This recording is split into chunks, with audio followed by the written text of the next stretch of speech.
At the meeting point of desert, sunlight, and sea, the Red Sea Ocean begins as a world of beauty, danger, and mystery. From above, this sea looks silent and gentle, but beneath the surface of the Red Sea Ocean lies a living world. Every descent into this sea is a crossing from the world we know into the hidden heart of the Red Sea Ocean. The deeper we enter the Red Sea Ocean, the more the sea begins to reveal the first shadows of a world built beneath the waves. Here, the Red Sea Ocean begins to change from open blue water into a hidden sea kingdom filled with color, movement, and life. The beauty of this sea is not empty beauty. Every color in the Red Sea Ocean belongs to a living system struggling to survive. Even the sand beneath this sea carries the marks of the Red Sea Ocean, shaped by currents, tides, and the slow rhythm of time. At first, the Red Sea Ocean shows only wonder, but every opening in the reef is also a doorway into survival. Light is the first architect of this sea, shaping every color, every shadow, and every movement inside the Red Sea Ocean. In the Red Sea Ocean, beauty is built layer by layer, and this first coral garden is only the beginning of the seal's hidden story. Now the Red Sea Ocean begins to open before us, not as a silent blue space, but as a living sea city built by coral and time. Every narrow passage in this sea leads to another chamber of life, and every coral wall protects a fragile part of the Red Sea Ocean. The Red Sea Ocean is never truly still.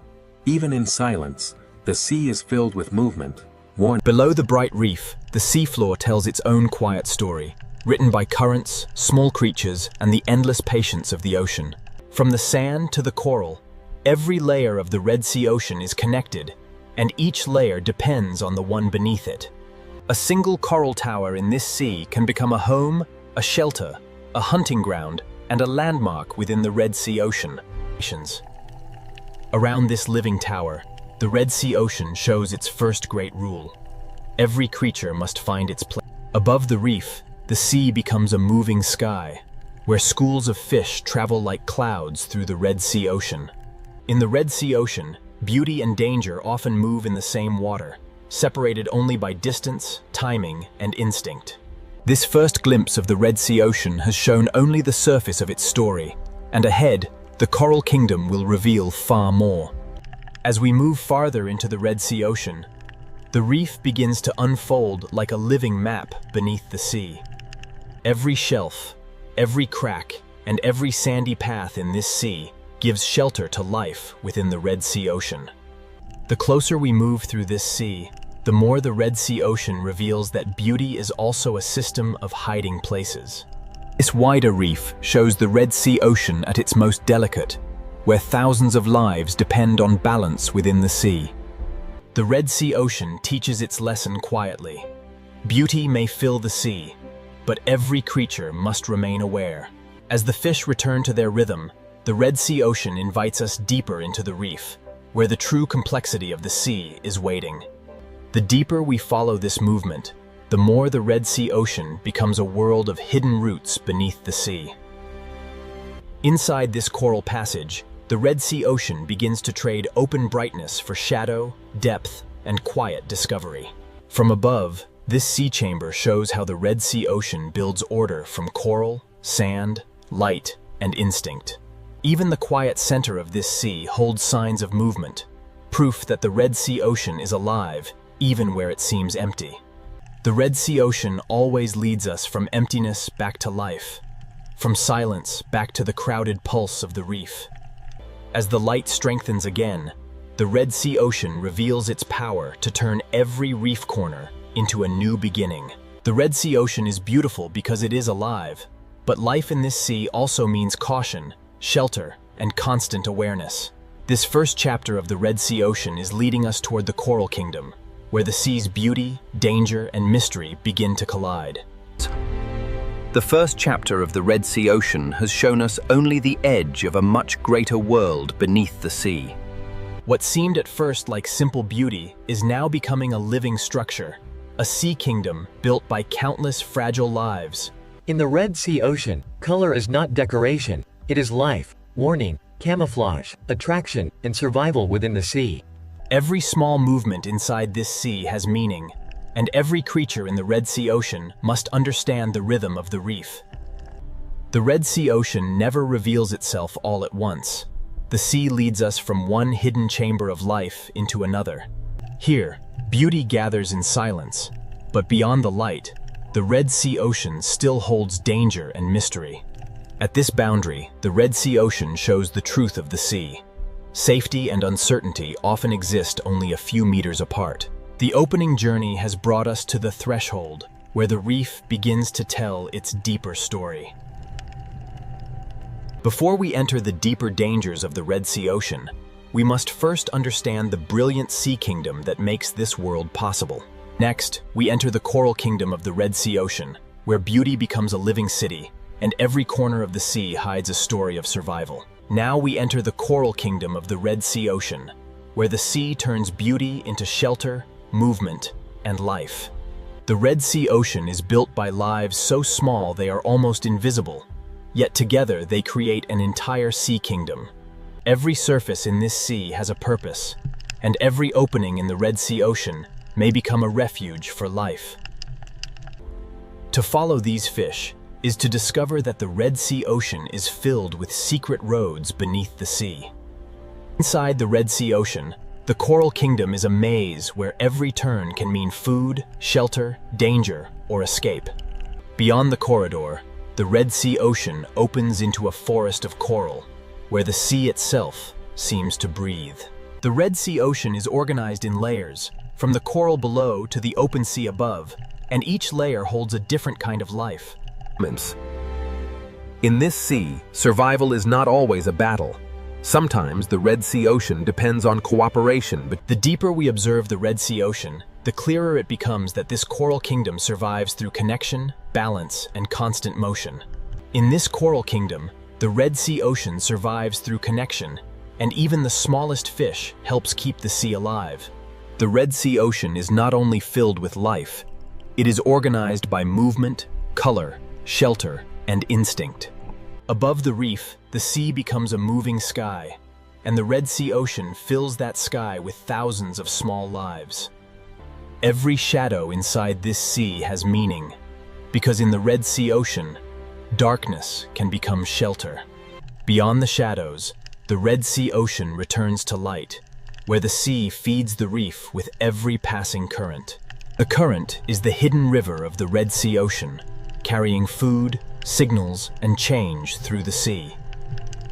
As the current carries us forward, the Red Sea Ocean leads us toward a greater reef wall, where the sea's living architecture rises into view. Here, the Red Sea Ocean builds upward, turning coral into a living wall where the sea gathers life in layers.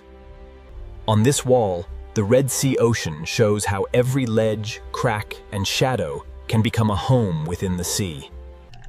The higher we move along this seawall, the more the Red Sea Ocean reveals how light controls where life gathers. The current feeds this wall, and the Red Sea Ocean turns moving water into energy for the entire reef. In the Red Sea Ocean, survival is often built on trust, where even tiny fish can protect the health of larger lives. Beneath the bright life of the reef, the Red Sea Ocean keeps quieter spaces, where the sea hides what it is not ready to reveal. The mystery of this sea is not always found in great depth. Sometimes the Red Sea Ocean hides it inside a single dark opening. Back in the light, the Red Sea Ocean becomes motion again, a sea of color rising and falling with every passing current. Seen from a distance, this reef wall becomes a complete world, showing how the Red Sea Ocean stacks life from sand to sunlight. As we leave the wall behind, the Red Sea Ocean guides us toward a new reef plateau, where the sea's coral kingdom continues to expand. Beyond the wall, the Red Sea Ocean opens again, and the sea reveals a plateau where life spreads outward in every direction. On this plateau, the Red Sea Ocean becomes a garden of coral, where the sea grows beauty through patience, light, and movement. The closer we look, the more the Red Sea Ocean becomes a world of tiny lives, building the sea one detail at a time.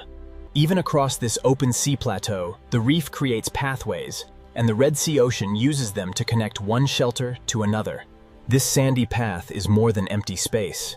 In the Red Sea Ocean, It is a route through the sea where movement becomes survival. The Red Sea Ocean leads us from open light back into complexity, where the sea hides countless lives inside coral walls. In this part of the Red Sea Ocean, every creature lives between two choices: remain protected within the reef or risk the open sea. Above the coral, the Red Sea Ocean turns movement into protection, as the sea gathers small lives into one shifting form. In the Red Sea Ocean, unity can become a shield, because the open sea is beautiful, but it is never empty. As the school fades into the sea, the Red Sea Ocean draws us onward, toward a coral forest where the reef's hidden life grows even more intense. Inside this sea forest, every branch of coral becomes a shelter, and every space between them becomes a path through the Red Sea Ocean. To move through the Red Sea Ocean is to follow instinct, because in this sea, every turn can lead to food, safety, or danger. Here, the Red Sea Ocean seems to breathe, as the reef and the fish move together in the same pulse of the sea. Below the color of the reef, the Red Sea Ocean keeps another layer of life, quieter, slower, and harder to see. The Red Sea Ocean never separates beauty from mystery. The sea hides both in the same reef, often only a few inches apart. In the Red Sea Ocean, even the brightest beauty carries awareness, because the sea rewards those who notice change. The Red Sea Ocean often gives its warning in silence, through a shift in movement, a pause in the reef, and a shadow in the sea. This is where the Coral Kingdom teaches us the truth of the Red Sea Ocean. Beauty can protect life, but it can never erase danger from the sea. Next, we leave the brightest heart of the Red Sea Ocean and begin to uncover the hidden danger beneath the beauty of the sea. Beyond the brightest heart of the reef, the Red Sea Ocean begins to reveal the danger hidden inside beauty. At this boundary, the Red Sea Ocean becomes a meeting place where reef life, open water, and hidden danger constantly overlap. As we descend along the reef slope, the Red Sea Ocean leads us into a darker zone where danger becomes harder to see. In this sea, danger does not always arrive with motion. Sometimes it begins with stillness. The reef reacts before the eye understands, because in the Red Sea Ocean, survival depends on sensing danger early. As the reef slope darkens, the Red Sea Ocean teaches us that danger is often hardest to see when the sea appears calm. In the Red Sea Ocean, some danger does not chase through the sea. It waits silently, hidden in plain sight. The Red Sea Ocean often hides its hunters beyond the frame, allowing only their shadow to speak for them. Here, the Red Sea Ocean turns invisibility into protection, and the sea allows danger to become part of the landscape. Here, danger wears beauty openly, and the Red Sea Ocean gives even its most dangerous creatures a hypnotic grace. After seeing what can hide on the seafloor, every shadow in the Red Sea Ocean begins to feel more alive. In the Red Sea Ocean, beauty can be a warning, and stillness can be more powerful than speed. The reef is not only a shelter. In the Red Sea Ocean, it is also a place where danger can wait unseen. Not every hidden creature in this sea is a hunter. In the Red Sea Ocean, camouflage can also be the language of defense. Inside this shadowed space, the Red Sea Ocean reminds us that the reef has eyes, even where the light cannot reach. The Red Sea Ocean is filled with quiet transformations, where survival may depend on becoming part of the sea itself. Nothing here is wasted. Not a shadow, not a crack, not a pause. Everything in the Red Sea Ocean can become part of survival. Every creature in the Red Sea Ocean reads the sea around it, measuring distance, movement, and the intentions of others. In the Red Sea Ocean, danger is not always an event. Often, it is a pattern of respect written into the movement of the sea. We have seen danger inside the reef, but the Red Sea Ocean holds another kind of danger in the open sea beyond. When the fish gather tightly again, the Red Sea Ocean signals that something in the sea has changed. Beyond the reef, the Red Sea Ocean becomes a different world, where the safety of coral gives way to the uncertainty of open sea. In the open sea, there are fewer places to hide, and every movement in the Red Sea Ocean must be measured with care. Now the Red Sea Ocean draws us toward a greater danger, where the open sea holds shapes that move with power, distance, and silence. For small fish in the Red Sea Ocean, the open sea offers space, but space also means risk. In the Red Sea Ocean, the open sea can turn silent in an instant, and that silence is often the first sign of power nearby. The Red Sea Ocean does not need violence to reveal danger. Sometimes distance alone is enough to change the behavior of the sea. The Red Sea Ocean gives warning through motion, and when a school tightens, the sea itself seems to hold its breath. A great hunter in the Red Sea Ocean moves like part of the sea itself, quiet, patient, and almost impossible to ignore. In this sea, a hunter does not need to rush. The Red Sea Ocean often gives power to patience. The Red Sea Ocean is not always violent, but the possibility of danger shapes every choice made in the sea. In the Red Sea Ocean, survival is often not about escape at the last moment, but about knowing when to return to shelter. After every journey into open water, the Red Sea Ocean draws small lives back toward the protection of the reef. The reef becomes a fortress in the Red Sea Ocean, a place where small lives survive by knowing every hidden passage of the sea. Inside these coral passages, the Red Sea Ocean changes from open danger into hidden strategy, where the sea rewards those who know the maze. The reef may offer shelter, but in the Red Sea Ocean, the edge of safety is never far from the unknown. Even after leaving the open sea, danger remains. In the Red Sea Ocean, the reef can hide what the eye almost misses.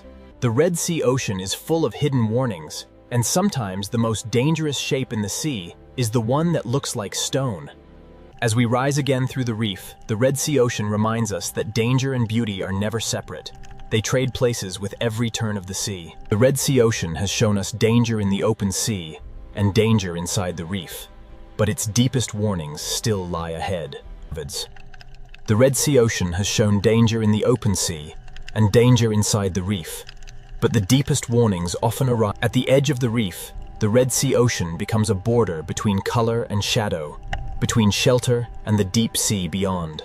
Below the bright reef, the Red Sea Ocean descends into a world where shapes become shadows and danger becomes harder to read.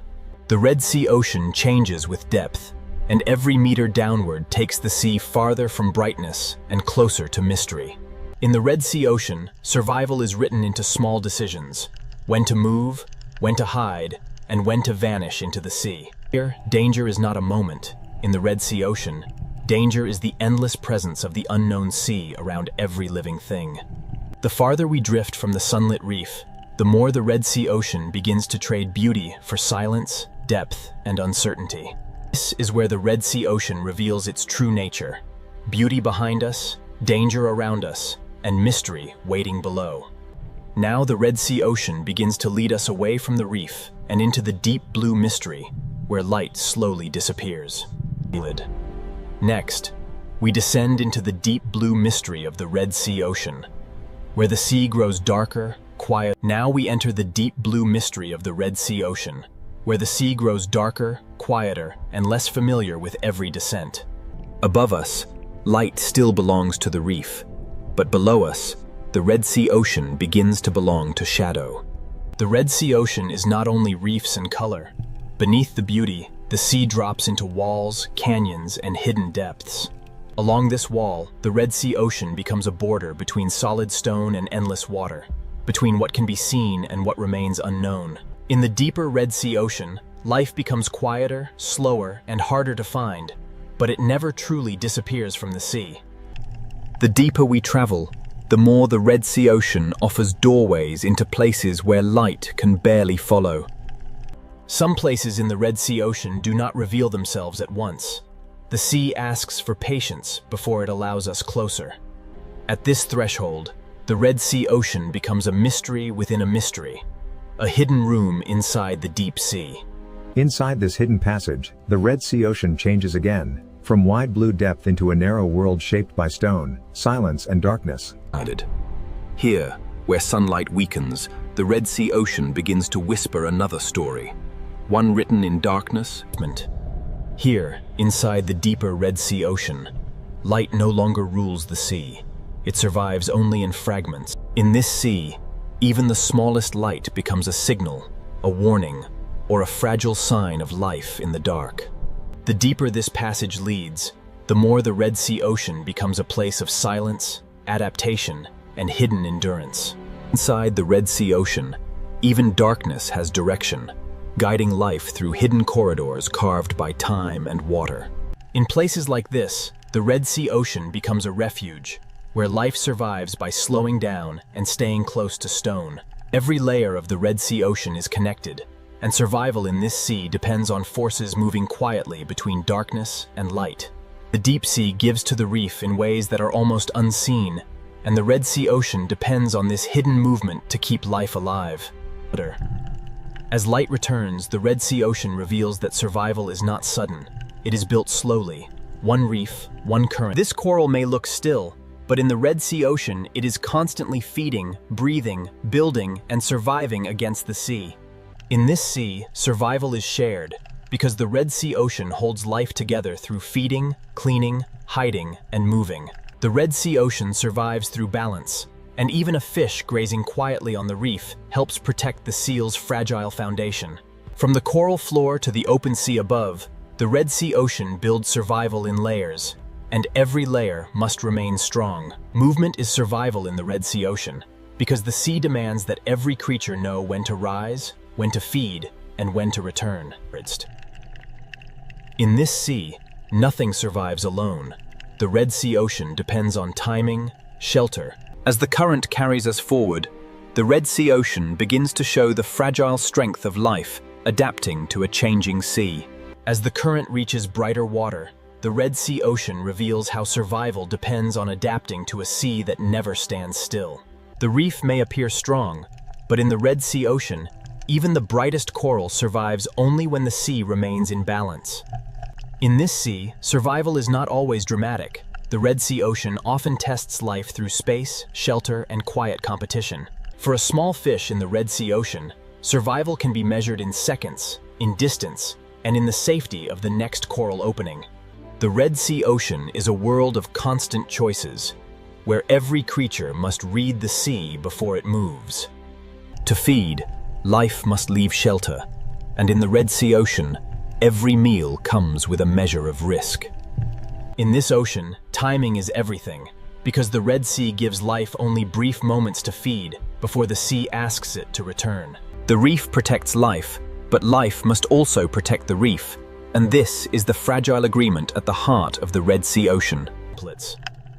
In the Red Sea Ocean, survival is not carried by one creature alone. It is shared across the entire sea. This living reef is beautiful, but its strength is fragile, and the Red Sea Ocean survives only by holding many forces in balance. In the Red Sea Ocean, warmth gives life energy, but too much change can turn strength into fragility. The current is more than movement. In the Red Sea Ocean, it is the sea's way of delivering life to the reef.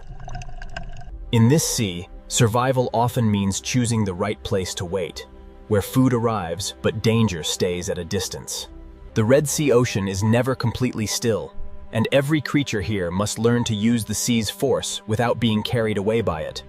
Even in a sea of movement, life needs shelter, and the Red Sea Ocean offers calm pockets where fragile creatures can recover.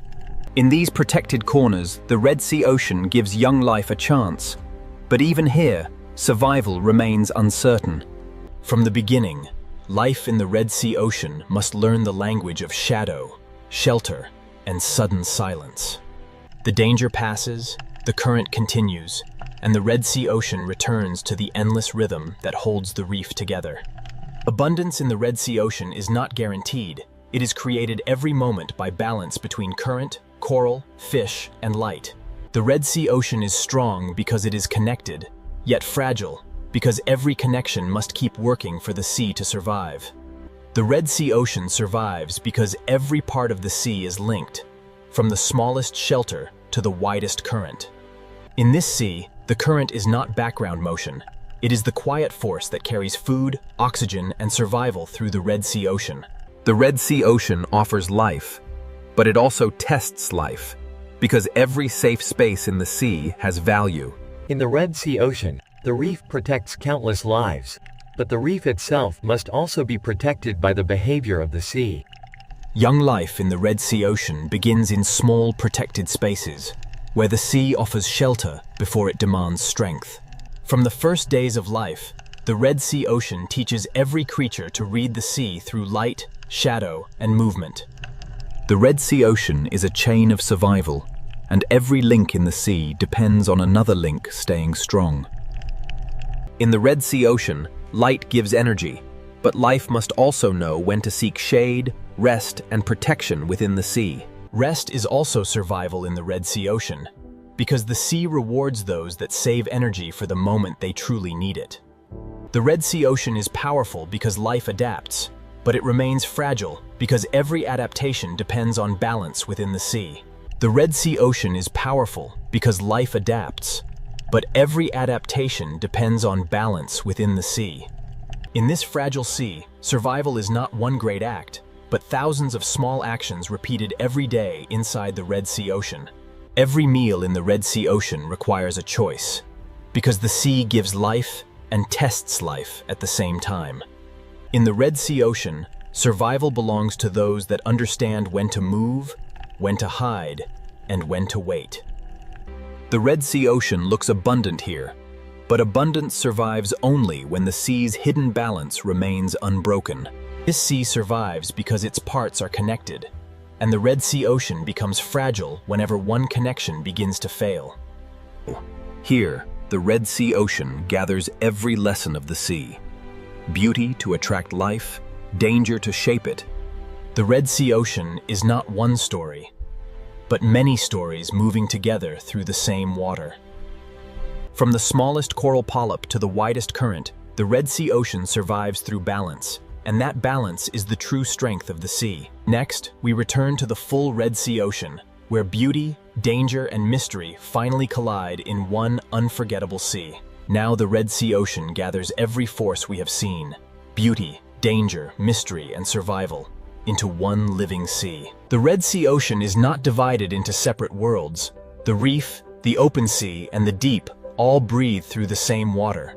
The beauty of the Red Sea Ocean is still the first thing we see, but now we understand how much life is hidden inside that beauty. Here, the Red Sea Ocean reminds us that danger does not always destroy beauty.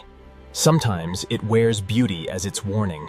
When life leaves the reef, the Red Sea Ocean changes its rules, and every movement across the open sea becomes a risk. The Red Sea Ocean does not need chaos to show power. Sometimes the quiet presence of a hunter is enough to reshape the sea. Below the danger of the open sea, the Red Sea Ocean holds another force entirely: the mystery of depth. The Red Sea Ocean is beautiful at the surface, dangerous at the edge, and mysterious in the darkness below. Everything we have seen belongs to one sea, and every layer of the Red Sea Ocean shapes the layer above and below it. This is the Red Sea Ocean in its true form, a living sea where beauty, danger, and mystery collide without ever becoming separate. In this single frame, the Red Sea Ocean becomes the whole story, a sea where every force touches every other force.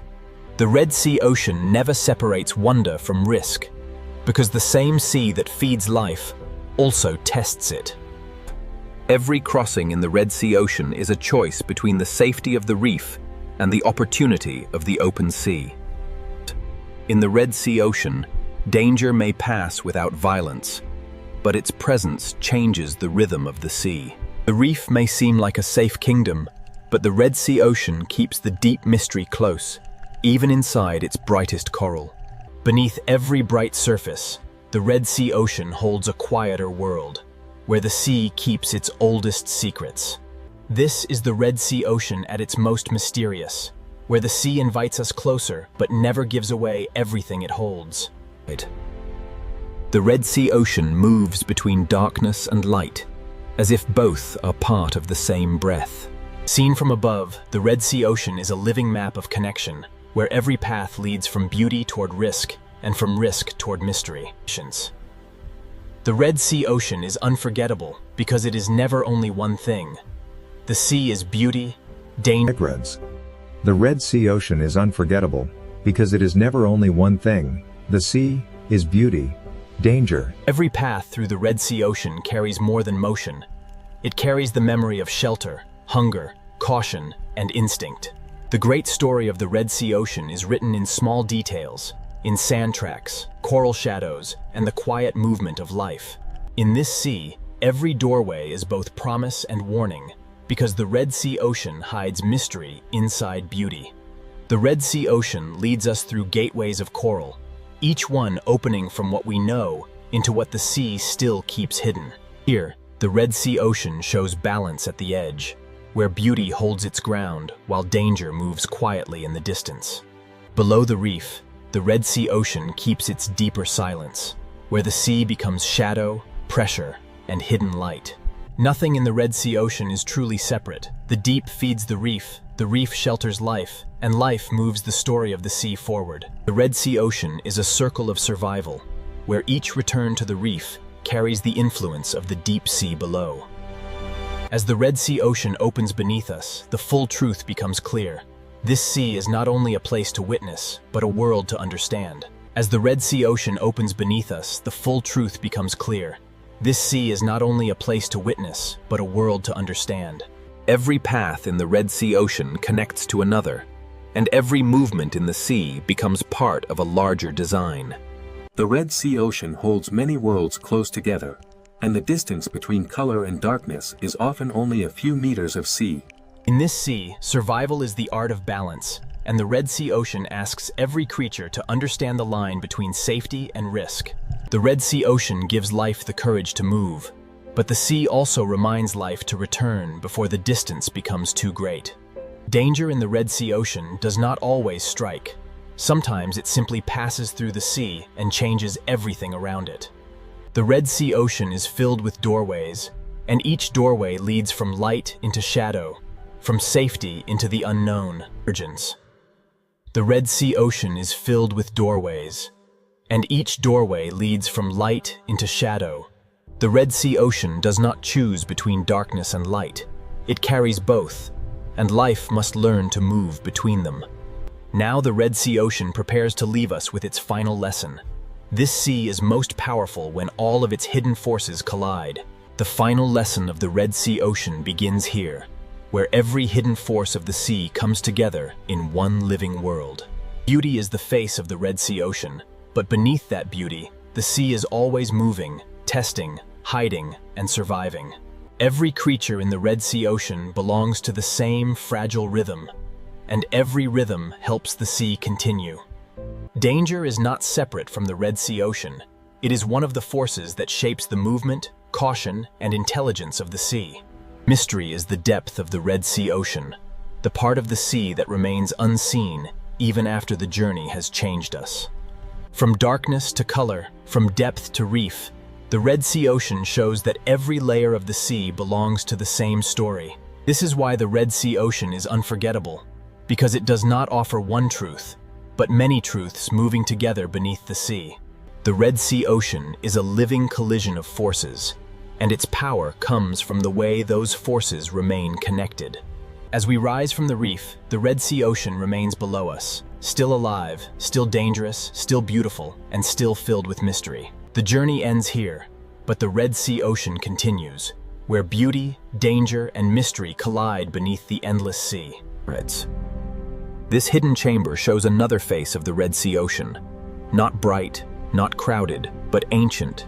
In the deep Red Sea Ocean, mystery is not only what hides in darkness, but how life continues where almost nothing seems possible. Every hidden room in the Red Sea Ocean seems to lead to another, as if the sea itself is built from secrets. The path ahead sinks lower, and the Red Sea Ocean draws us farther from light, farther from color, and deeper into the unknown sea. At the end of this hidden passage, the Red Sea Ocean opens again, but now the sea ahead is darker, wider, and far more mysterious. Beyond the hidden cave, the Red Sea Ocean opens into a deeper world, where the sea becomes wider, darker, and far less familiar. Here, the Red Sea Ocean no longer feels like a reef. It feels like a silent sky beneath the sea. The Red Sea Ocean may appear empty in the deep, but the sea is never truly empty. life simply becomes harder to find. Down here, the Red Sea Ocean is shaped by pressure, darkness, and the slow endurance of life against stone. In this deep part of the Red Sea Ocean, survival belongs to creatures that can vanish into the sea itself. The deep Red Sea Ocean is full of hidden valleys, places where the sea gathers silence, shadow, and fragile life. This valley is another corridor of the Red Sea Ocean, not carved for us, but shaped by the sea over time beyond human memory. The farther we move through this sea valley, the more the Red Sea Ocean seems to leave the surface world behind. Where sunlight cannot reach, the Red Sea Ocean creates its own language of light, faint, brief, and mysterious. The valley ends, but the mystery does not. Ahead, the Red Sea Ocean opens into a deeper basin where the sea holds its secrets in darkness. The valley opens into a basin, and the Red Sea Ocean becomes a hidden plain where silence stretches farther than light. Down here, the sea does not need color to feel alive, and the Red Sea Ocean speaks through stillness, shadow, and faint hidden light. In this part of the Red Sea Ocean, survival belongs to those that move slowly, hide well, and waste nothing. Even where the sea appears empty, the Red Sea Ocean leaves clues in the sand, traces of movement written softly across the deep. The Red Sea Ocean guides us onward through the faintest signs, because in the deep sea, even a track in the sand can become a story. This ridge may look small, but in the Red Sea Ocean, even a low rise can divide shelter from exposure in the deep sea. The basin is not the end of the descent. The Red Sea Ocean keeps lowering the seafloor into deeper layers of mystery. With every downward turn, the Red Sea Ocean grows less familiar, as if the sea is hiding older worlds beneath newer ones. Here, the Red Sea Ocean reveals a world that does not need brightness to be beautiful, only the will to survive in darkness.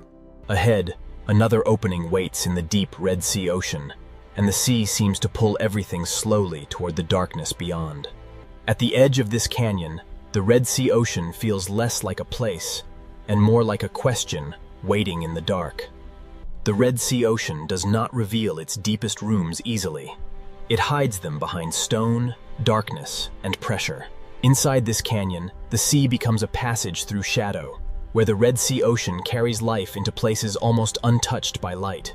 Even here, far below the Coral Kingdom, the Red Sea Ocean refuses to become empty, and the sea still finds a way to hold life. In the deep Red Sea Ocean, movement becomes careful, energy becomes precious, and survival depends on doing almost everything slowly. The Red Sea Ocean keeps building mysteries within mysteries, each hidden space leading the sea into another layer of darkness. Here, mystery is not empty darkness. In the Red Sea Ocean, mystery is life adapting to a world without comfort. Looking back, the Red Sea Ocean reminds us how far we have traveled from color, from warmth, and from the easy beauty of the shallow sea. The deep Red Sea Ocean may seem separate from the reef, but every layer of the sea is connected by currents, nutrients, and life. Next, we return toward the living layers of the Red Sea Ocean, where survival depends on balance, adaptation, and the fragile strength of the sea. The Pacific Ocean looks peaceful, but beneath this enormous sea, Earth is hiding forces powerful enough to. The Pacific Ocean is not silent at all, because every movement of the sea is connected to deeper, invisible energy. This peaceful sea is only the outer skin of a much larger and more restless ocean system.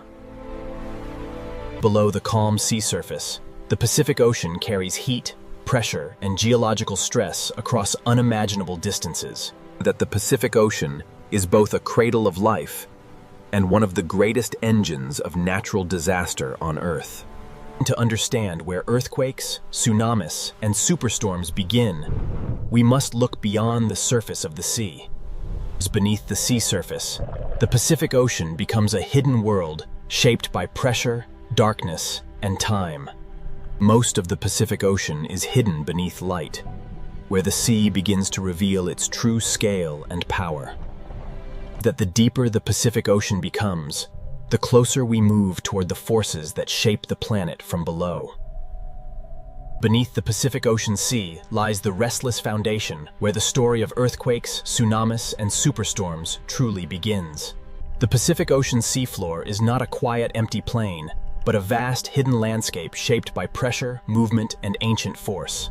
Beneath this enormous ocean, the foundation of the Earth is cracked, folded, and constantly changing. These silent scars on the Pacific Ocean floor mark the places where immense geological stress can slowly build. The Pacific Ocean hides boundaries, where sections of Earth's crust press against one another in silence. Deep under the Pacific Ocean Sea, pressure does not disappear. It waits, gathers, and strengthens. Even the smallest movement in this deep ocean world can be the first sign of a much larger force awakening. That the Pacific Ocean contains some of the deepest and most active geological regions on the planet. That the deeper the Pacific Ocean becomes, the more it reveals a world where stillness can hide enormous danger. Earthquakes in the Pacific Ocean begin when stored pressure finally overcomes the strength of rock. Beneath the Pacific Ocean Sea, the first quiet signs of a future earthquake may already be beginning. The Pacific Ocean often gives its first warning deep below the sea, long before anything changes at the surface. Beneath the Pacific Ocean Sea, pressure can remain trapped for centuries before releasing in a single violent moment. The Pacific Ocean rests on moving plates, and where those plates lock together, invisible energy begins to accumulate. This deep-sea silence is deceptive, because the Pacific Ocean floor is slowly storing the force that can shake entire coastlines. When rock beneath the Pacific Ocean can no longer hold against pressure, the stored energy begins to search for release. Trenches beneath the Pacific Ocean mark places where one plate may be forced beneath another, creating some of Earth's most powerful seismic zones. In the Pacific Ocean, the greatest disasters often begin with movements so deep that the surface sea remains unaware. Every layer of rock beneath the Pacific Ocean carries a record of collisions, ruptures, and pressure built over geological time. An earthquake beneath the Pacific Ocean does not begin as a single image, but as a chain of stress, resistance, and sudden release. Beneath the Pacific Ocean Sea, calm is never proof of safety, because the next movement may begin without warning. The Pacific Ocean can return to silence, even when the forces beneath the sea have not disappeared. Under this sea, stillness is only a pause between movements of the Earth. Every fracture beneath the Pacific Ocean is part of a larger system that links deep geology to the sea above. The Pacific Ocean hides an enormous architecture of stress, where pressure can travel across the ocean floor without being seen at the surface. When the seafloor moves, the entire Pacific Ocean above it becomes part of the transfer of energy. The ocean does not need to break open violently to carry danger. Sometimes the first signal is a silent movement through water. Energy born under the Pacific Ocean can move upward and outward through the sea long before the world recognizes its power. The Pacific Ocean is a bridge between the planet's inner force and the atmosphere that shapes storms above. This single ocean can carry energy from the seafloor into waves, from warm water into clouds, and from silence into catastrophe. The Pacific Ocean is never only what we see on the surface, because beneath this sea, earthquakes may begin. The Pacific Ocean always returns to beauty on the surface, even when the deep sea below continues to hold the memory of pressure and movement. What happens beneath the Pacific Ocean may remain invisible, but its consequences can travel across the sea with unstoppable force.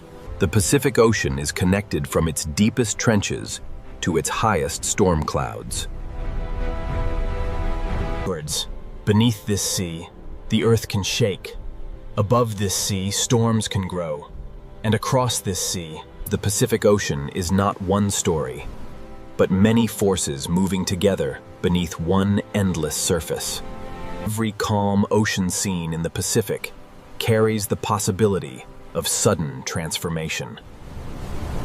This opening journey has only revealed the first layer of the Pacific Ocean, because the deeper story begins where the seafloor meets the movement. To understand earthquakes beneath the Pacific Ocean, we must descend again into the places where tectonic plates collide, lock, and for the next part of this Pacific Ocean story, we'll enter the Ring of Fire, where the sea hides volcanoes, trenches, and earthquake zones, powerful leaks fold. The Pacific Ocean is the silent giant of Earth, and beneath this vast sea begins the path toward earthquake. Beneath the Pacific Ocean Sea lies the Ring of Fire, a vast hidden boundary where the planet's crust is restless. Along the Pacific Ocean trenches, one tectonic plate can be forced beneath another, creating some of the strongest earthquakes the planet can produce. The Ring of Fire beneath the Pacific Ocean Sea is where pressure gathers, rocks resist, and the first hidden steps toward earthquake begin. Inside the Pacific Ocean Sea, the Ring of Fire is not a single place, but a vast chain of hidden collision zones wrapped around the ocean basin. These layers beneath the Pacific Ocean were shaped by millions of years of pressure, collision, eruption, and slow tectonic movement.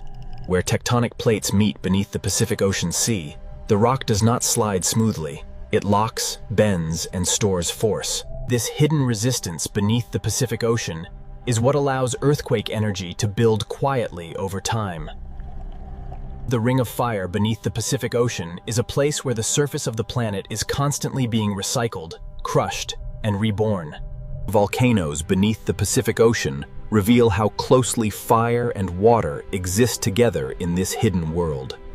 Heat escaping from beneath the Pacific Ocean is another sign that the Earth below this sea is still intensely active.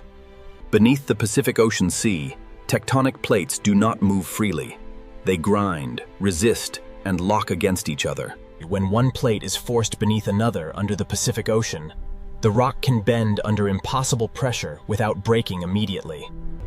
This bending beneath the Pacific Ocean stores energy slowly, silently, and relentlessly. That each tiny fracture beneath the Pacific Ocean Sea is a warning that the locked boundary is approaching its limit. The Ring of Fire beneath the Pacific Ocean is a chain reaction of pressure moving through rock, water, and time. Before a major earthquake beneath the Pacific Ocean, the seafloor may show only quiet signs of pressure seeking escape. When the locked plates beneath the Pacific Ocean finally slip, the release can shake the seabed with extraordinary force. This is the hidden moment when the Pacific Ocean begins to transform stored pressure into seismic motion. Even before the largest movement arrives, the Pacific Ocean floor can begin to ripple with warnings written in sand, stone, and pressure. Beneath the Pacific Ocean Sea, the Ring of Fire is now fully awake, and the next movement may be the first true step toward an earthquake. Beneath the Pacific Ocean Sea, pressure does not always release at once. It first announces itself through subtle motion in rock, sand, and water. That this locked boundary under the Pacific Ocean has held back immense force. But every tremor means the balance is weakening. When seismic pressure starts to move beneath the Pacific Ocean Sea, the first disturbance may travel through stone before it travels through water. Along the Pacific Ocean Ring of Fire, trenches mark the places where the planet folds its crust downward and stores dangerous energy. That beneath the Pacific Ocean Sea, even a small upward movement of the ocean floor can become the beginning of a much larger event. The Pacific Ocean hides the moment when pressure becomes motion, and motion becomes the first language of an earthquake. That under this vast sea, the Earth can hold still for centuries, then move in seconds with enough force to disturb the entire ocean above. An earthquake beneath the Pacific Ocean is not only a movement of rock, it is the beginning of an energy transfer into the sea itself. Beneath the Pacific Ocean Sea, the Ring of Fire has moved from silent pressure into active strain, and the final rupture is now close. Beneath the Pacific Ocean Sea, the Ring of Fire has reached the moment when stored pressure can no longer remain hidden. An earthquake beneath the Pacific Ocean begins when locked rock finally gives way. When the Pacific Ocean floor shifts suddenly, the movement is not only local, it becomes energy transferred into the sea above. That this vertical movement beneath the Pacific Ocean is one of the critical forces that can disturb an enormous mass of water. The sea itself does not create the first force. The Pacific Ocean receives that force from the sudden motion of the Earth below. Deep under the Pacific Ocean, an earthquake is not the end of the story, but the beginning of a new motion through the sea. The terrifying truth of the Pacific Ocean is that disaster can begin deep below, while the surface remains almost unchanged. This contrast is what makes the Pacific Ocean so dangerous. A peaceful surface can conceal a violent transformation underneath. Once the Pacific Ocean floor has moved, the next question is whether that movement has pushed enough water to form a tsunami. Beneath the Pacific Ocean, the Ring of Fire has released its first great force, and in the next chapter, the sea itself will show how an earthquake can become a tsunami. When the Pacific Ocean floor shifts, the sea above it may become the next carrier of Earth's power. A tsunami does not begin as a towering wave, but as energy moving quietly through the ocean. In the open Pacific Ocean, tsunami energy can travel across enormous distances while barely changing the surface. The Pacific Ocean can carry this energy like a message written through water. When part of the Pacific Ocean floor rises or drops suddenly, it pushes the water above into motion. The sea does not move because of wind here. It moves because the ground beneath the Pacific Ocean has changed shape. The size of the displaced seafloor helps determine how much water the Pacific Ocean will set in motion. In deep water, tsunami waves are often long, fast, and low, hiding their strength across the vast Pacific Ocean. This is what makes the Pacific Ocean so deceptive. The first stage of a tsunami may pass beneath a calm-looking sea. The tsunami has begun, not as destruction, but as silent energy racing across the Pacific Ocean. Across the deep Pacific Ocean, the first stage of a tsunami may be almost invisible to the eye. In deep water, tsunami energy can travel fast, while the ocean's surface remains deceptively low and smooth. The Pacific Ocean can carry a tsunami across thousands of kilometers before the wave begins to rise. The deeper the ocean, the more efficiently the Pacific Ocean allows this energy to move. A tsunami is not simply a surface wave, but a movement involving a vast depth of water. Unlike ordinary wind waves, tsunami energy reaches deep into the Pacific Ocean. The Pacific Ocean transforms the earthquake's sudden force into a traveling pulse of water. The Pacific Ocean can hide great danger inside motion, too broad and low to appear threatening. Only when this energy approaches shallower water will the Pacific Ocean begin to reveal its true power. The Pacific Ocean is carrying the wave toward shallower ground, where silence will begin to turn into height. The Pacific Ocean is now carrying the hidden force away from deep water and toward the place where the wave will begin to change. As the Pacific Ocean becomes shallower, the energy has less space to remain hidden. When tsunami energy reaches shallower parts of the Pacific Ocean, the wave begins to slow down. The wave loses speed, but it does not lose energy. The Pacific Ocean begins converting hidden horizontal motion into visible height. This is the transformation stage, when the Pacific Ocean begins to reveal the force that had been hidden across deep water. The shallower the Pacific Ocean becomes, the more the wave is forced upward. Below the surface, the Pacific Ocean is already moving with dangerous strength. A tsunami becomes most dangerous when the Pacific Ocean forces deep energy into shallow form. The Pacific Ocean has begun turning silent energy into a visible wall of water. The Pacific Ocean has now forced hidden deep water energy into a visible wave approaching shallow ground. Before the great surge arrives, the Pacific Ocean may first reveal its warning by withdrawing from the coast. This sudden retreat is not calm, but water being pulled into the growing force of the tsunami. The Pacific Ocean is now compressing motion, depth, and distance into a single advancing surge. A tsunami is powerful not only because of its height, but because an enormous volume of Pacific Ocean water is moving behind it. What began as a movement of the seafloor has become a moving mass of ocean. Below the surface, the Pacific Ocean tsunami is not a simple wave, but a deep, moving body of water.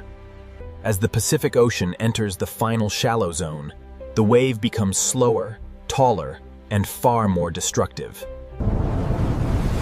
The Pacific Ocean is now releasing the energy that began far below on the seafloor. The Pacific Ocean has transformed an unseen earthquake into a visible force capable of reshaping the edge of land. The Pacific Ocean does not strike as a single wave, but as a moving body of water carrying the weight of the entire sea behind it. That once tsunami water reaches land, the Pacific Ocean becomes a horizontal force, more dangerous than height alone. The same energy born from the seafloor now reshapes the boundary between ocean and land. Tsunami danger continues even when the first impact appears to pass, because the Pacific Ocean can pull back with nearly the same force it arrived with. A tsunami is often not one wave, but a sequence of surges moving through the Pacific Ocean. The Pacific Ocean can send repeated waves because the original earthquake energy continues moving through the sea. The Pacific Ocean reveals how a movement deep under the seafloor can travel outward until it changes the shape and rhythm of distant shores. Earthquakes and tsunamis are only one face of the Pacific Ocean's power. Above the same ocean, another force begins when heat, moisture, wind, and pressure gather over the sea. The Pacific Ocean can turn seafloor motion into tsunamis, and in the next chapter, this same sea will reveal how the Pacific Ocean does not only create danger from below, it also feeds storms from above. Warm ocean water is the first fuel source for the storms that grow over the Pacific Ocean. Every breath of moisture rising from the Pacific Ocean Sea can help build the atmosphere of a future superstorm. When warm air lifts from the Pacific Ocean, it carries water vapor upward and begins the first step of storm formation. Above the Pacific Ocean, small clouds can become organized when heat, humidity, and wind begin to work together. A superstorm does not appear suddenly. It begins as many small disturbances gathering strength over the sea. Rotation begins when winds over the Pacific Ocean organize around a center of falling pressure. As pressure drops, the Pacific Ocean sends more moisture upward, feeding the storm like an engine. The ocean and atmosphere are now locked together, each strengthening the other over the Pacific Ocean. The Pacific Ocean has begun turning heat into motion, and motion into the first structure of a superstorm. Every wave, every gust, and every rising plume of moisture helps the Pacific Ocean strengthen the storm above it.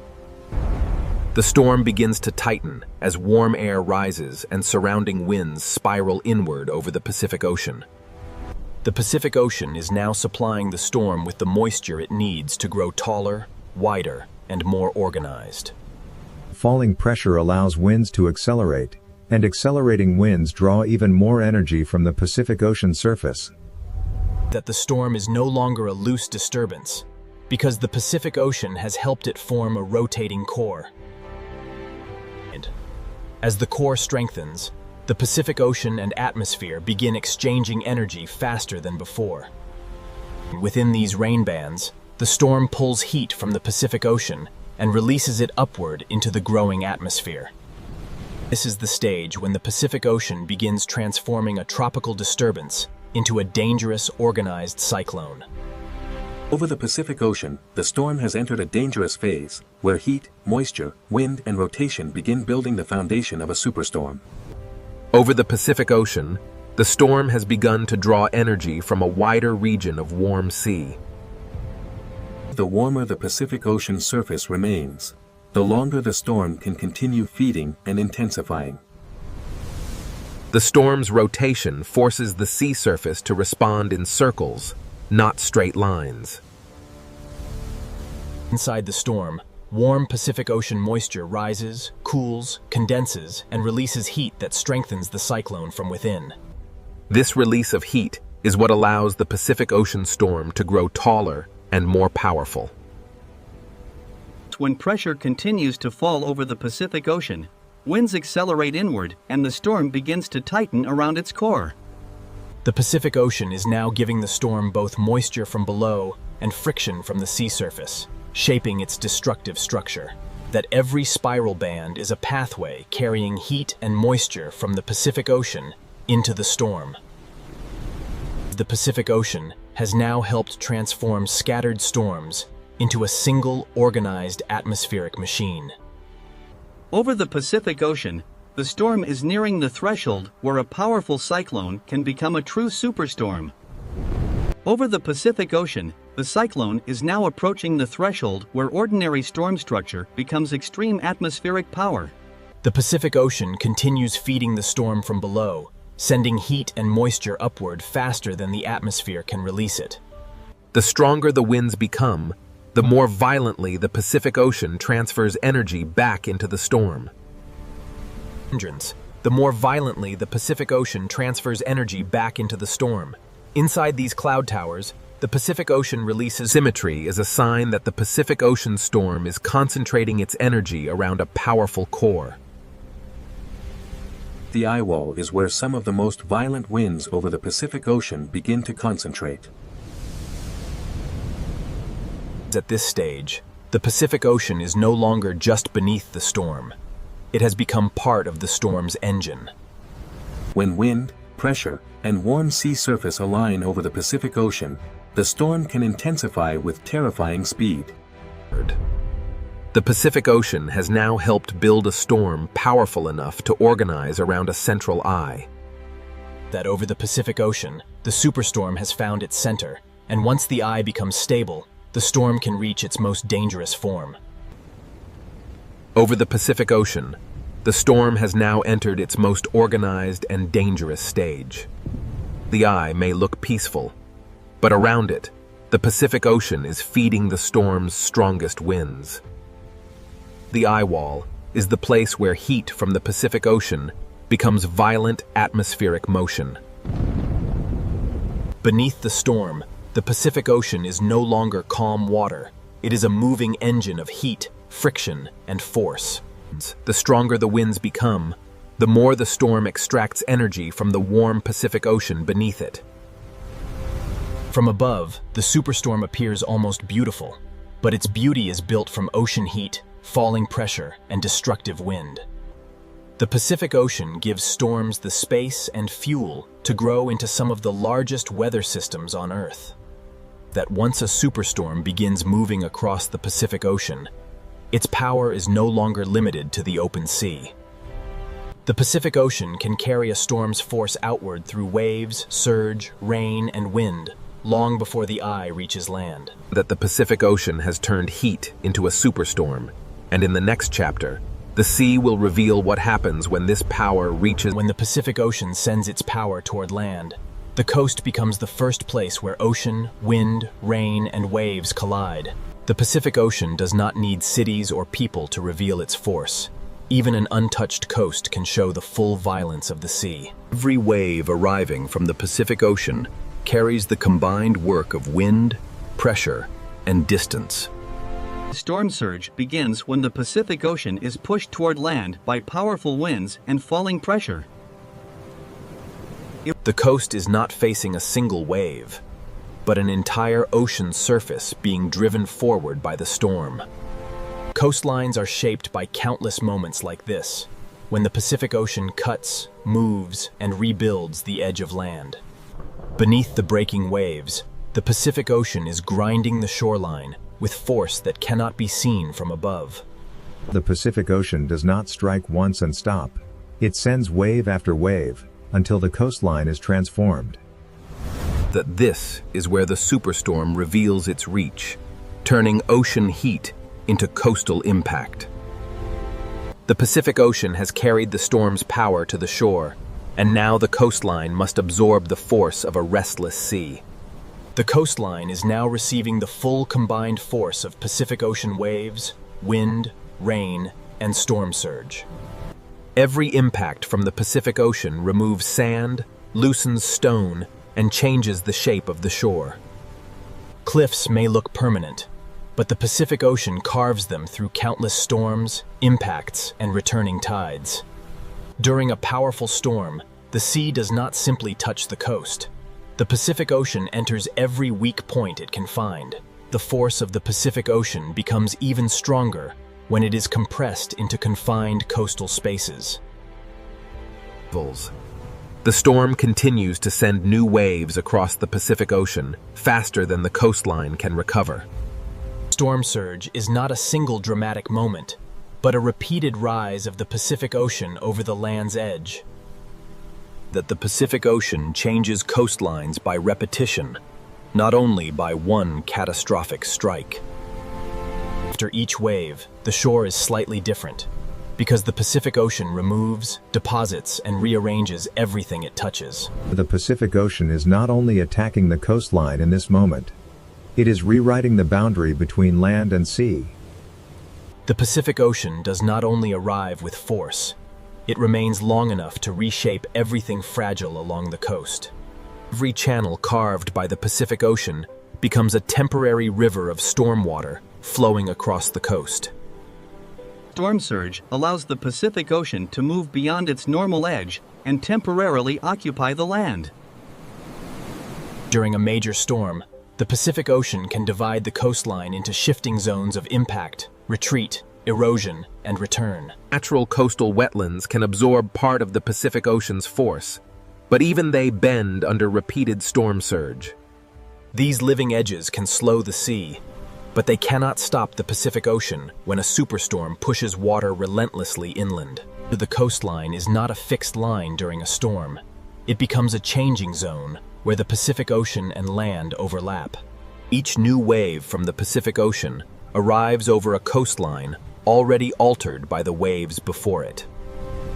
The Pacific Ocean becomes most effective at reshaping land when surge, waves, runoff, and retreating currents work together. The Pacific Ocean has turned the coast into a living record of impact, where every wave leaves evidence of the storm's power. Every mark left by the Pacific Ocean is evidence of energy traveling from deep water to fragile land. Storm surge turns the meeting point between land and sea into a moving frontier. On a storm coast, the Pacific Ocean moves in both directions at once, pushing inland and pulling the shoreline back toward the sea. That erosion is often created by this repealed exchange, as the Pacific Ocean removes material with each retreat and returns with new force. This is how the Pacific Ocean amplifies its own impact, using earlier damage to carry later waves farther inland. Below the surface, the Pacific Ocean is grinding, lifting, sorting, and carrying pieces of the coast with every pulse. The Pacific Ocean leaves behind patterns that show where water climbed, where currents turned, and where the land gave way. The Pacific Ocean is both destroyer and sculptor, breaking the coast apart while shaping the next version of the shoreline. The Pacific Ocean is both destroyer and sculptor, breaking the coast apart while shaping the next version of the shoreline. Every retreating flow carries pieces of the coastline back into the Pacific Ocean. Cliffs resist the Pacific Ocean for centuries, yet every storm removes another invisible layer. After the strongest impact, the Pacific Ocean continues working through smaller movements that still alter the land. Natural coastlines recover slowly, but the Pacific Ocean always leaves behind evidence of where its power reached. That the coastline records the storm in patterns, showing where the Pacific Ocean pushed hardest and where the land yielded. Even as the storm begins to pass, the Pacific Ocean remains restless, carrying leftover surge, swell, and turbulence across the coast. The Pacific Ocean can appear to calm quickly, But the energy of a storm continues moving through waves long after the sky begins to clear. The Pacific Ocean does not separate earthquakes, tsunamis, storms, and coastlines. It connects them through one vast moving system. Terrestrials. The Pacific Ocean has shown its force at the coast, and in the final chapter, the story will return to the open sea to the Pacific Ocean never truly stops, even after earthquakes, tsunamis, and superstorms have passed. From above, the Pacific Ocean may look calm again, but calm is only one moment in a much larger cycle. The Pacific Ocean remembers every force through motion, through temperature, through currents, and through the endless rhythm of the sea. Beneath the surface, the Pacific Ocean continues to move in layers long after the sky begins to clear. The ocean's greatest movements are often hidden below what the eye can see. Storms pass across the surface, but the deep Pacific Ocean keeps moving with ancient patience. Below the sea, the same geological forces continue to press, bend, and store energy for the future. The Pacific Ocean is never finished with its story, because the earth beneath it is still alive. The same ocean basin that produces earthquakes and tsunamis also holds the deep structures that keep the planet changing. That the Pacific Ocean is not a place where disasters simply end, but a living system where every ending becomes the beginning of another movement. The Pacific Ocean is not a place where forces disappear, but a vast system where energy is stored, transferred, and renewed. Every layer of the Pacific Ocean connects the restless seafloor below with the changing sky above. Peace in the Pacific Ocean is never emptiness. It is the quiet movement of a planet still alive. That these currents carry heat, nutrients, and motion across the Pacific Ocean long after storms have vanished from the sky. The same Pacific Ocean that carries tsunami energy also carries the warmth that can feed future storms. The Pacific Ocean always holds two truths at once: beauty at the surface and power beneath. After great violence, the Pacific Ocean can look peaceful again, but its silence is only the next chapter beginning. That every swell moving across the Pacific Ocean is part of a continuous exchange between wind, water, heat, and gravity. What appears to be empty ocean is actually a moving map of energy spread across the largest sea on Earth. The Pacific Ocean never truly rests, because beneath every calm wave, the planet continues to move. The Pacific Ocean never truly rests, because beneath every calm wave, the planet continues to move. The Pacific Ocean carries the memory of earthquakes, tsunamis, and superstorms not as scars alone, but as motion continuing. Even when the surface becomes smooth, the Pacific Ocean is still exchanging heat, pressure, and movement with the world around it. Below the surface, the Pacific Ocean continues its hidden circulation, carrying energy through layers the eye can barely understand. This layered movement connects the storm above, the wave across the surface, and the tectonic force waiting far below. The Pacific Ocean is not defined only by disaster, but by the constant motion that makes life, weather, and geology part of one system. Every depth of the Pacific Ocean belongs to the same story, from the bright surface to the hidden floor where Earth's crust still shifts. Beneath the Pacific Ocean, the ring of fire may appear silent again, but silence does not mean the planet has stopped changing. The same seafloor that once released energy may one day store it again, continuing the endless cycle beneath the sea. The Pacific Ocean is a continuous bridge between Earth's deep pressure, the moving sea, and the changing sky. The Pacific Ocean connects the silent floor of the Earth with every wave, storm, and current moving above it. That the Pacific Ocean is never a still emptiness, but a constantly moving system carrying the memory of Earth's power. Every layer of the Pacific Ocean carries a different kind of motion, from deep pressure to surface wind. After each disturbance, the Pacific Ocean absorbs the energy, redistributes it, and continues moving. The surface beauty of the Pacific Ocean never erases the power hidden beneath it. This calm Pacific Ocean is not the end of the story, but the visible face of a deeper cycle still unfolding. From this height, the Pacific Ocean appears peaceful, yet every pattern on the sea is shaped by wind, gravity, heat, and the motion of the planet. The Pacific Ocean is a living force of the planet, always changing, always carrying energy, and always waiting for the next stage. The Pacific Ocean is a living force of the planet, always changing, always carrying energy. It's that what seems like calm on the Pacific Ocean surface is only one moment in an endless cycle of planetary motion.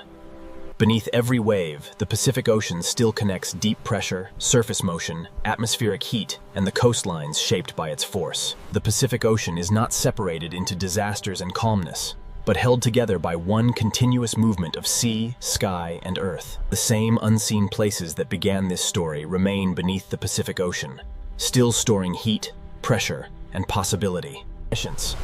Earthquakes may begin beneath the seafloor, tsunamis may cross the sea, and superstorms may rise from warm water. The Pacific Ocean is not an enemy and not a sleeping giant, but a living expression of a planet that is always shifting. To understand the Pacific Ocean is to understand that beauty and danger can exist in the same water, held together by the motion of Earth. The Pacific Ocean is where earthquakes can begin, where tsunamis can rise, where superstorms can grow. At the edge of the desert, a hidden ocean world is waiting beneath the heat. From above, this sea looks too hot, too dry, and too salty for life.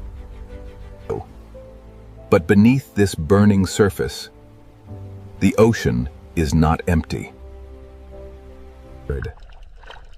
This ocean is shaped by heat, salt, sunlight, and survival.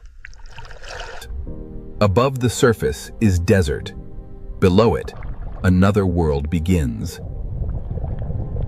The moment we enter the sea, the desert disappears.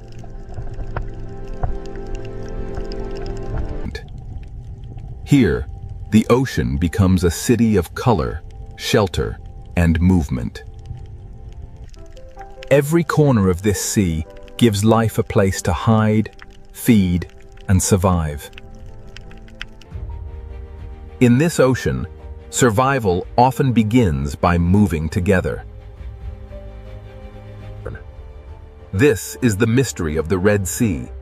How does life flourish in a hot and salty ocean? To answer that mystery, we must look closer at how this ocean builds life from hardship. The reef survives because each tiny organism plays a role in the ocean's larger design. In this ocean, survival begins with finding protection before danger arrives. The open ocean gives them space, but the reef gives them safety. Alone, each fish is fragile. Together, they become harder for the ocean's hunters to break.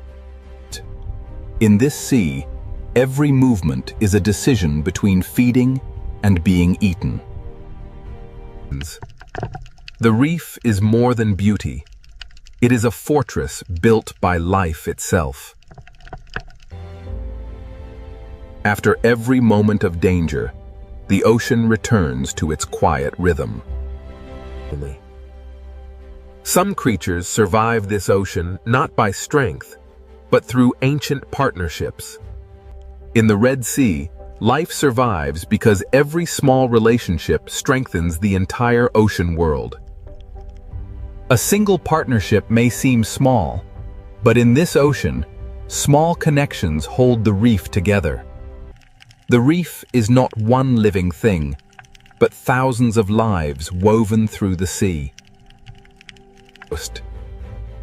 In this ocean, even movement becomes a language of survival.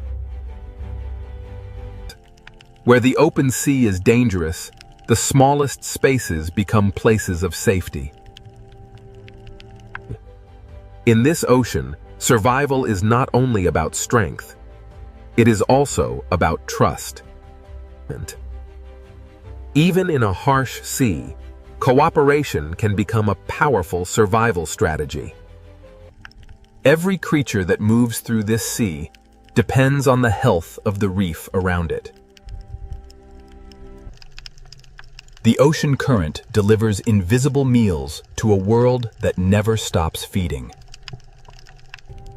These tiny animals build the foundation of one of the most resilient ocean habitats on Earth.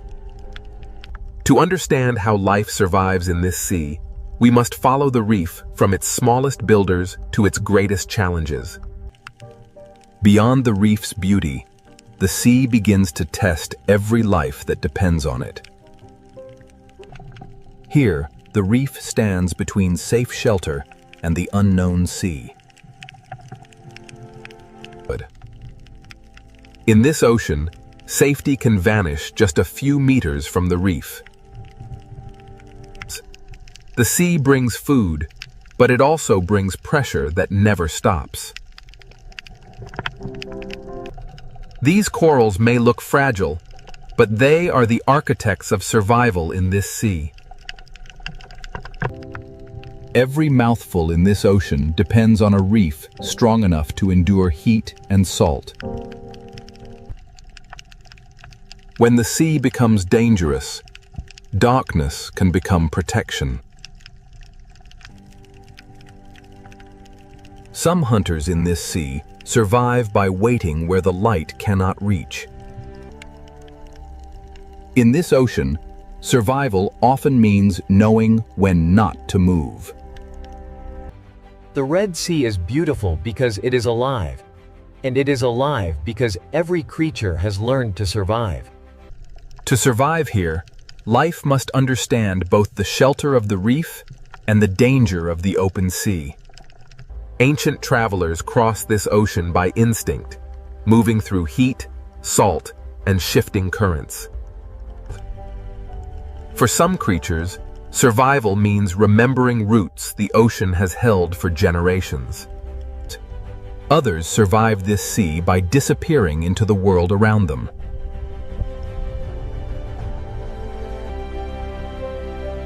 In this ocean, even the sand can hide a living strategy. Every part of this sea offers a different way to stay alive. Predators are not outsiders here. They are part of the balance that shapes the ocean. In this ocean, fear is not chaos. It is information that keeps life moving. The Red Sea is not simply beautiful. It is a test that every living thing must answer. To understand how life survives here, we must first understand the sea itself, its heat, its salt, and its unforgiving power. To understand life in this ocean, we must first understand the heat pressing down from above. This sea receives sunlight with almost no shadow to soften its power. Around this ocean, the land is dry, and fresh water is rare. With little river water entering the sea, salt remains behind. Every day, the sun pulls water upward, but the salt stays in the ocean. This is why the Red Sea becomes saltier than many other ocean waters. For marine life, this salt is not just a background, it is a constant challenge. In shallow water, heat and light can become as powerful as any predator. Here, even shade can be a survival tool.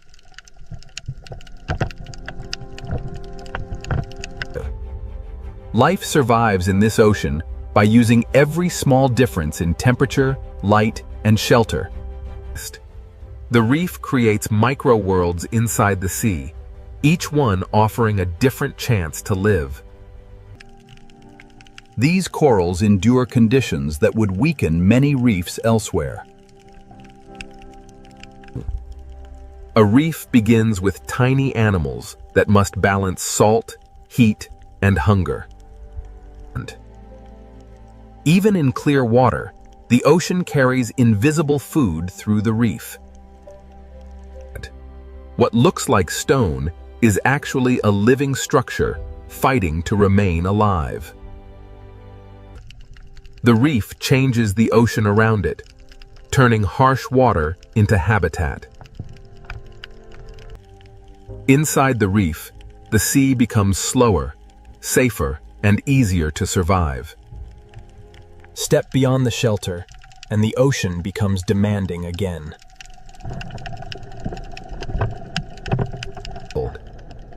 Every second in this ocean requires energy, balance, and adaptation. In this sea, the reef is not only a home, it is protection from the ocean itself. Every breath in this ocean must manage salt, oxygen, and heat. Small choices help life survive in a sea that never stops testing it.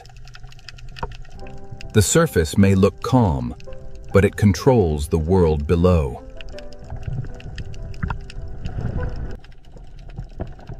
Too little light would starve the reef. Too much heat can threaten it. Life here depends on balance. Enough sunlight to grow, not enough heat to fail. Even resilient reefs carry signs of the pressure placed upon them. In this ocean, survival is never permanent. It must be renewed every day. Depth offers relief from light, but it brings its own challenges. The deeper ocean gives less heat and less light, forcing life to change again. As conditions change, the ocean chooses different survivors. In this ocean, some creatures survive by turning beauty into defense. Warning colors are another language written into the ocean. The Red Sea is not one environment, but a staircase of changing conditions. From the surface to the depths, heat, salt, light, and pressure shape every life. Life survives here by finding the exact layer of ocean it can endure. Away from the reef, the sea becomes wider, emptier, and harder to read. In open water, survival depends on movement, awareness, and the strength to keep going. The reef offers safety, but the wider ocean connects every part of the Red Sea. Now that we understand the seal's heat and salt, we can enter the reef itself, where survival becomes a living city. The reef creates micro-worlds inside the sea, each one offering a different chance to live. A reef begins with tiny animals that must balance salt, heat, and hunger. A reef begins with tiny animals that must balance salt, heat, and hunger. Even in clear water, the ocean carries invisible food through the reef. What looks like stone is actually a living structure fighting to remain alive. The reef changes the ocean around it, turning harsh water into habitat. Inside the reef, the sea becomes slower, safer, and easier to survive. Step beyond the shelter, and the ocean becomes demanding again.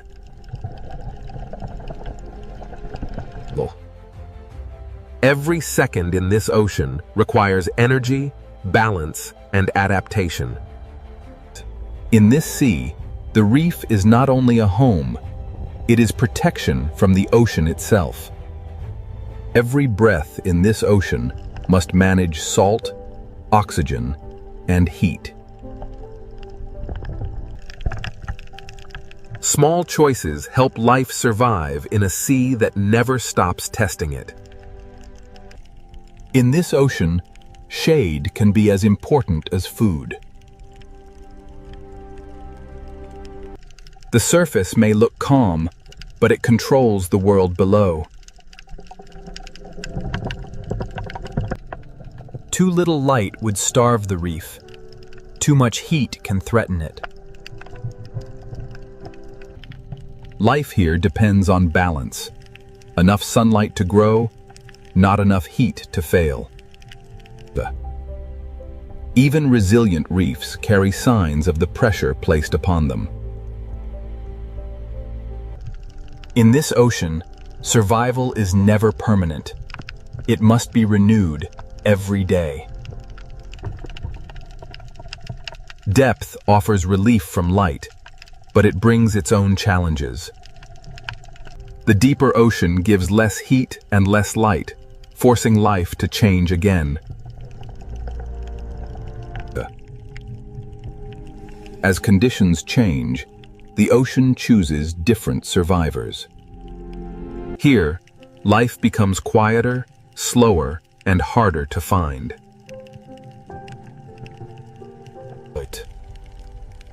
In this ocean, some creatures survive by turning beauty into defense. Warning colors are another language written into the sea. The Red Sea is not one environment, but a staircase of changing conditions. From the surface to the depths, heat, salt, light, and pressure shape every life. Life survives here by finding the exact layer of ocean it can endure. Away from the reef, the sea becomes wider, emptier, and harder to read. In open water, survival depends on movement, awareness, and the strength to keep going. The reef offers safety, but the wider ocean connects every part of the Red Sea. In this ocean, every journey eventually returns to the reef. The reef turns a harsh sea into a place where life can pause.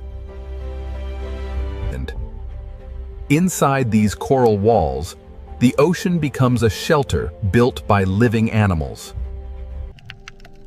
For the smallest creatures, survival begins in spaces too narrow for danger to enter. The reef is not a backdrop. It is alive, working every moment against the sea. Here, light is both a gift and a pressure that life must balance. From tiny polyps, the ocean builds a city strong enough to face extreme conditions. This is how life answers the Red Sea, by building structure, shelter, and connection. The harsher the sea becomes, the more important this living city becomes. Now, we enter the reef itself, where the Red Sea turns hardship into one of the ocean's most crowded worlds. Inside the reef, the Red Sea becomes one of the ocean's most crowded living cities. Every coral tower becomes a street, a shelter, and a feeding ground. In this ocean city, movement is constant, because life must never stop responding. The smallest passages in this sea can become the safest places to grow. For young life in this ocean, survival begins by staying hidden. The city is built by tiny animals too small to command attention, but powerful enough to shape the sea. A reef city does not rise from stone. It grows from living mouths. Generation after generation, coral turns the ocean floor into architecture. Inside these tunnels, the open sea becomes quieter, slower, and easier to survive.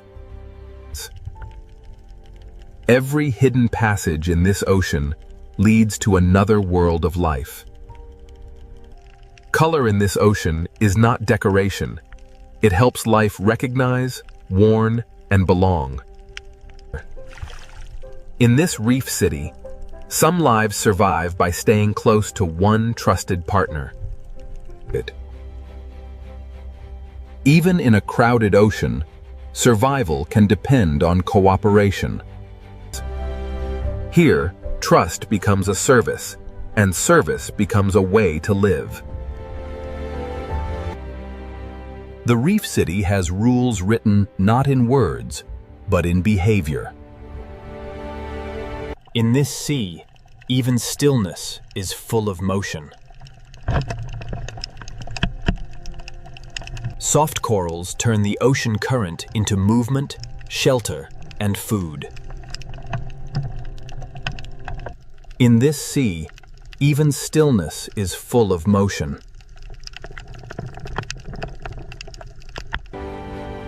Above the reef, thousands of small bodies become one protective shape. In this ocean, survival can be found in numbers, speed, and perfect timing. A reef city is full of life, but every open space carries risk. The reef does not remove danger. It gives life places to escape. After danger passes, the ocean city returns to its quiet work. Beneath the fish, another layer of the city works close to the ground. The reef survives because even the smallest cleaners remove, recycle, and reuse. Life on the reef is not always fast. Some survival happens slowly, close to the seafloor.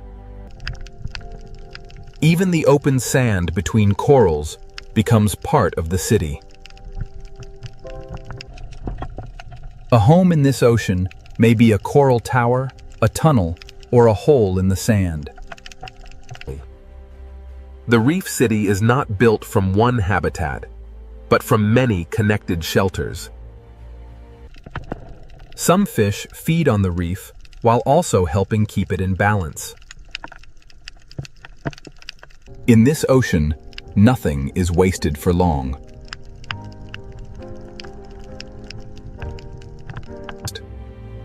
A crowded city survives when each life finds its own place and purpose.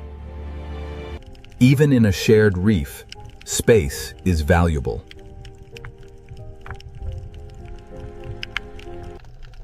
In this ocean, survival can depend on defending a space no larger than a hand.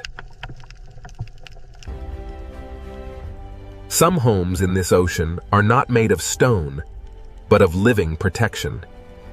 Partnership allows fragile lives to survive in a sea filled with risk. The reef survives because thousands of relationships strengthen the whole ocean world. The current connects every street of this underwater city.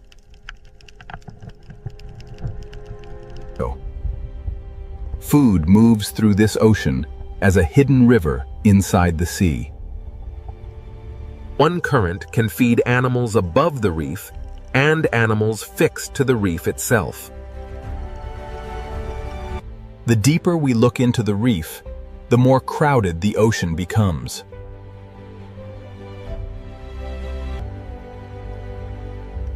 In this ocean city, disguise can be as powerful as speed.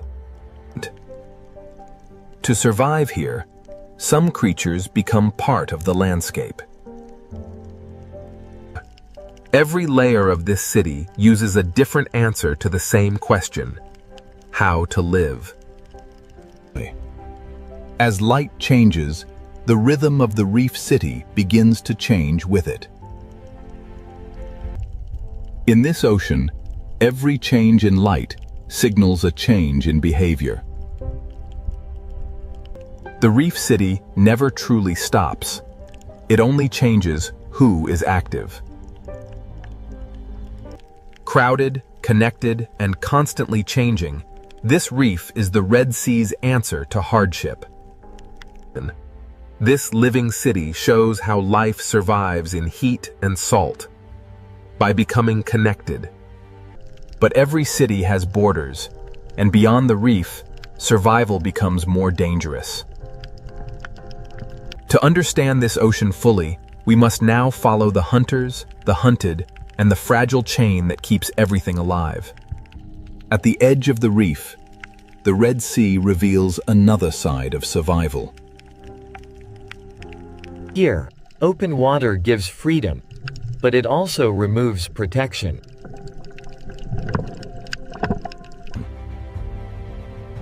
For the hunted, survival begins before the predator appears. Together, thousands of small lives can confuse a hunter's eyes. In this ocean, danger can arrive first as a shadow. The reef does not end the threat. It gives life a place to react. In this sea, surviving once does not mean danger is gone. Every calm moment in the ocean is only a pause between decisions. Some hunters survive by waiting where the reef hides them. In the Red Sea, patience can be as powerful as speed. A predator does not need to move often when the ocean brings food past its door. The reef is a shelter for the hunted, but it is also a hiding place for hunters. Another hunter waits inside the reef itself, using darkness as protection. In this sea, stillness can hide hunger. Above the hidden hunters, the reef continues to pulse with life. Some predators do not hide their danger. They display it. Warning is another form of power in this ocean. Beyond the coral, the scale of hunting begins to change.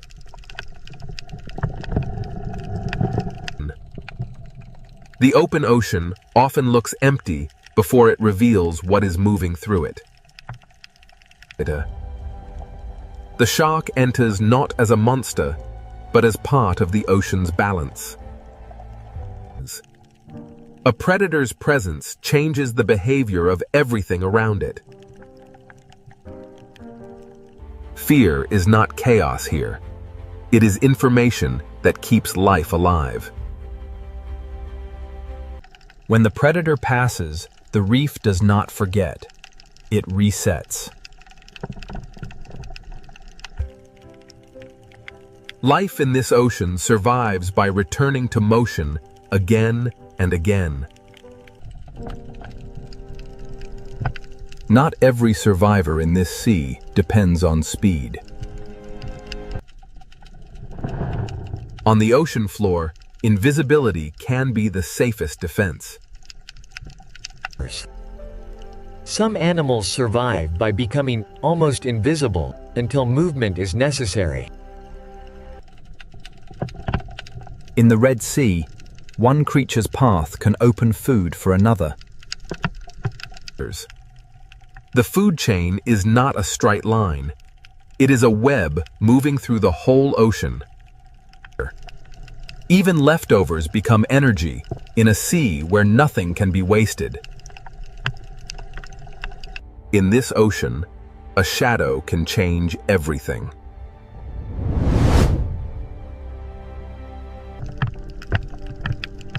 Predation shapes the ocean even when no chase happens. Survival here is not one victory. It is a rhythm repeated all day. Speed matters when the distance between hunter and hunted becomes a heartbeat. The hunted survive by knowing the shape of their city. Failure is also part of hunting in this sea.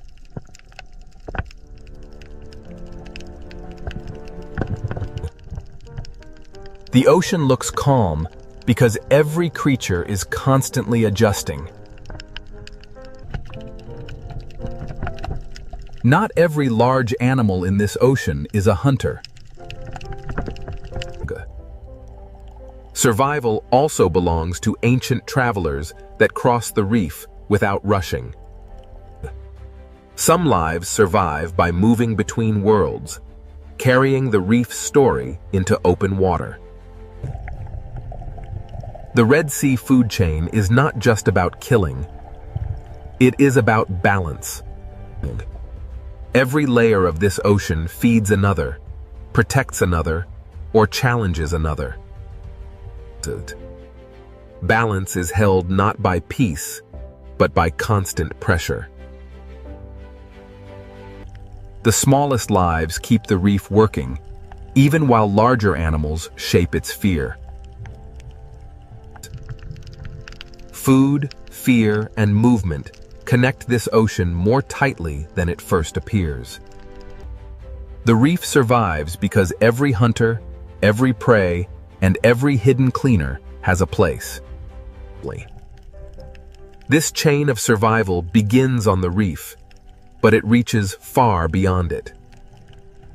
To see how this ocean renews life, we must leave the hunters behind and follow the young into the shallows. Beyond the hunters, the Red Sea holds quieter places where life begins again. In the shallows, the ocean becomes gentler, but survival still requires shelter. Here, the Red Sea builds another kind of city, not from coral, but from grass. For young fish, each blade of seagrass can become a wall, a hiding place, and a beginning. In this sea, young life learns that safety is never far from danger. The ocean nursery is not simple. It is made of grass, sand, burrows, shadows, and instinct. Even in the nursery, the smallest workers keep the sea alive. This meadow protects life by slowing the water and breaking the view of hunters. The Red Sea does not renew itself only on reefs. It renews itself in these quiet green fields. Where the sea meets the coast, another shelter rises from the shallows. Mangrove roots turn the edge of the sea into a fortress for the young. In this maze, small bodies have an advantage over larger hunters. For young life, survival begins with patience, caution, and a place to disappear. This is where the desert, the coast, and the ocean quietly meet. Young creatures survive by moving from one shelter to the next. The nursery works because no single shelter stands alone. Not all visitors to the nursery are young. Some return here across a lifetime. The Red Sea's shallow meadows feed, shelter, and guide life at many ages. Movement connects the nursery to the reef to the open sea, and the sea to survival. In the shallows, hiding can be as important as swimming. Even a silent movement can release food into the ocean. In this sea, every disturbance can become a meal.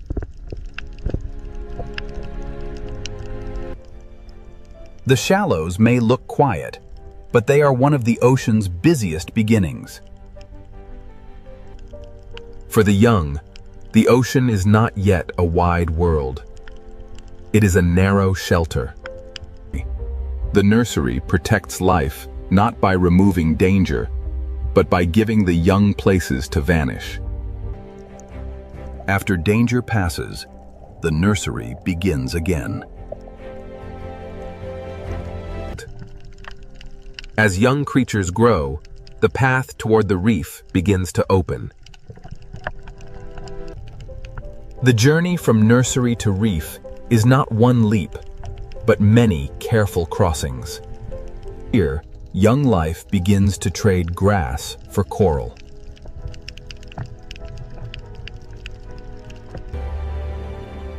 Every small coral patch teaches the skills needed for the larger reef city. The Red Sea survives because its habitats are connected, each one preparing life for the next. Roots, grass, sand, and coral are not separate worlds. They are one coastal ocean network.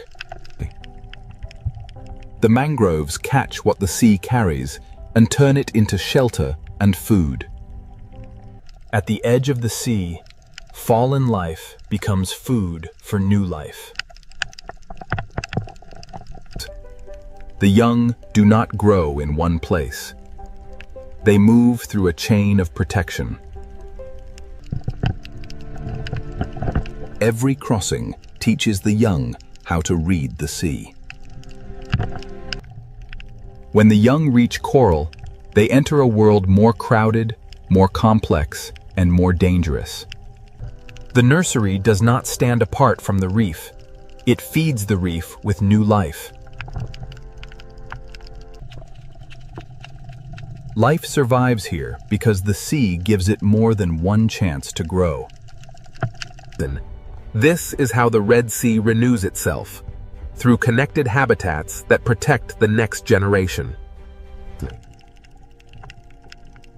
But the Red Sea is not only shallow nurseries and sunlit reefs. Beyond the nurseries, the ocean drops away into places far less understood. The same sea that shelters young life also hides deep and extreme worlds below. To complete the story of survival, we must now leave the sunlight and follow the Red Sea into its hidden depths. Now, the Red Sea will reveal its deepest secret, life where heat, salt, darkness, and mystery meet. This water is so salty and dense that it rests beneath the ocean like a hidden lake. Life survives here by cooperating when strength alone is not enough. Life survives here through partnerships older than memory. Life survives here by building shelter where the sea is harsh. For many animals, survival means knowing where not to go. In the deep sea, distance from danger can be the difference between life and death. Even in the quietest parts of the ocean, life finds surfaces to hold on to.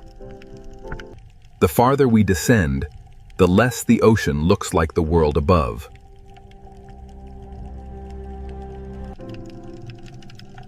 Some of the smallest lives may be the strongest survivors in the Red Sea. Here, survival is not abundance. It is endurance.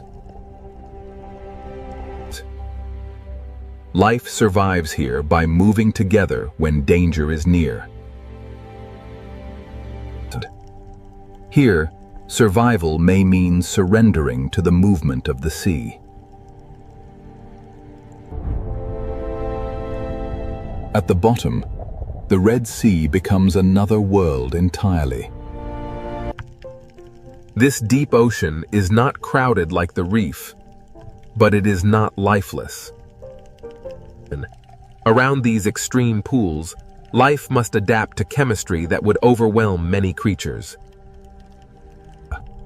The Red Sea teaches that life can shrink, hide, and change rather than disappear. Even here, far below the reef, life depends on the ocean above. As light returns, the ocean becomes crowded once more. Survival here is not one strategy, but many strategies layered together. Food from above sinks slowly through the sea, carrying energy into darkness. They do not need coral towers, sunlight, or open water. They survive where conditions become extreme. At this boundary, the ocean separates into layers that many animals cannot cross. Every layer of this ocean holds a different answer to the same challenge.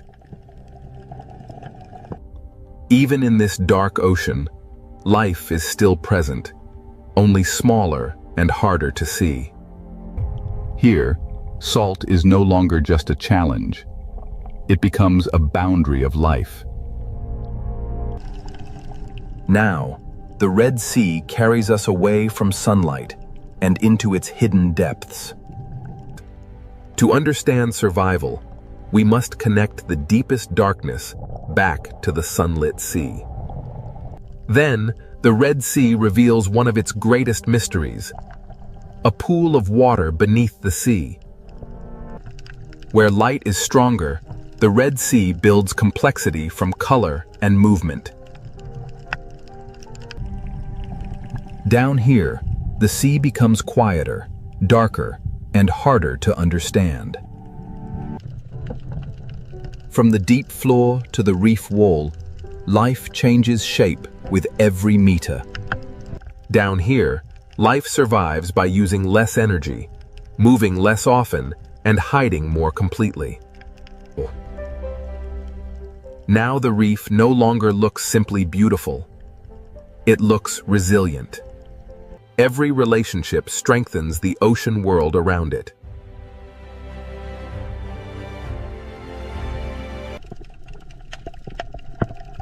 Life survives here because the reef is renewed by the shallows.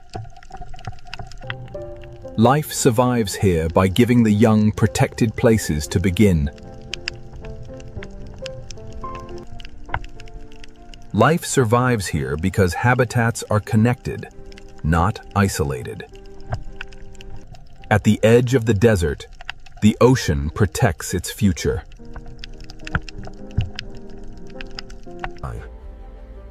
The answer is not found in one place, but in the connection between all places. Heat, salt, light, darkness, danger, and shelter all shape this ocean together. Life survives in the Red Sea because it adapts at every scale.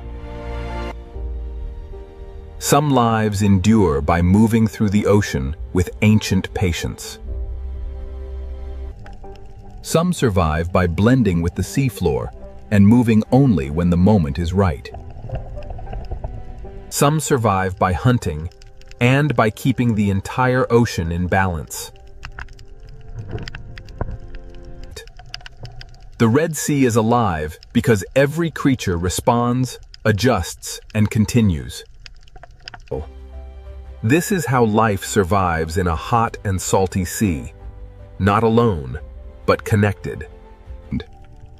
What looked impossible from above becomes extraordinary beneath the surface.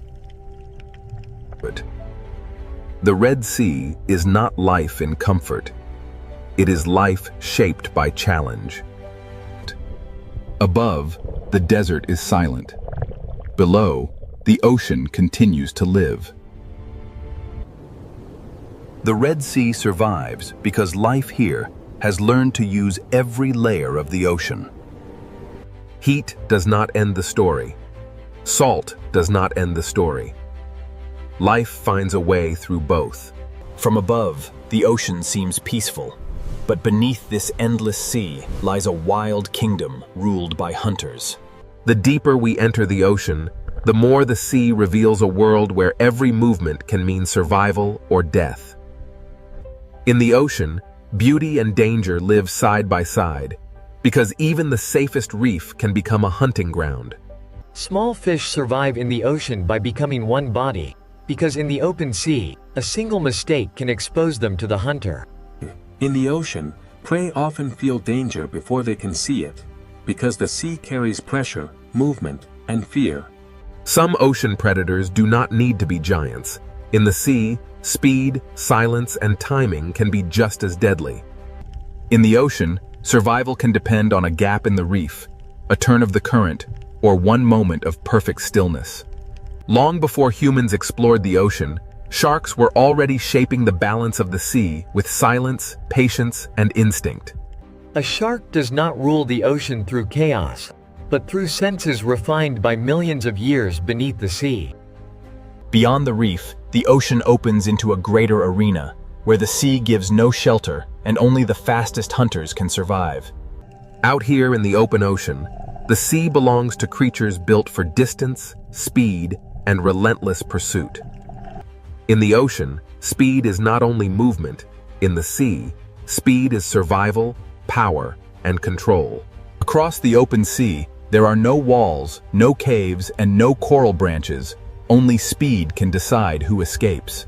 When fear spreads through the ocean, prey gather into one shining shape, hoping the sea will hide the individual inside the crowd. In the ocean, every hunt is a battle between panic and precision, and the sea rewards the hunter that chooses the perfect moment. The surface of the ocean may look like escape, but in the sea, danger can attack from every direction. Some ocean predators do not rule by force alone. In the sea, intelligence can turn open water into a trap. In the ocean, teamwork can change the rules of the hunt, because one predator may chase, but many predators can control the sea. After every chase, the ocean becomes quiet again, but the silence of the sea is never empty. The ocean is not ruled by one kind of hunter, because the sea creates many forms of power, and each one claims its own territory. Not every hunter in the ocean chases across the open sea. Some wait where the ocean itself becomes a trap. In these narrow parts of the sea, the fastest creature does not always win. The one that understands the terrain may hold the power. In the ocean, patience can become a weapon, and a motionless hunter can be more dangerous than one in pursuit. A hunt in the ocean does not always begin with a chase. Sometimes it begins with silence, distance, and one mistake. In the sea, a single second can separate safety from capture, and after the strike, the ocean becomes quiet again. Some ocean predators do not patrol the open sea. They turn darkness inside the reef into a doorway for hunting. In the ocean, the line between home and hunting ground can be almost invisible.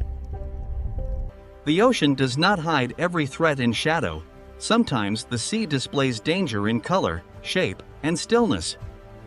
In the ocean, survival is not always about being the largest. Sometimes it is about being impossible to attack. The ocean creates many kinds of predators, and each one rules only where its own strength becomes the perfect weapon.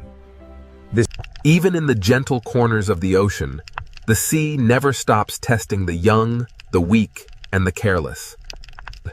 In the ocean, safety is often temporary, because every hiding place can become a path for another hunter.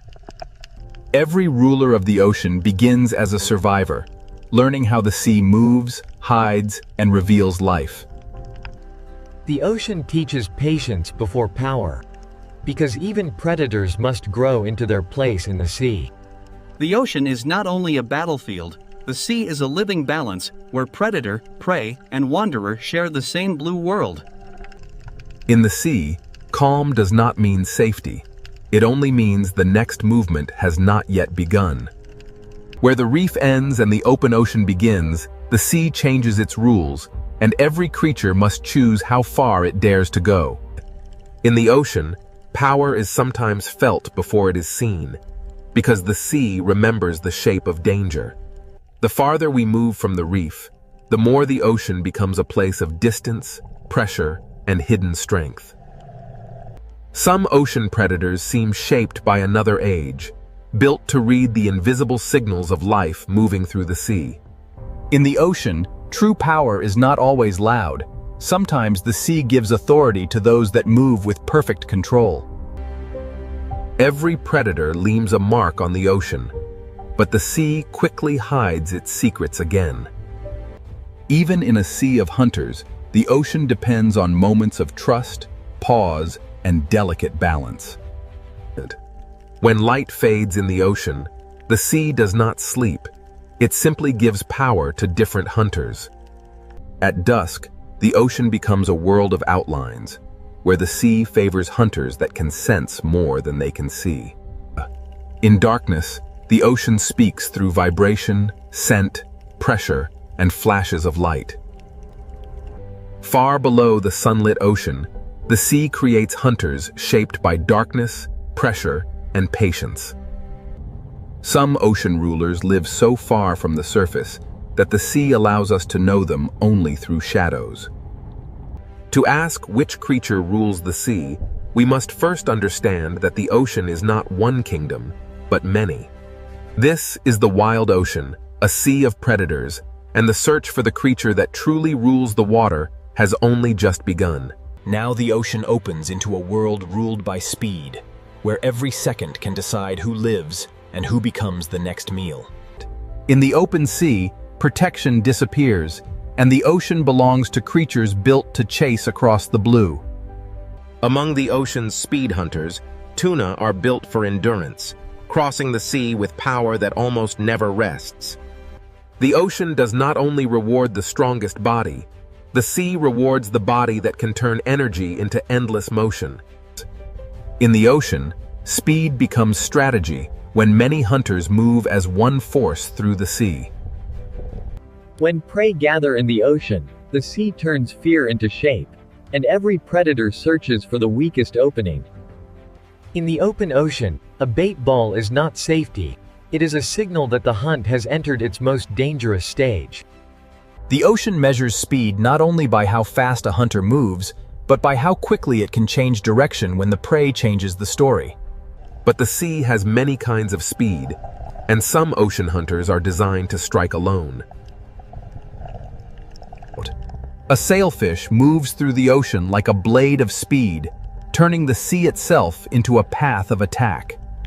In the ocean, some predators use speed like a tool, not only to chase, but to cut, turn, and confuse. The sea rewards the hunter that can read the movement of 1,000 fish and find the one mistake inside the crowd. In the open ocean, escape is not a place, escape is a direction, and the hunter must close that direction before the prey finds it. Beyond the flash of the sailfish, the ocean holds another kind of speed, heavier, colder, and more explosive. The mako shark is one of the kayo pure speed hunters, built to turn muscle into explosive motion beneath the sea. In the ocean, speed without control is wasted, and the true hunter must move fast and decide faster. A single burst across the ocean can change the shape of the entire school, even when the strike itself is over in a heartbeat. Sometimes the pressure of the ocean becomes so great that prey must leave the sea for a few seconds of hope. But the ocean always waits below, and every return to the sea brings the chase back into motion. But in the ocean, beauty can move with astonishing speed, and color can belong to a hunter as much as to the reef. Open ocean hunters must read light as much as movement, because in the sea, a flash of silver can reveal the path of prey. The open ocean is not empty. The sea is layered with hunters, each one built for a different kind of pursuit. In the ocean, separation can be fatal, because the sea is most dangerous when a creature stands alone. A barracuda does not need a long chase. In the ocean, it waits for the moment when distance becomes small enough to erase. In the sea, straight-line speed can become a weapon when the predator knows exactly where the prey must turn next. But in the ocean, speed becomes even more powerful when it is guided by memory, sound, and teamwork. These ocean hunters do not simply follow prey. They shape the sea around it until escape becomes harder. In the ocean, teamwork can turn empty water into invisible walls. The sea does not give power to one design alone. The ocean creates many answers to the same hunger. Even in the open ocean, the sea has hidden roads, and predators learn where life gathers. A hunter in the ocean must understand water, because the sea decides where food moves before the predator ever arrives. When millions of small fish move through the ocean, the sea becomes a signal that calls hunters from every direction. In the ocean, a school survives by turning together, but the larger the school becomes, the more hunters it attracts. The ocean's greatest hunts often begin when many predators follow the same signal of fear. Here, speed rules the sea for a moment, but speed alone cannot explain the full power of the ocean. The ocean can turn from chaos to silence in seconds, and the sea keeps no witness for long. But below the speed of the open ocean, another kind of predator waits, older, quieter, and shaped by time. The fastest hunters may dominate the moment, but the ocean also belongs to predators that have survived for millions of years. Some ocean predators do not need to chase every movement, because their power lies in sensing when the sea is ready. Speed may rule the open ocean, but it is only one answer in the sea's long history of predators. The ocean demands balance from every hunter, because the sea punishes wasted energy as quickly as missed opportunity. To live by speed in the ocean is to live in constant motion, always chasing the next signal of life across the sea. The open sea has shown us hunters of speed, but the ocean's oldest predators are still waiting in the deeper blue. Long before speed ruled the open ocean, sharks were already mastering the sea through silence, senses, and survival. The next question is not how fast a predator can move, but how long a design can survive in the ocean. In the open sea, speed can rule the chase, but in the deeper ocean, something older is about to take control. Now we enter the world of sharks, ancient predators shaped by the ocean long before speed became a spectacle. A great white shark does not need to rush through the sea, because the ocean has already given it patience, strength, and perfect design. In the ocean, a shark is not a monster. It is a living record of millions of years of survival beneath the sea. In the ocean, the hunt often begins long before the chase, when the predator studies movement from below. A shark can turn the ocean's layers into strategy, using depth as cover and silence as pressure. In the sea, power is sometimes measured by the fear a predator creates without touching anything at all. Not every shark rules the ocean in the same way. Some move like wandering investigators of the sea. A tiger shark survives in the ocean by being curious, adaptable, and willing to explore almost every edge of the sea.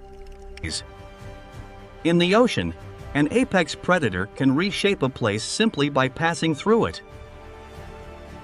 The hammerhead shows how the ocean can shape a predator into something strange, precise, and perfectly suited to the sea. In the sea, a predator does not need to see everything when it can feel the hidden movements of life. At the reef edge, sharks become part of the ocean's rhythm, arriving as light fades and confidence changes sides. The reef shark rules through familiarity, knowing every current, corner, and shadow of its ocean territory.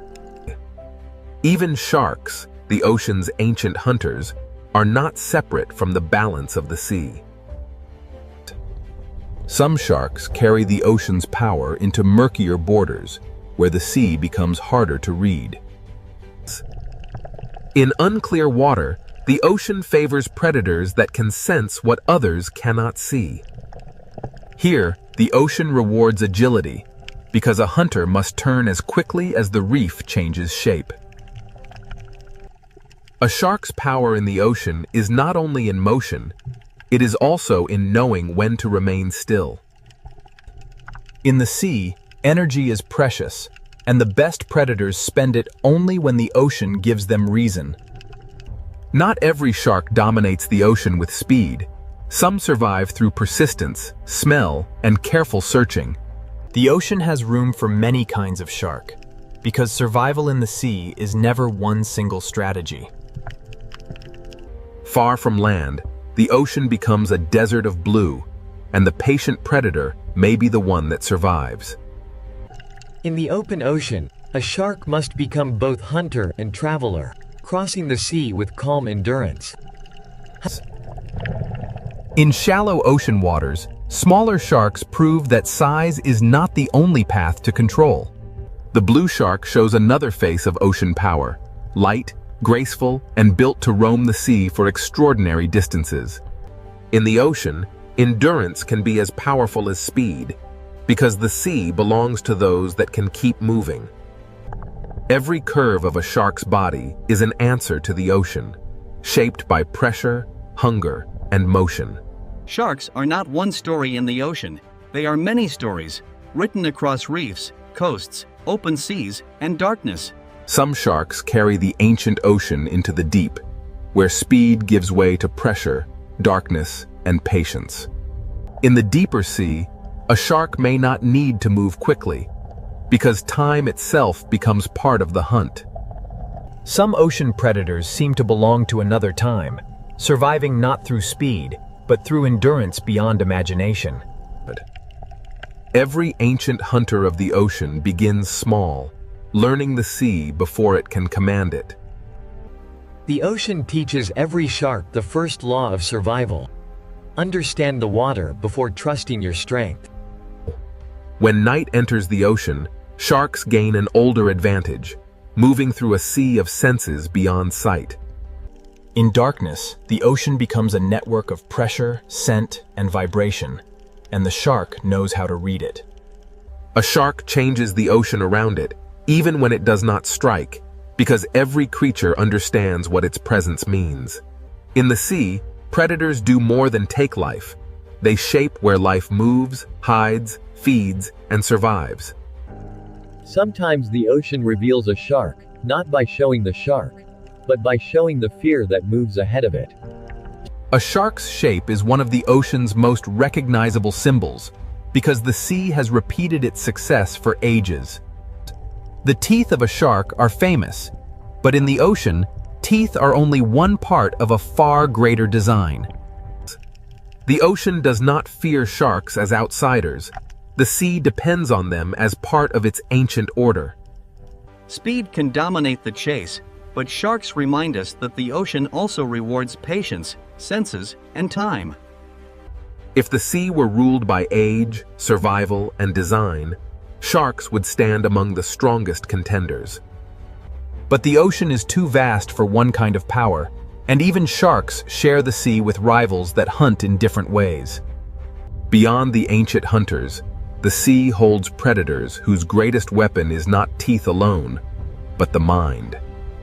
The ocean's next challenge to the shark is not only faster or larger, it is more coordinated. If sharks are the ocean's ancient design, then the next hunters may represent something even more difficult to face: intelligence. Sharks have ruled the ocean through time, senses, and survival, but now the sea reveals hunters that rule through memory, teamwork, and strategy. After the ancient power of sharks, the ocean now reveals predators whose greatest weapon is intelligence. In the sea, one hunter can chase, but a family of hunters can plan. Orcas do not simply move through the ocean. They read the sea, remember it, and share that knowledge with one another. In the ocean, communication can become a weapon when every member of the pod understands the same moment. The smartest predators in the ocean do not always attack first. Sometimes they shape the sea around the prey. In open water, intelligence can turn the ocean itself into a trap. Where tunas use speed and sharks use ancient senses, orcas use the ocean as a problem to be solved. The surface of the sea can become a ceiling when intelligent hunters understand how to use it. In the ocean, the most powerful strike may come only after the prey has already lost every direction. Orcas show that ruling the sea is not only about taking prey, but about knowing when not to waste effort. In this ocean world, knowledge is passed through generations, carried by families that learn the sea together. Every young hunter in the ocean must learn not only how to move, but how to belong.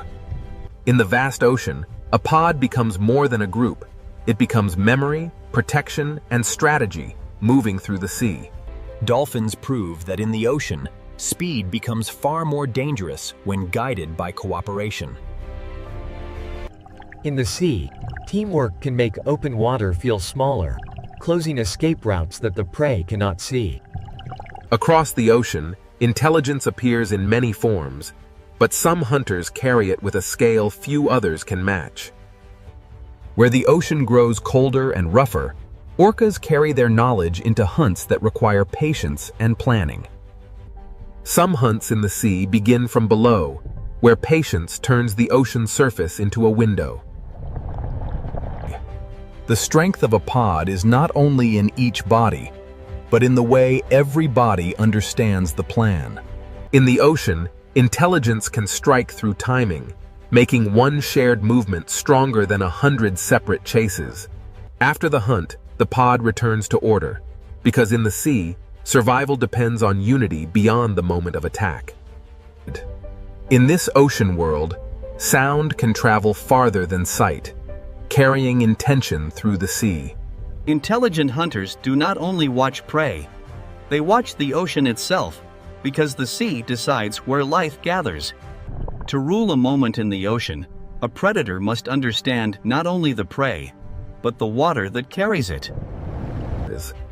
In the sea, a smart predator does not need to chase every turn if it can predict the next one. The ocean becomes a tool when intelligence turns bubbles, pressure, and shadow into signals of fear. Here, the ocean shows a different kind of dominance, not the fastest chase, but the calm control of every choice the prey can make. A successful ocean hunter does not need chaos to prove power. Sometimes control is the clearest sign of rule. The ocean is too vast for instinct alone. To survive here, a predator must remember where the sea has fed it before. In the open sea, intelligence stretches across distance, keeping the pod connected even when the ocean separates them.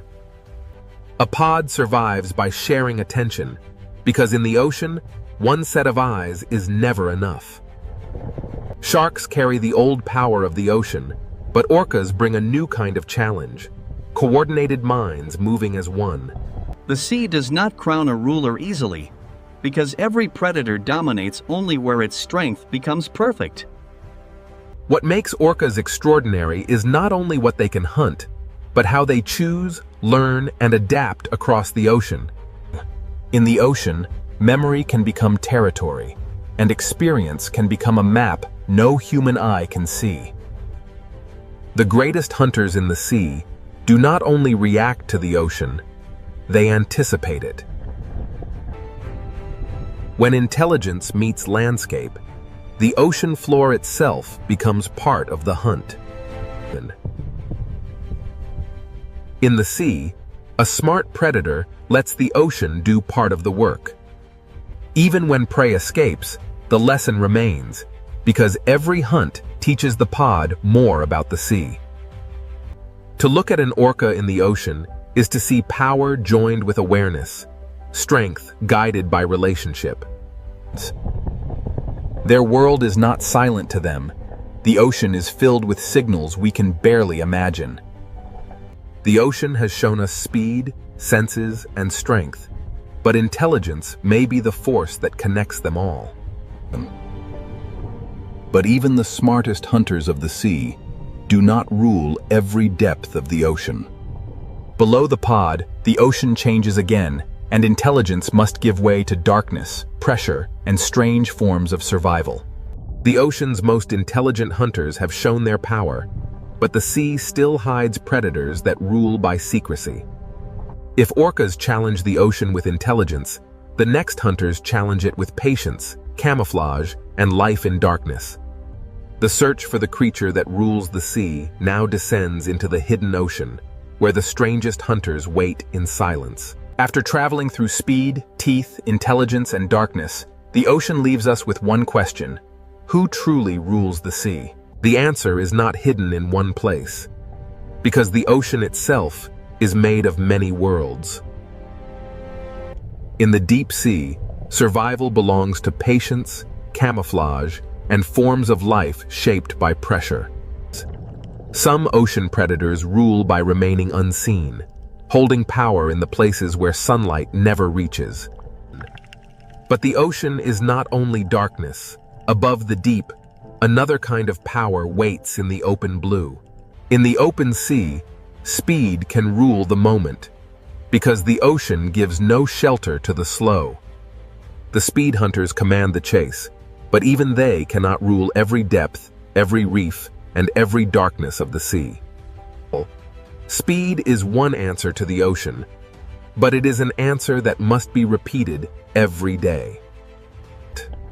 Then come the sharks, predators whose power is not only speed, but time itself.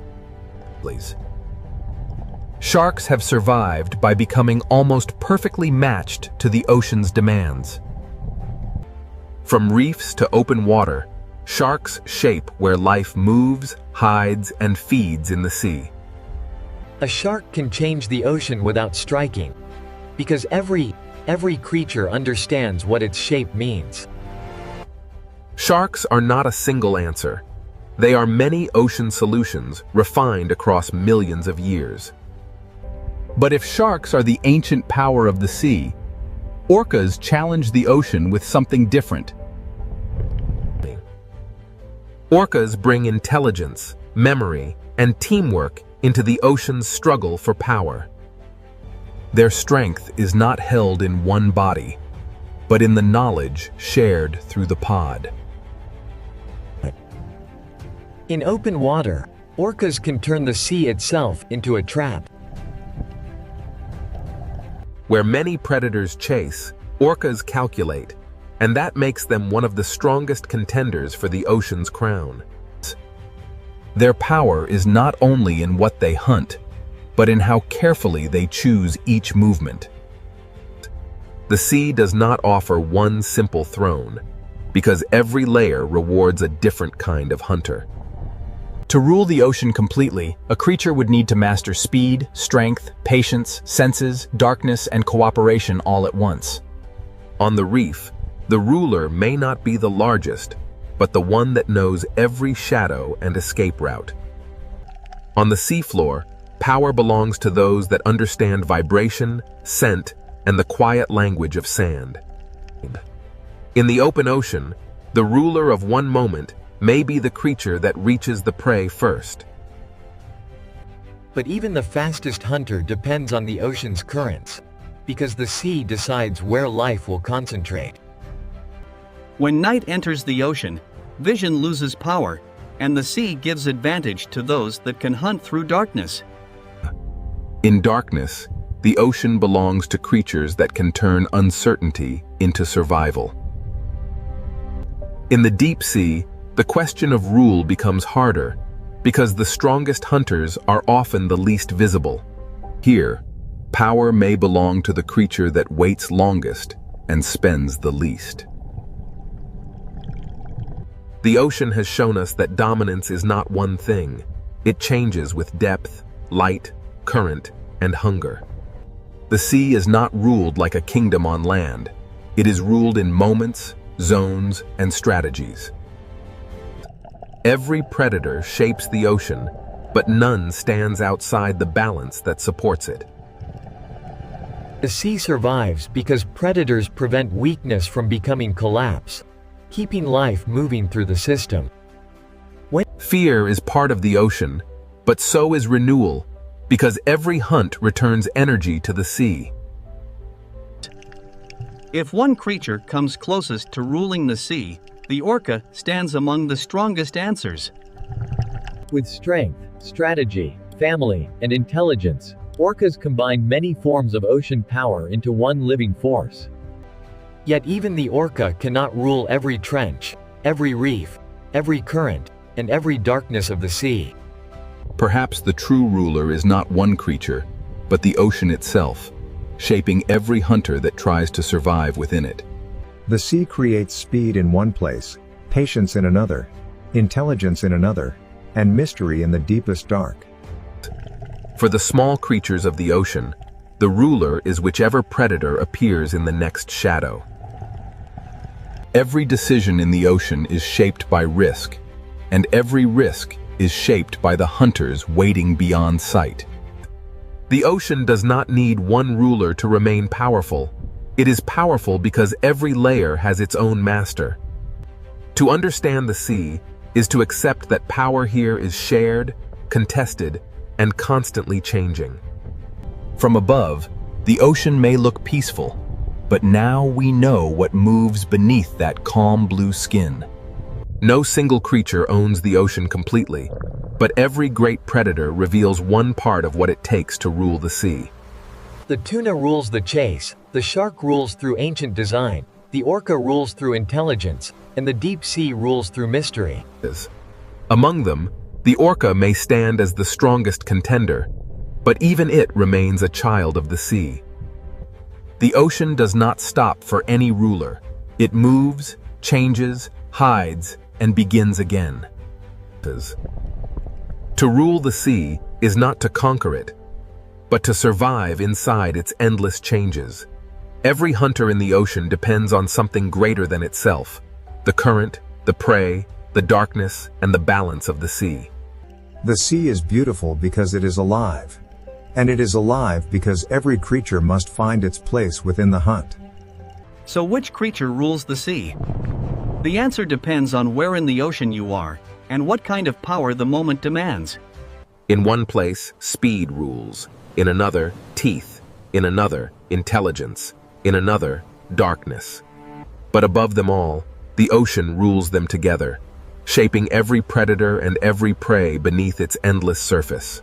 This is the wild ocean, a world where no crown lasts forever, and every ruler must answer to the sea. From above, the ocean seems peaceful, but beneath this endless sea lies a wild kingdom ruled by hunters. The deeper we enter the ocean, the more the sea reveals a world where every movement can mean survival or death.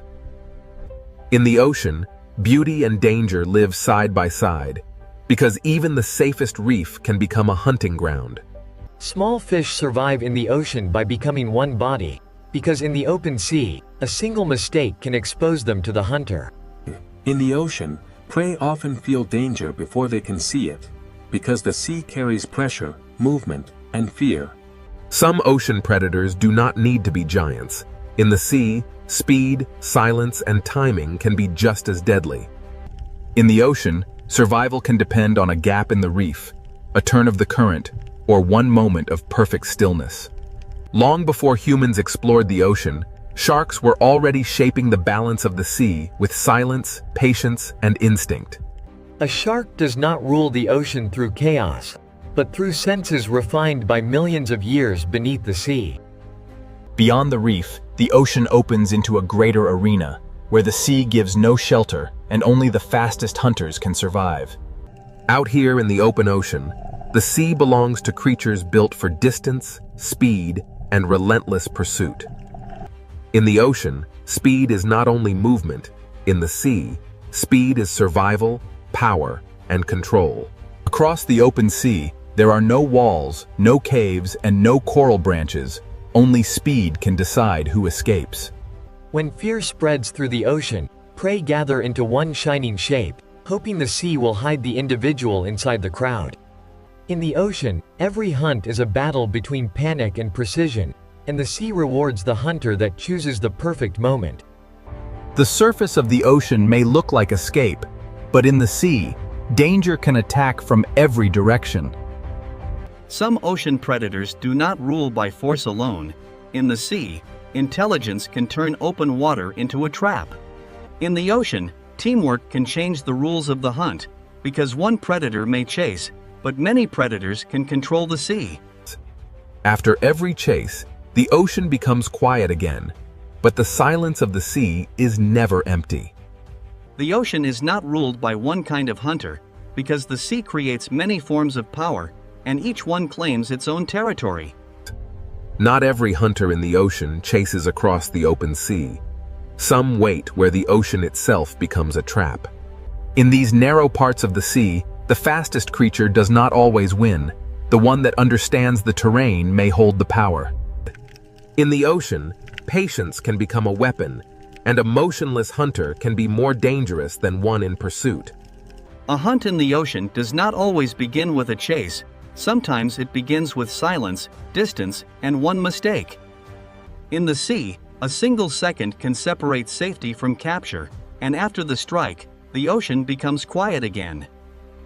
Some ocean predators do not patrol the open sea. They turn darkness inside the reef into a doorway for hunting. In the ocean, the line between home and hunting ground can be almost invisible. The ocean does not hide every threat in shadow. Sometimes the sea displays danger in color, shape, and stillness. In the ocean, survival is not always about being the largest.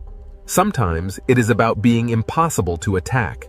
The ocean creates many kinds of predators, and each one rules only where its own strength becomes the perfect weapon. Even in the gentle corners of the ocean, the sea never stops testing the young, the weak, and the careless. In the ocean, safety is often temporary, because every hiding place can become a path for another hunter. Every ruler of the ocean begins as a survivor, learning how the sea moves, hides, and reveals life. The ocean teaches patience before power, because even predators must grow into their place in the sea. The ocean is not only a battlefield, the sea is a living balance where predator, prey, and wanderer share the same blue world. In the sea, calm does not mean safety. It only means the next movement has not yet begun. Where the reef ends and the open ocean begins, the sea changes its rules, and every creature must choose how far it dares to go. In the ocean, power is sometimes felt before it is seen, because the sea remembers the shape of danger. The farther we move from the reef, the more the ocean becomes a place of distance, pressure, and hidden strength.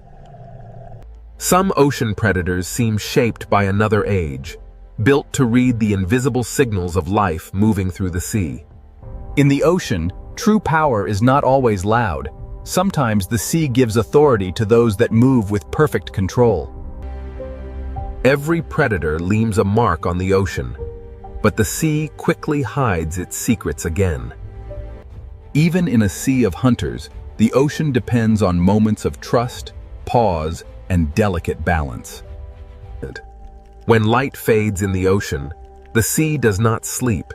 It simply gives power to different hunters. At dusk, the ocean becomes a world of outlines, where the sea favors hunters that can sense more than they can see. In darkness, the ocean speaks through vibration, scent, pressure, and flashes of light. Far below the sunlit ocean, the sea creates hunters shaped by darkness, pressure, and patience. Some ocean rulers live so far from the surface that the sea allows us to know them only through shadows. To ask which creature rules the sea, we must first understand that the ocean is not one kingdom, but many. This is the wild ocean, a sea of predators, and the search for the creature that truly rules the water has only just begun. Now the ocean opens into a world ruled by speed, where every second can decide who lives and who becomes the next meal. In the open sea, protection disappears, and the ocean belongs to creatures built to chase across the blue. Among the ocean's speed hunters, tuna are built for endurance, crossing the sea with power that almost never rests. The ocean does not only reward the strongest body, The sea rewards the body that can turn energy into endless motion. In the ocean, speed becomes strategy when many hunters move as one force through the sea. When prey gather in the ocean, the sea turns fear into shape, and every predator searches for the weakest opening. In the open ocean, a bait ball is not safety. It is a signal that the hunt has entered its most dangerous stage. The ocean measures speed not only by how fast a hunter moves, but by how quickly it can change direction when the prey changes the story. But the sea has many kinds of speed, and some ocean hunters are designed to strike alone. A sailfish moves through the ocean like a blade of speed, turning the sea itself into a path of attack. In the ocean, some predators use speed like a tool, not only to chase, but to cut, turn, and confuse. The sea rewards the hunter that can read the movement of 1,000 fish and find the one mistake inside the crowd. In the open ocean, escape is not a place, escape is a direction, and the hunter must close that direction before the prey finds it. Beyond the flash of the sailfish, the ocean holds another kind of speed, heavier, colder, and more explosive. The mako shark is one of the kayo pure speed hunters, built to turn muscle into explosive motion beneath the sea. In the ocean, speed without control is wasted, and the true hunter must move fast and decide faster. A single burst across the ocean can change the shape of the entire school, even when the strike itself is over in a heartbeat. Sometimes the pressure of the ocean becomes so great that prey must leave the sea for a few seconds of hope. But the ocean always waits below, and every return to the sea brings the chase back into motion. But in the ocean, beauty can move with astonishing speed, and color can belong to a hunter as much as to the reef. Open ocean hunters must read light as much as movement, because in the sea, a flash of silver can reveal the path of prey. The open ocean is not empty. The sea is layered with hunters, each one built for a different kind of pursuit. In the ocean, separation can be fatal, because the sea is most dangerous when a creature stands alone. A barracuda does not need a long chase. In the ocean, it waits for the moment when distance becomes small enough to erase. In the sea, straight-line speed can become a weapon when the predator knows exactly where the prey must turn next. But in the ocean, speed becomes even more powerful when it is guided by memory, sound, and teamwork. These ocean hunters do not simply follow prey. They shape the sea around it until escape becomes harder. In the ocean, teamwork can turn empty water into invisible walls. The sea does not give power to one design alone. The ocean creates many answers to the same hunger. Even in the open ocean, the sea has hidden roads, and predators learn where life gathers. A hunter in the ocean must understand water, because the sea decides where food moves before the predator ever arrives. When millions of small fish move through the ocean, the sea becomes a signal that calls hunters from every direction. In the ocean, a school survives by turning together, but the larger the school becomes, the more hunters it attracts. The ocean's greatest hunts often begin when many predators follow the same signal of fear. Here, speed rules the sea for a moment, but speed alone cannot explain the full power of the ocean. The ocean can turn from chaos to silence in seconds, and the sea keeps no witness for long. But below the speed of the open ocean, another kind of predator waits, older, quieter, and shaped by time. The fastest hunters may dominate the moment, but the ocean also belongs to predators that have survived for millions of years.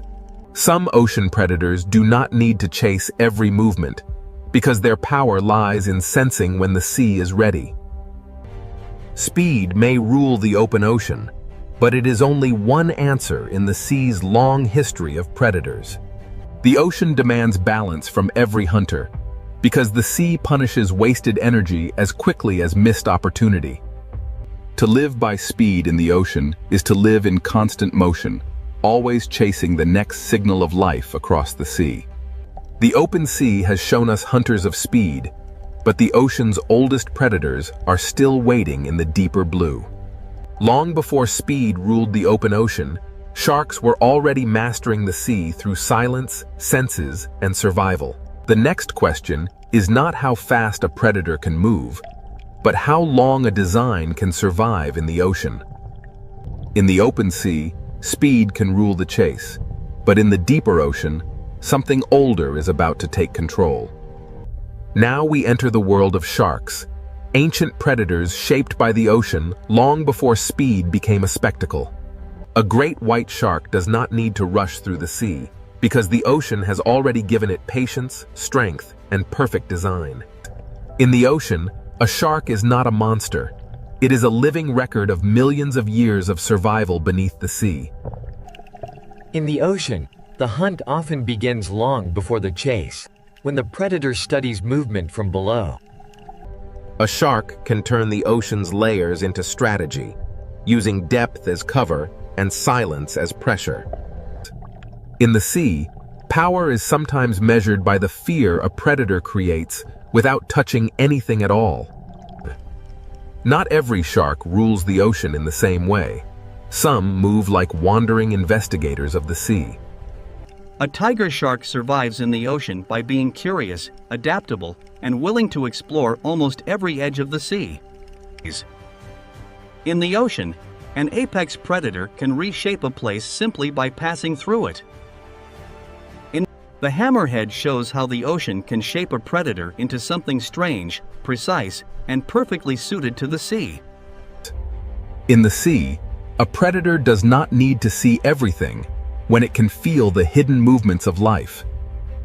At the reef edge, sharks become part of the ocean's rhythm, arriving as light fades and confidence changes sides. The reef shark rules through familiarity, knowing every current, corner, and shadow of its ocean territory. Even sharks, the ocean's ancient hunters, are not separate from the balance of the sea. Some sharks carry the ocean's power into murkier borders, where the sea becomes harder to read. In unclear water, the ocean favors predators that can sense what others cannot see. In shallow ocean waters, smaller sharks prove that size is not the only path to control. Here, the ocean rewards agility, because a hunter must turn as quickly as the reef changes shape. A shark's power in the ocean is not only in motion, it is also in knowing when to remain still. In the sea, energy is precious, and the best predators spend it only when the ocean gives them reason. Not every shark dominates the ocean with speed. Some survive through persistence, smell, and careful searching. The ocean has room for many kinds of shark, because survival in the sea is never one single strategy. Far from land, the ocean becomes a desert of blue, and the patient predator may be the one that survives. In the open ocean, a shark must become both hunter and traveler, crossing the sea with calm endurance. The blue shark shows another face of ocean power, light, graceful, and built to roam the sea for extraordinary distances. In the ocean, endurance can be as powerful as speed, because the sea belongs to those that can keep moving. Every curve of a shark's body is an answer to the ocean, shaped by pressure, hunger, and motion. Sharks are not one story in the ocean. They are many stories, written across reefs, coasts, open seas, and darkness. Some sharks carry the ancient ocean into the deep, where speed gives way to pressure, darkness, and patience. In the deeper sea, a shark may not need to move quickly, because time itself becomes part of the hunt. Some ocean predators seem to belong to another time, surviving not through speed, but through endurance beyond imagination. Every ancient hunter of the ocean begins small, learning the sea before it can command it. The ocean teaches every shark the first law of survival: Understand the water before trusting your strength. When night enters the ocean, sharks gain an older advantage, moving through a sea of senses beyond sight.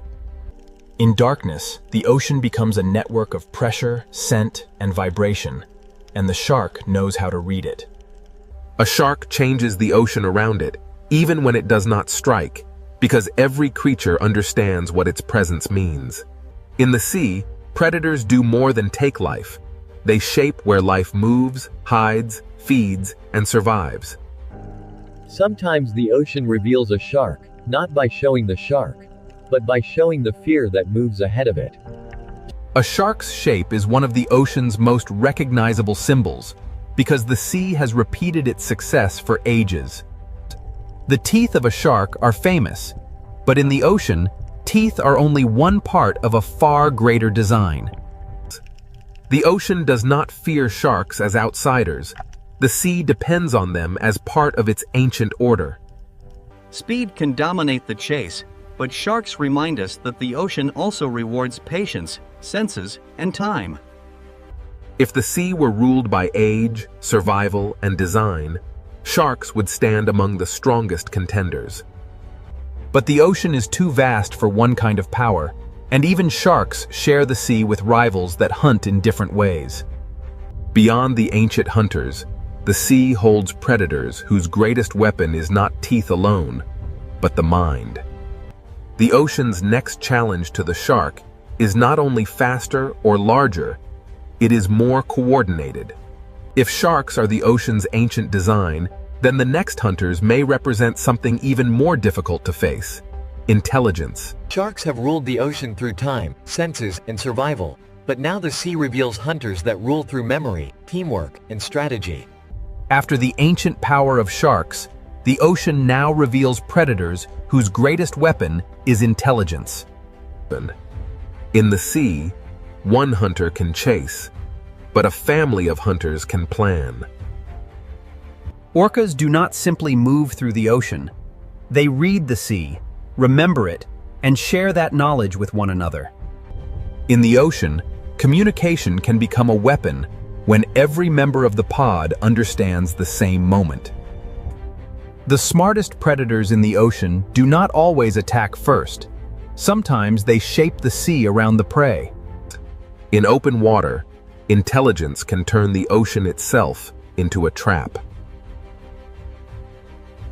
Where tunas use speed and sharks use ancient senses, orcas use the ocean as a problem to be solved.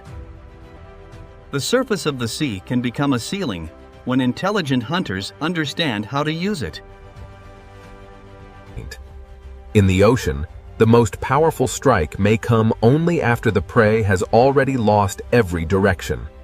Orcas show that ruling the sea is not only about taking prey, but about knowing when not to waste effort. In this ocean world, knowledge is passed through generations, carried by families that learn the sea together. Every young hunter in the ocean must learn not only how to move, but how to belong. In the vast ocean, a pod becomes more than a group. It becomes memory, protection, and strategy moving through the sea. Dolphins prove that in the ocean, speed becomes far more dangerous when guided by cooperation. In the sea, teamwork can make open water feel smaller, closing escape routes that the prey cannot see. Across the ocean, intelligence appears in many forms, but some hunters carry it with a scale few others can match. Where the ocean grows colder and rougher, orcas carry their knowledge into hunts that require patience and planning. Some hunts in the sea begin from below, where patience turns the ocean surface into a window. The strength of a pod is not only in each body, but in the way every body understands the plan.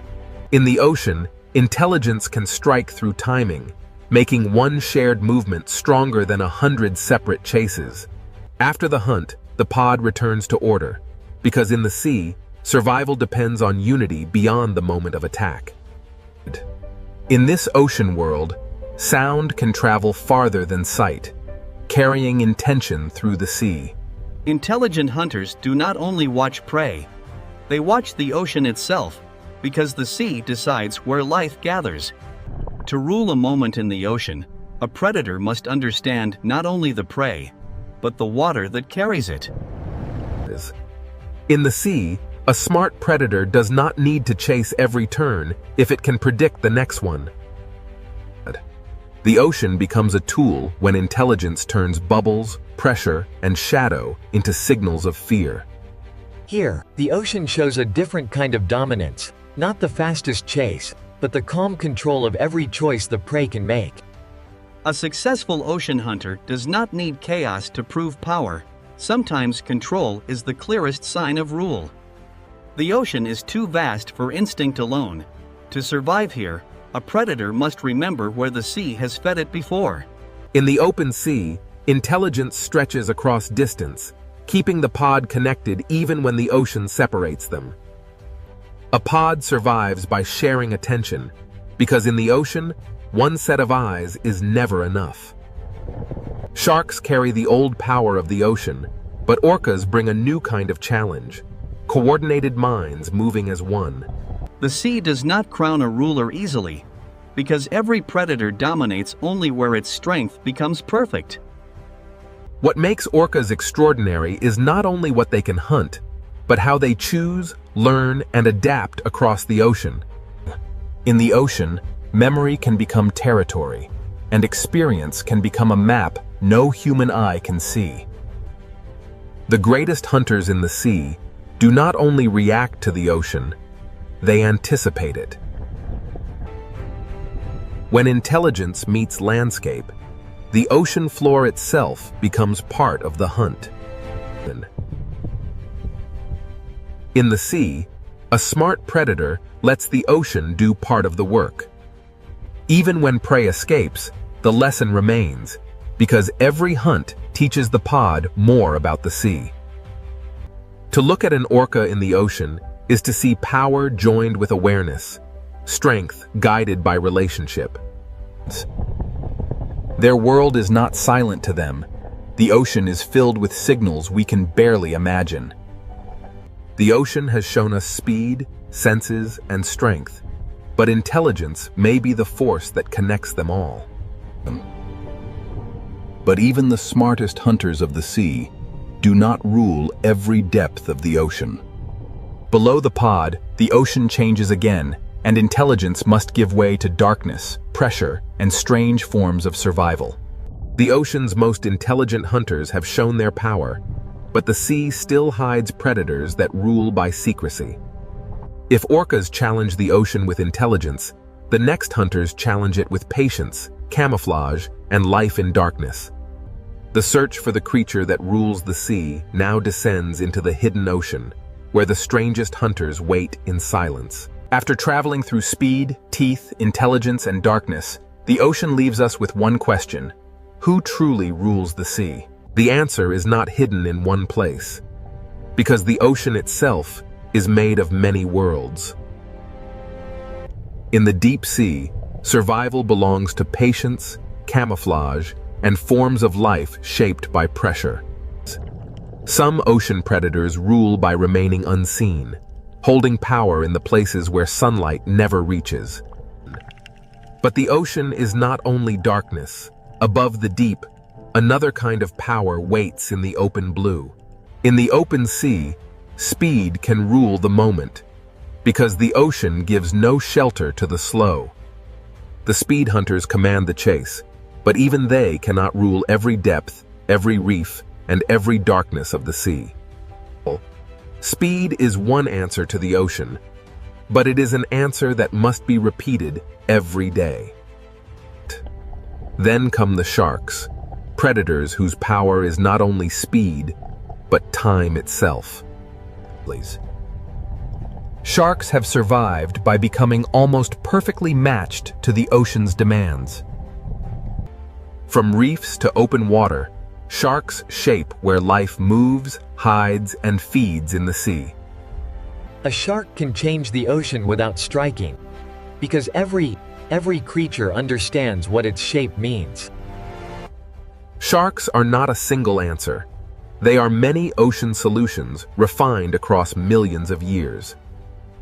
But if sharks are the ancient power of the sea, orcas challenge the ocean with something different.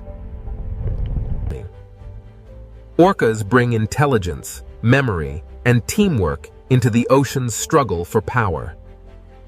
Their strength is not held in one body, but in the knowledge shared through the pod. In open water, orcas can turn the sea itself into a trap. Where many predators chase, orcas calculate, and that makes them one of the strongest contenders for the ocean's crown.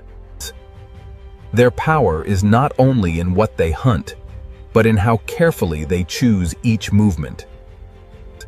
The sea does not offer one simple throne, because every layer rewards a different kind of hunter. To rule the ocean completely, a creature would need to master speed, strength, patience, senses, darkness, and cooperation all at once. On the reef, the ruler may not be the largest, but the one that knows every shadow and escape route. On the seafloor, power belongs to those that understand vibration, scent, and the quiet language of sand. In the open ocean, the ruler of one moment may be the creature that reaches the prey first.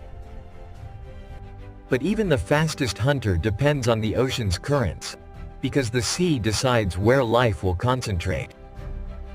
When night enters the ocean, vision loses power, and the sea gives advantage to those that can hunt through darkness. In darkness, the ocean belongs to creatures that can turn uncertainty into survival. In the deep sea, the question of rule becomes harder, because the strongest hunters are often the least visible.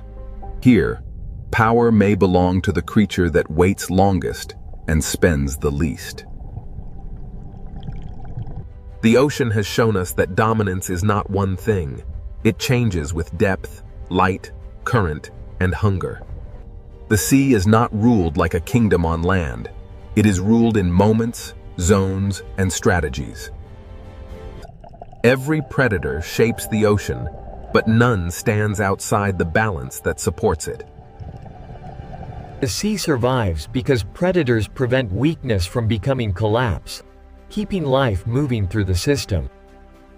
Fear is part of the ocean, but so is renewal, because every hunt returns energy to the sea. If one creature comes closest to ruling the sea, the orca stands among the strongest answers.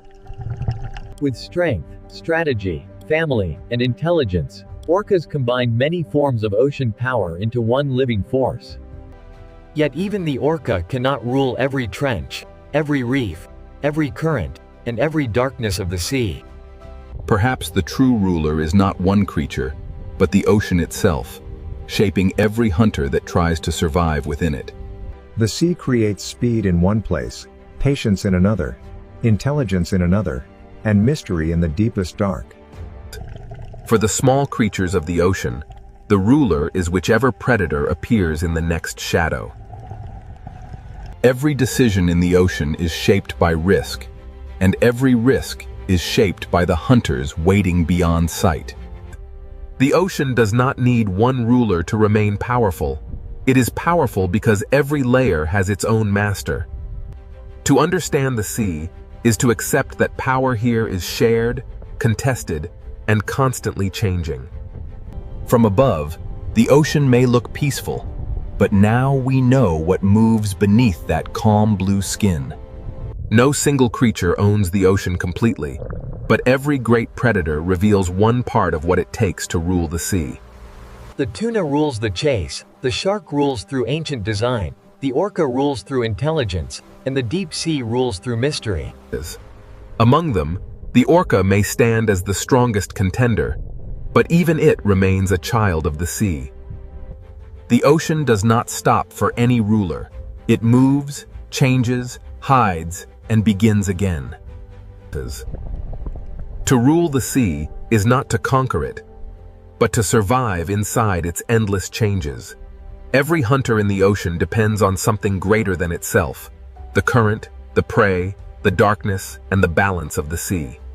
The sea is beautiful because it is alive. And it is alive because every creature must find its place within the hunt. So which creature rules the sea? The answer depends on where in the ocean you are, and what kind of power the moment demands. In one place, speed rules. In another, teeth. In another, intelligence. In another, darkness. But above them all, the ocean rules them together, shaping every predator and every prey beneath its endless surface. This is the wild ocean, a world where no crown lasts forever, and every ruler must answer to the sea. To the human eye, the Pacific Ocean still looks peaceful, but beneath this sea, the balance is already beginning to change. Inside the upper ocean, warmth begins to gather, forming the first quiet signal of El Niño. El Niño is not a single wave in the sea. It is a warm ocean pattern spreading silently through the Pacific.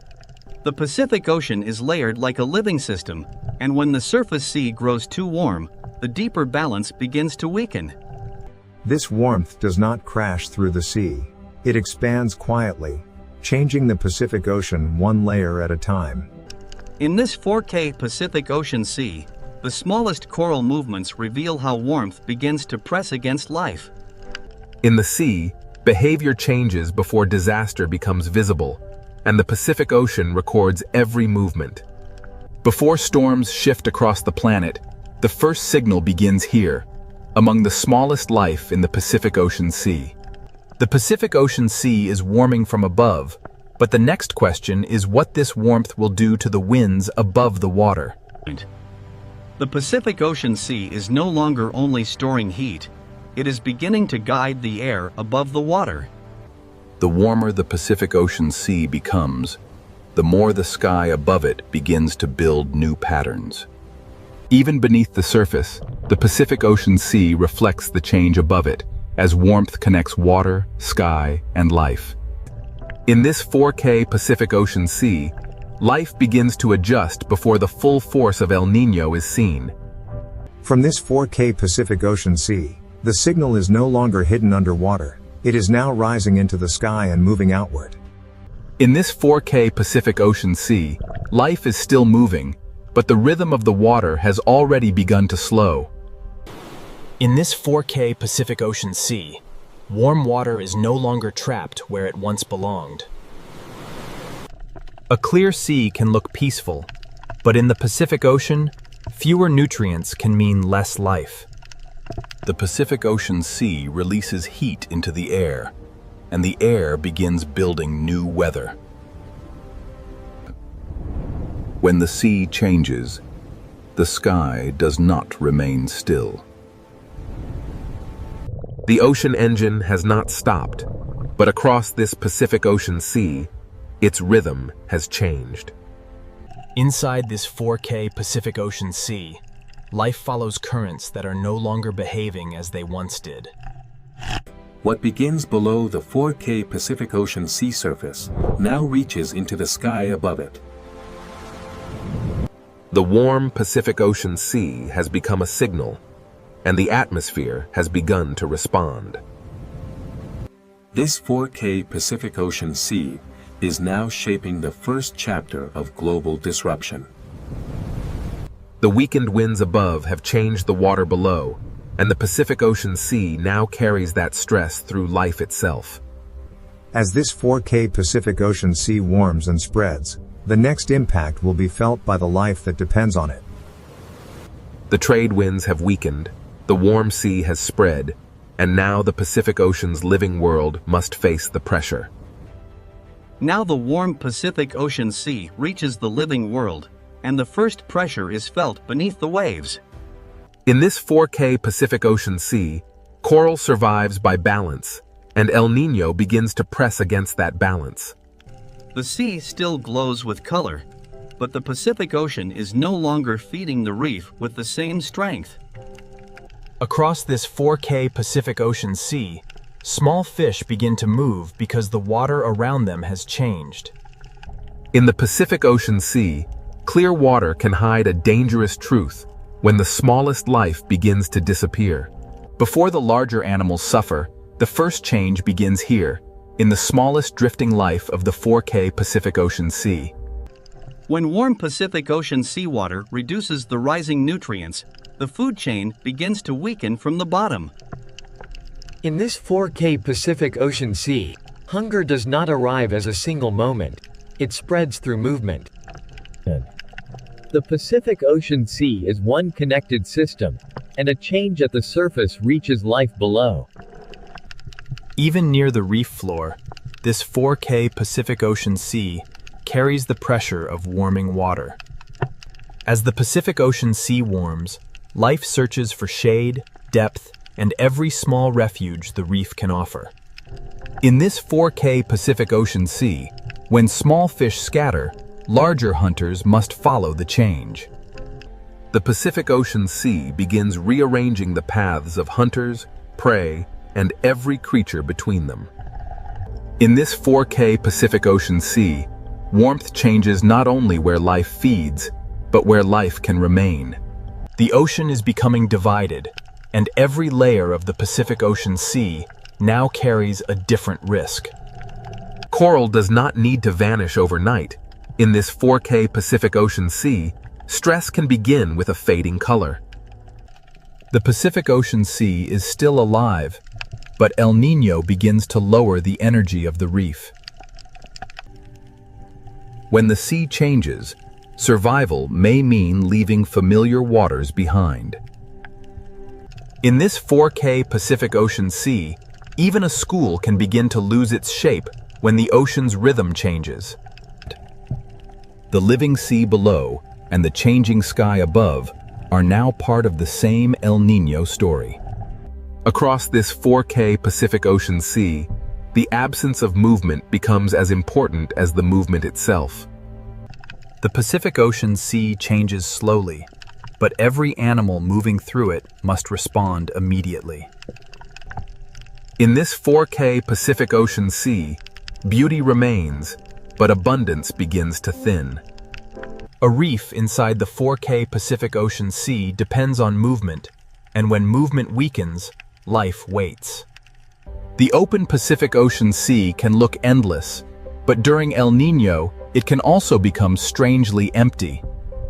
In this 4K Pacific Ocean Sea, movement becomes a gamble between heat, hunger, and survival.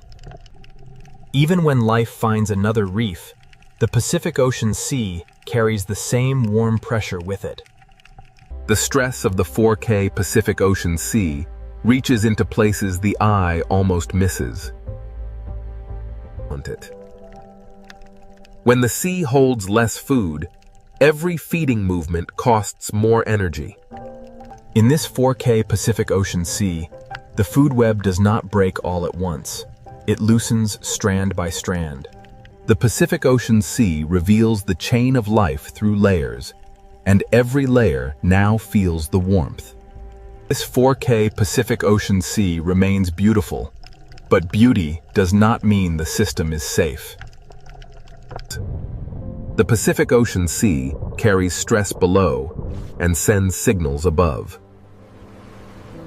El Niño does not need to erase life at once. In the 4K Pacific Ocean Sea, it changes where life can thrive.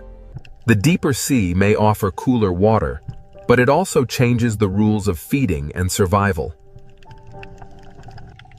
In this 4K Pacific Ocean Sea, escaping warmth can mean leaving abundance behind. The Pacific Ocean Sea becomes a narrowing space where life must choose between light, food, and temperature. In this 4K Pacific Ocean Sea, stress changes not only where animals go, but how they meet each other. Even the strongest hunters in the Pacific Ocean Sea depend on the smallest drifting life. This 4K Pacific Ocean Sea shows the food web without words, from invisible life to visible struggle. The Pacific Ocean Sea has stressed its living world, and now the warmth begins to move rainfall across the sky. The Pacific Ocean Sea has stressed its living world, and now the warmth begins to move rainfall across the sky. In this 4K Pacific Ocean Sea, Life below and rain above are connected by the same warmth. The Pacific Ocean Sea is not silent because nothing is happening. It is silent because life is adjusting under pressure. As the living sea adapts, the next signal rises into the air, where rain will shift and drought will spread. From this 4K Pacific Ocean Sea, the pressure now moves beyond marine life and into the movement of clouds. The Pacific Ocean Sea has changed beneath the waves, and next, the rain begins to move, and distant lands will feel the ocean's heat. The warm Pacific Ocean Sea has stressed the life beneath it, and now the sky will carry that disruption outward. From this 4K Pacific Ocean Sea, rain begins to move away from its old rhythm. The Pacific Ocean Sea gives the sky heat and moisture, and the sky begins to build rain in new places. In this 4K Pacific Ocean Sea, one area receives heavy rain, while another waits beneath a silent sky. The rain falls back into the sea, but the pattern that created it is already moving outward. El Niño does not make the whole ocean sky wet. It shifts where the Pacific Ocean Sea sends its moisture. Across this 4K Pacific Ocean Sea, warmth chooses where clouds rise and where clouds fail to form. Even beneath the 4K Pacific Ocean Sea surface, the movement of rain above becomes part of the ocean's story. The ocean now carries two signals at once: heavy rain over one sea region and dryness over another. The Pacific Ocean Sea becomes the path of a moving climate signal.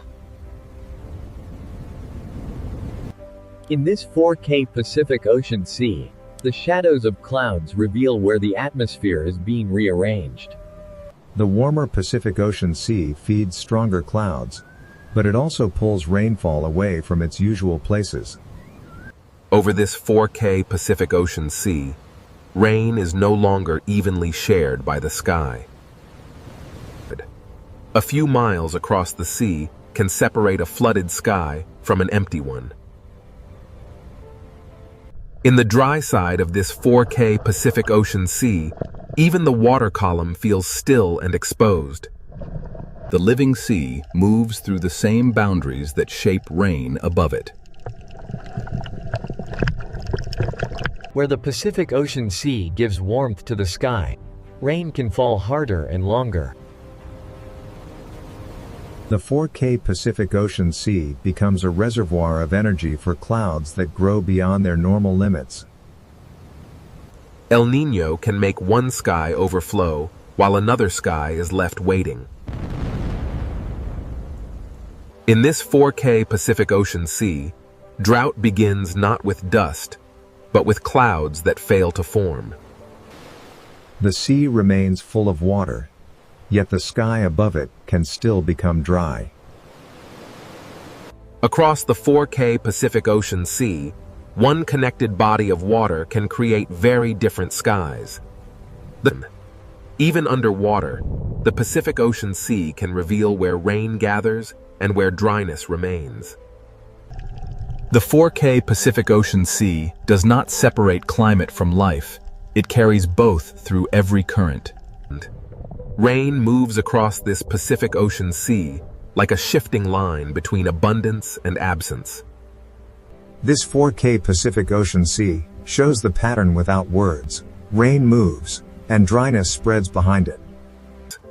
The Pacific Ocean Sea is now a moving stage, where wet and dry patterns trade places. In this 4K Pacific Ocean Sea, the absence of rain becomes its own kind of warning. When the sky above the sea stays empty, the water below can grow warmer and quieter. The living world inside this 4K Pacific Ocean Sea must adjust to heat from above and hunger from below. The Pacific Ocean Sea carries one story below the waves and another above them, but both are driven by the same warmth. Where the 4K Pacific Ocean Sea feeds the clouds, rainfall can become heavier than the landscape beyond the ocean is ready to receive. The rain begins above the sea, but the consequences will not stay above the sea. The Pacific Ocean Sea remains the engine, even when the rain it creates moves far beyond the horizon. While one path carries rain away from the Pacific Ocean Sea, another path is left under a sky that gives nothing back. Drought is not only cracked ground. Over this 4K Pacific Ocean Sea, it begins as missing clouds. The dry sky above and the warm sea below become two pressures on the same living ocean.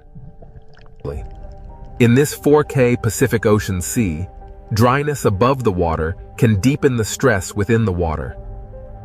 Across the Pacific Ocean Sea, El Niño draws a line between too much rain and not enough. This 4K Pacific Ocean Sea connects the extremes, turning warmth into imbalance. The ocean does not choose disaster, but when the Pacific Ocean Sea shifts, the atmosphere must follow. In this 4K Pacific Ocean Sea, warmth rises, rain falls, and the cycle grows stronger. From above, the clouds look powerful, but below them, the 4K Pacific Ocean Sea is still the source. The sea below has changed the rhythm, and the sky now plays unevenly above it. The Pacific Ocean Sea keeps its warmth after the rain moves on, preparing the next shift in weather.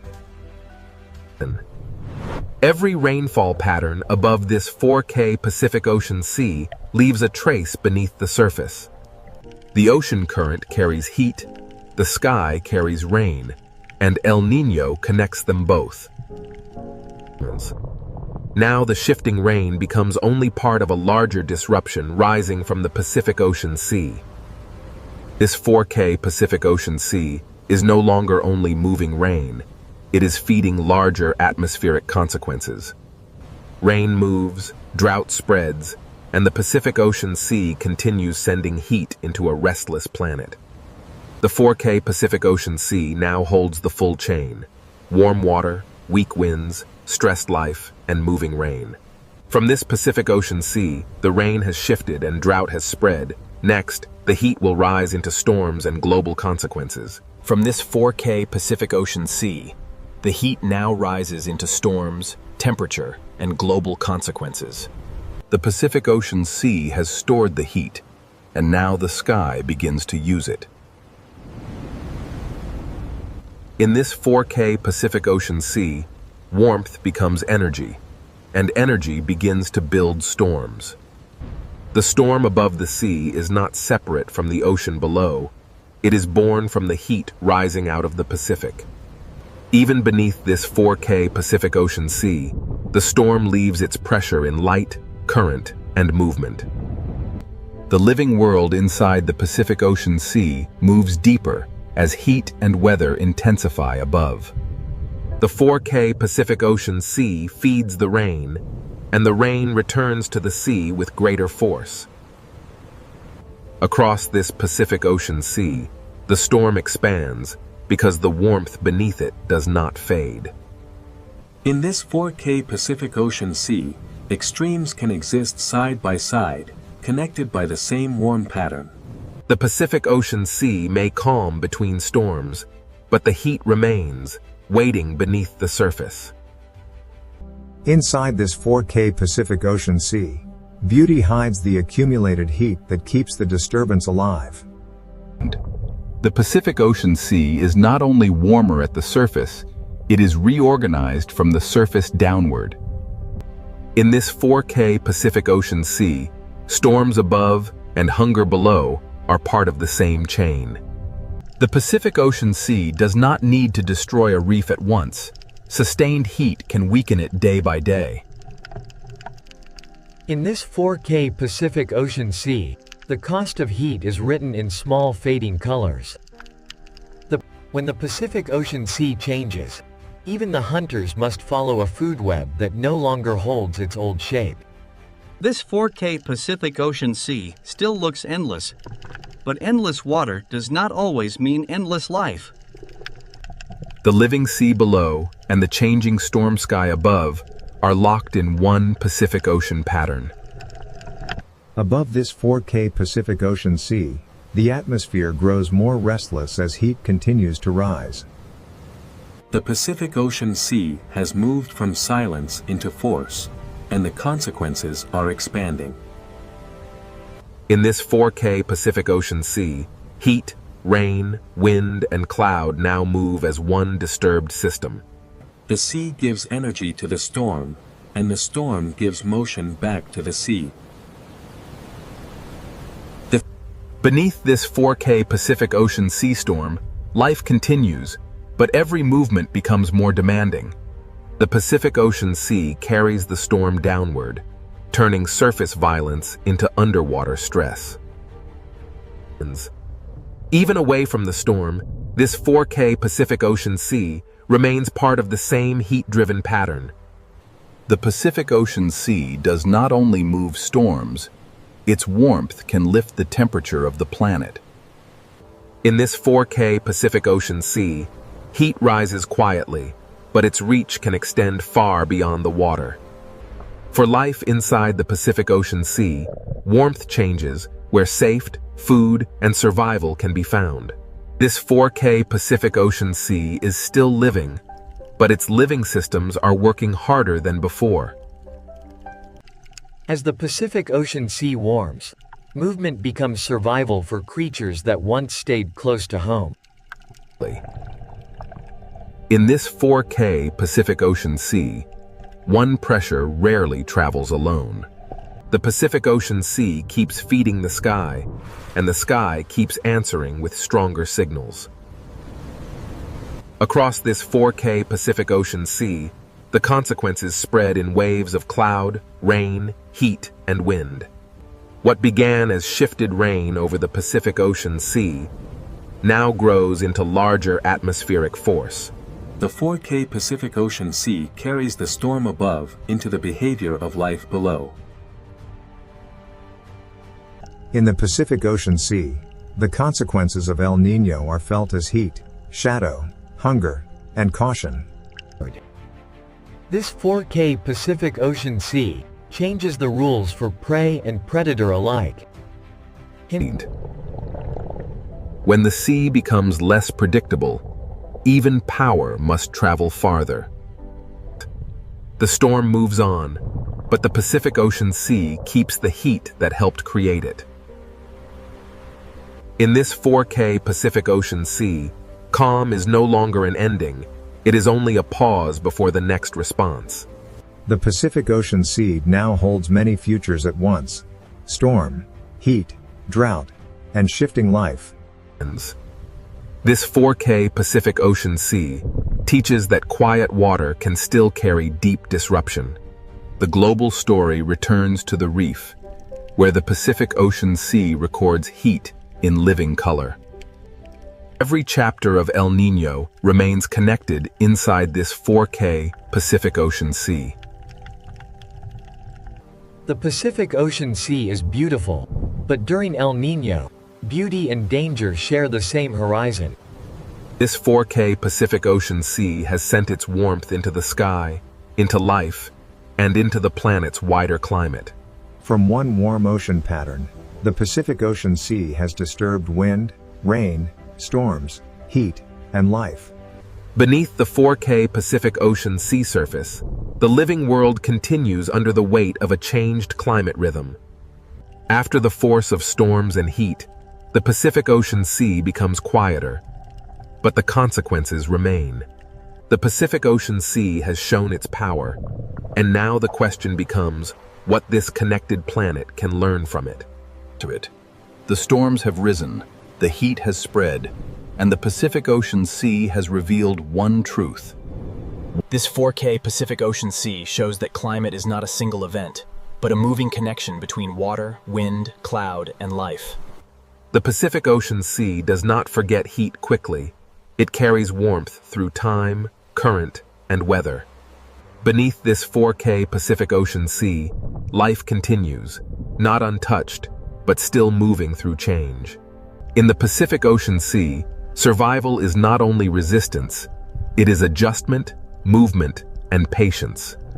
This 4K Pacific Ocean Sea reminds us that life can endure, But endurance is not the same as safety. The Pacific Ocean Sea writes its history in coral color, in fish movement, and in every current that returns. In this 4K Pacific Ocean Sea, balance does not return all at once. It begins in small movements. The Pacific Ocean Sea is a layered world, and every layer depends on the others. From the deep sea to the surface, the Pacific Ocean carries one connected climate story. Above this 4K Pacific Ocean Sea, the sky begins to slow, but it still follows the memory of the water below. A calm Pacific Ocean Sea is not an empty system. It is still exchanging heat, moisture, and motion with the world. The winds over this 4K Pacific Ocean Sea may strengthen again, but the lesson of El Niño remains. The Pacific Ocean Sea is always moving toward balance, even after balance has been disturbed. Inside this 4K Pacific Ocean Sea, recovery begins as motion slowly becomes familiar again. The Pacific Ocean Sea connects reef to reef, current to current, and life to life across distances too large to see. In this 4K Pacific Ocean Sea, life does not return to the past. It continues into the conditions the ocean gives it. A reef is not separate from the Pacific Ocean Sea. It is a living expression of the sea's temperature, light, and current. The Pacific Ocean Sea is not simply water. It is connection made visible. This 4K Pacific Ocean Sea joins the living world below with the moving atmosphere above. Rain may weaken, clouds may thin, but the Pacific Ocean Sea still guides where moisture travels. To understand El Niño, we must understand that the sea does not act alone, and nothing on Earth is truly separate. The Pacific Ocean Sea is a climate engine, but it is also a mirror of planetary connection. Every descent into this 4K Pacific Ocean Sea reveals the same truth. The planet's systems are woven together. The Pacific Ocean Sea breathes through currents, and when that breath changes, the world changes with it. In this 4K Pacific Ocean Sea, the smallest life is connected to the largest climate pattern. The sea can recover in fragments, and those fragments matter. In this 4K Pacific Ocean Sea, adaptation is written in every turn of a fish school. The Pacific Ocean Sea is never only disaster, it is also persistence. From beneath the waves to the clouds above, this 4K Pacific Ocean Sea has carried the entire story. The same Pacific Ocean Sea we saw at the beginning now means something different. This 4K Pacific Ocean Sea is not distant from the planet. It is one of the planet's deepest voices. The ocean shapes the sky, and the sky returns to shape the ocean. Beneath this 4K Pacific Ocean Sea, every creature lives inside a climate system larger than itself. The Pacific Ocean Sea teaches us that fragility and strength can exist in the same living world. One reef is small, but the sea that surrounds it is part of a planetary network. To follow El Niño is to follow the Pacific Ocean Sea, from hidden warmth to global consequence. The Pacific Ocean Sea is vast enough to seem silent, yet powerful enough to change the rhythm of Earth. El Niño may rise and fade, but the connection it reveals never disappears. The Pacific Ocean Sea seeks balance again. But balance is always moving, never fixed. In this 4K Pacific Ocean Sea, life continues not because the ocean is easy, but because life has always followed change. Every living place inside the Pacific Ocean Sea depends on forces far beyond its own horizon. The sea below and the sky above are never separate. They are one moving system. A single warm pattern in the Pacific Ocean Sea can travel through wind, rain, storm, reef, and life. To watch this 4K Pacific Ocean Sea is to watch the planet breathing through water. The Pacific Ocean Sea has shown us that Earth is not a collection of separate places, but one connected system. The story began with warmth in the sea, and it ends with a deeper understanding of what that warmth can mean. Even when the Pacific Ocean Sea is calm, it is still shaping the future of wind, rain, and life. This 4K Pacific Ocean Sea is more than a place. It is one of Earth's greatest climate forces. El Niño reminds us that the ocean does not need to shout to be heard across the planet. Beneath the surface of the Red Sea, an ancient ocean world waits in silence. At first, the ocean appears peaceful, but the Red Sea has never been truly still. This is more than a reef. It is a living ocean fortress, built slowly by the ancient sea. In this sea, even the smallest life becomes part of a greater design. The ocean writes its history in sand, stone, and the silent movement of life.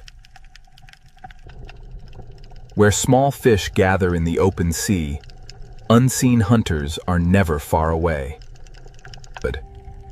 In the Red Sea, survival often depends on knowing when to vanish into the ocean shadows.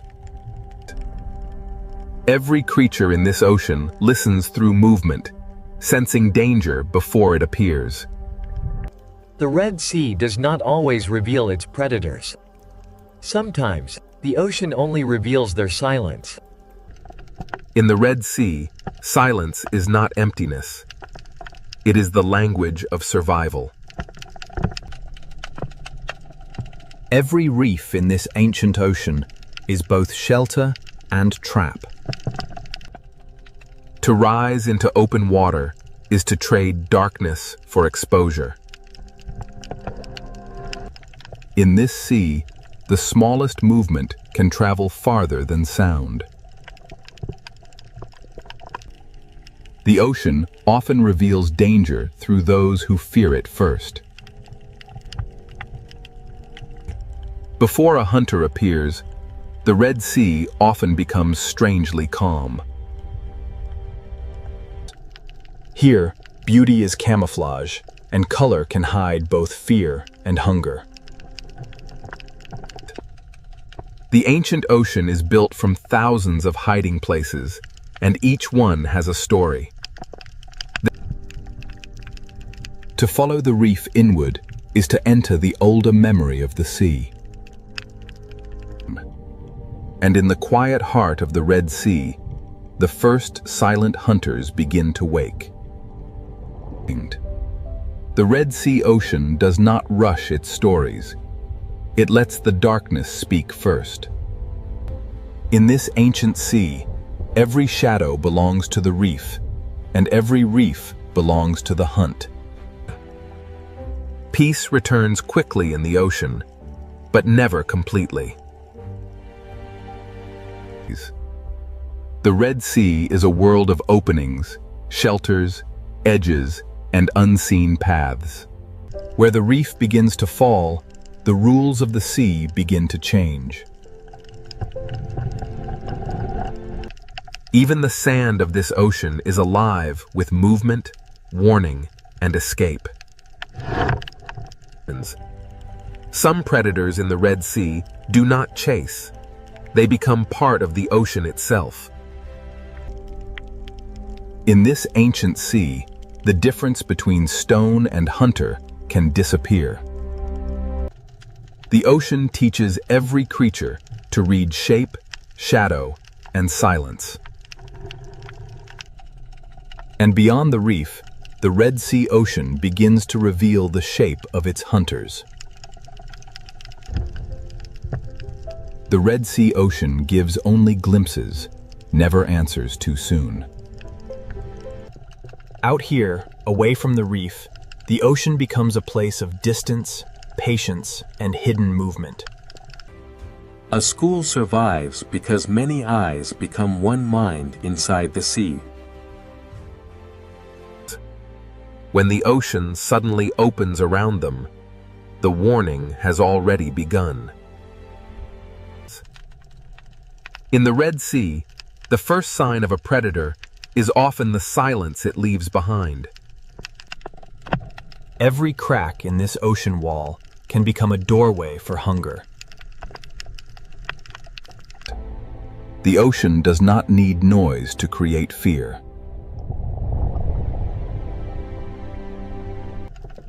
Separation is the moment the ancient sea has always understood. For the hunted, the ocean is measured in inches, shadows, and seconds.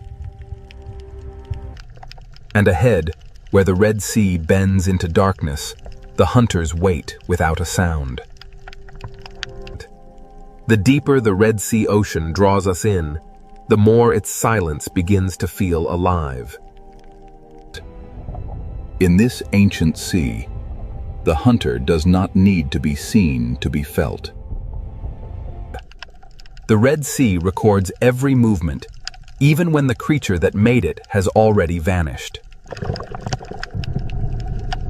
Every arch, cave, and hollow in this ocean can become a waiting mouth. Here, survival belongs to those who can become invisible inside the sea.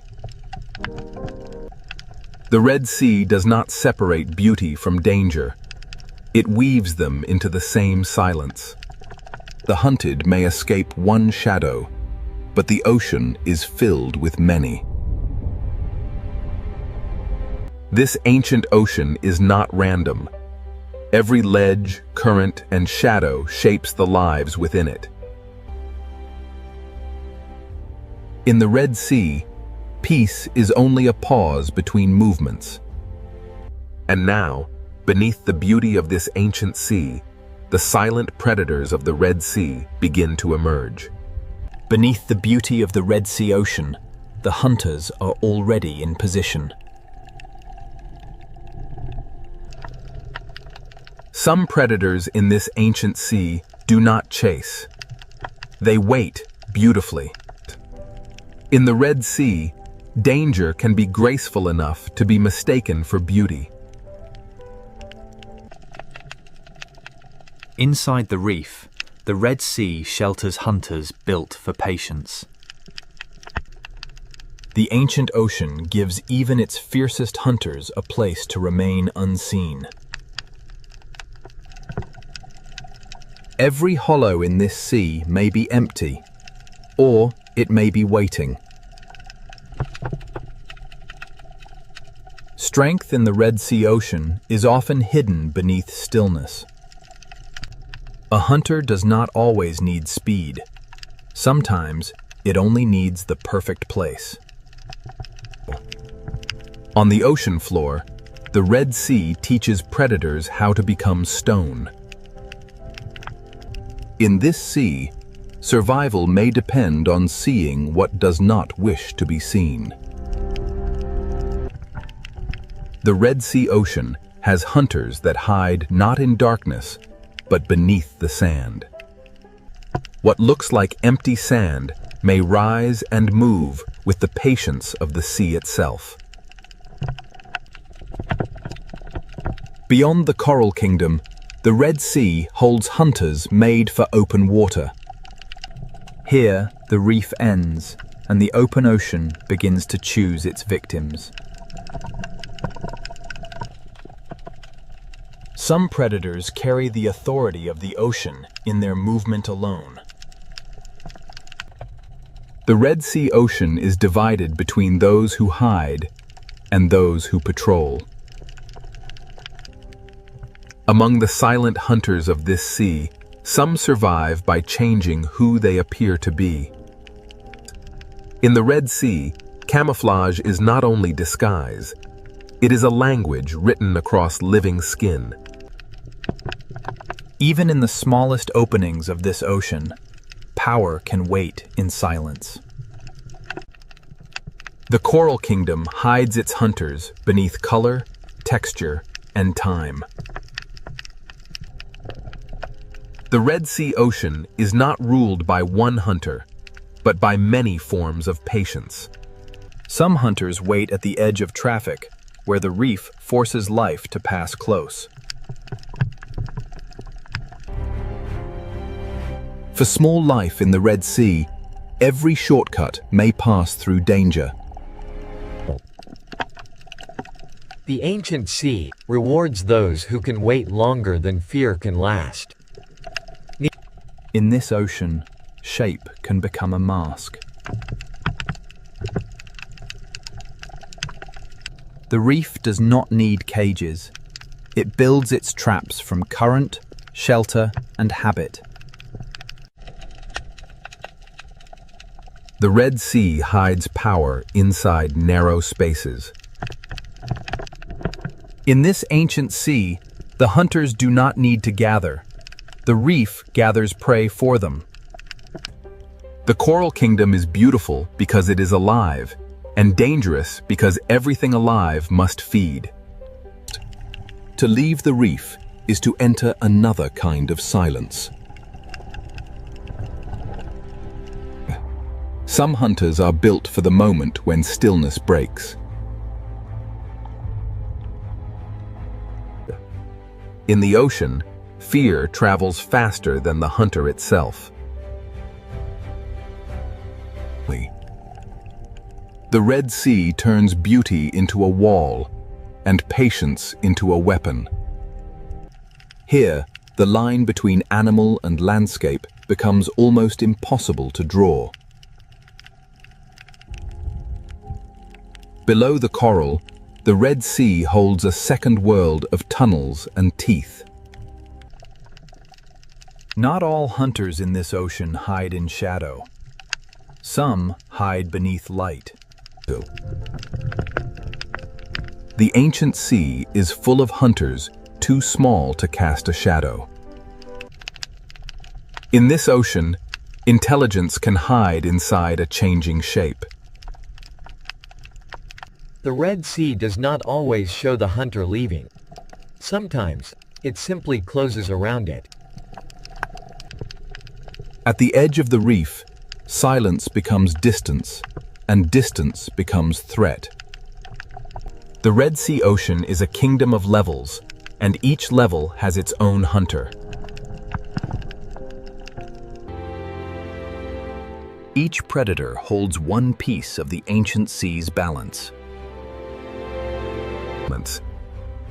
For those who are hunted, the Red Sea is a maze that changes with every current. Every passage through this ocean demands a choice between risk and refuge. The silent predators of the Red Sea do not announce themselves. They let the reef speak for them. In this ancient sea, life returns to calm because danger never truly leaves. Now that the hunters have been revealed, the ancient ocean will show how they survive. The Red Sea has shown us where its predators hide. Next, it will reveal how silence becomes the perfect weapon. The Red Sea has shown us where its predators wait. Now, the ancient ocean reveals how they hunt. In this sea, a hunter may begin the hunt without moving forward. The lionfish does not need to rush. It lets the ocean current and its own beauty close the distance. In the Red Sea, escape routes can become traps before the hunted understands the shape of danger. The great ambush hunters of this ocean save their strength for a single perfect moment. Timing is the oldest language of the sea.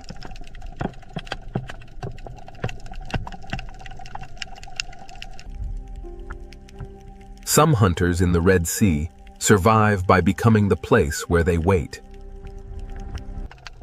In this ancient ocean, the most dangerous shape may be the one that seems to have no shape at all. The Red Sea turns ordinary pathways into hunting lines. The hunt begins long before movement. It begins with choosing where the sea will bring life next.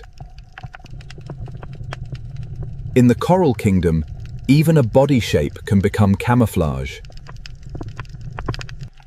To vanish in the Red Sea, a predator does not always need darkness. Sometimes it only needs imitation. Few hunters in this ancient sea understand disguise as deeply as the octopus. Across its skin, the ocean writes a disguise that can change from one breath to the next. The Red Sea rewards hunters that can move without becoming a signal.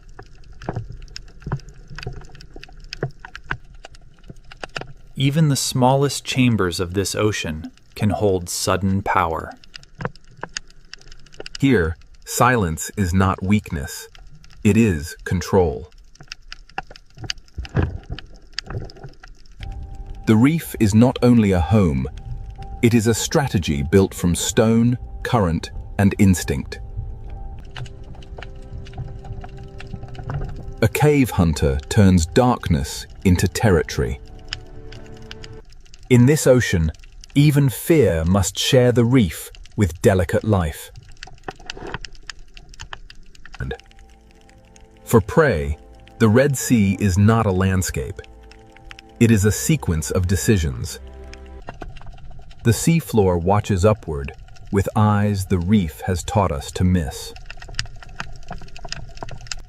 In this ancient ocean, patience often lasts longer than opportunity.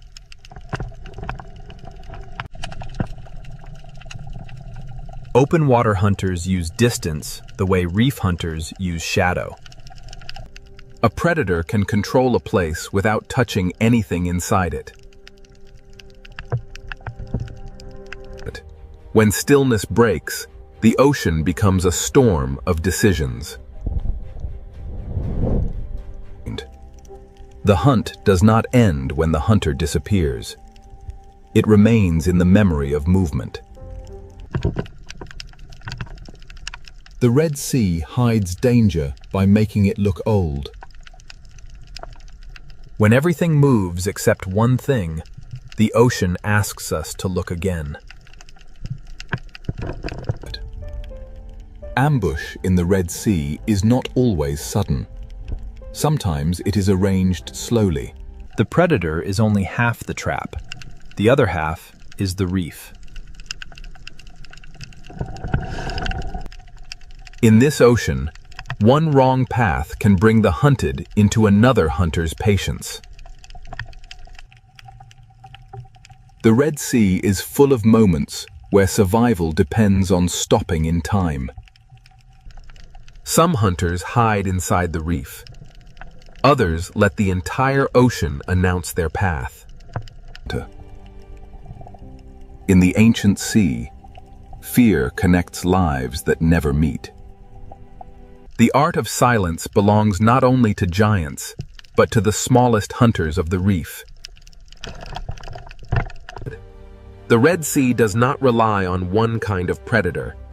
It builds balance through many kinds of silence. Current brings food, and with food comes attention.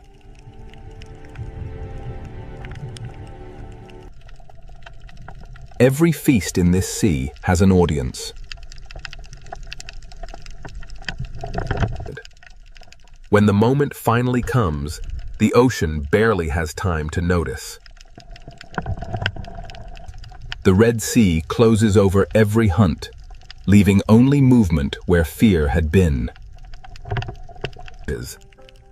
For the hunter that can change its skin, the reef itself becomes a mask.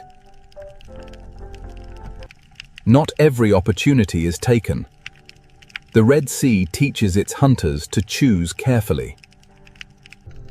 The art of survival here is not only hunting, but knowing when not to hunt. The hunted draw the map of the predators without ever naming them. Every predator here has a method. and every method belongs to the ancient sea. As light begins to weaken, the rules of silence become even stronger. Daylight exposes the hunters, but dusk begins to return them to shadow. The Dale's silent hunters have shown their craft, but the Red Sea has another world waiting after dark. As the ancient ocean darkens, patience begins to change into movement. In the Red Sea, silence has mastered the day. Now, the night will give it a deeper voice. As daylight leaves the Red Sea ocean, silence deepens into something older. The reef does not sleep when the light disappears. It changes who is allowed to move. When night enters the Red Sea, even the coral begins to hunt. The smallest hunters of this ancient ocean awaken before the larger shadows begin to move. Darkness does not empty the Red Sea. It reveals another ocean within it. By day, the cave protected the hunter. By night, the hunter leaves the cave behind. The night reef belongs to those who know every tunnel in the ancient sea. At night, the Red Sea shortens the space between danger and life. The lionfish becomes more haunting when the ocean loses its color. In the night sea, patience becomes harder to see and easier to obey. Beneath the night water, even the sand may be alive. The Red Sea hides movement beneath stillness until the moment it chooses to rise. Night gives the octopus a larger canvas for disguise.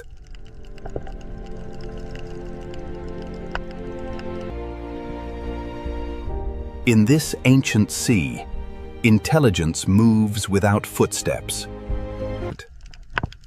The best hunters of the night know that not every movement must become an attack. At night, the ocean hides the hunter until the hunted begins to move differently. The open sea grows wider in darkness, and the hunters of distance become harder to read. In daylight, distance can be measured. At night, distance becomes mystery. The night reef feeds in every direction, from the smallest tentacle to the largest shadow. Under darkness, the Red Sea becomes a universe of small hunters. Night does not silence the Red Sea. It changes the scale of its voices. A hunter built for tunnels becomes bolder when the sea itself turns dark. Below the coral, the Red Sea keeps secret roads for those who know how to follow darkness.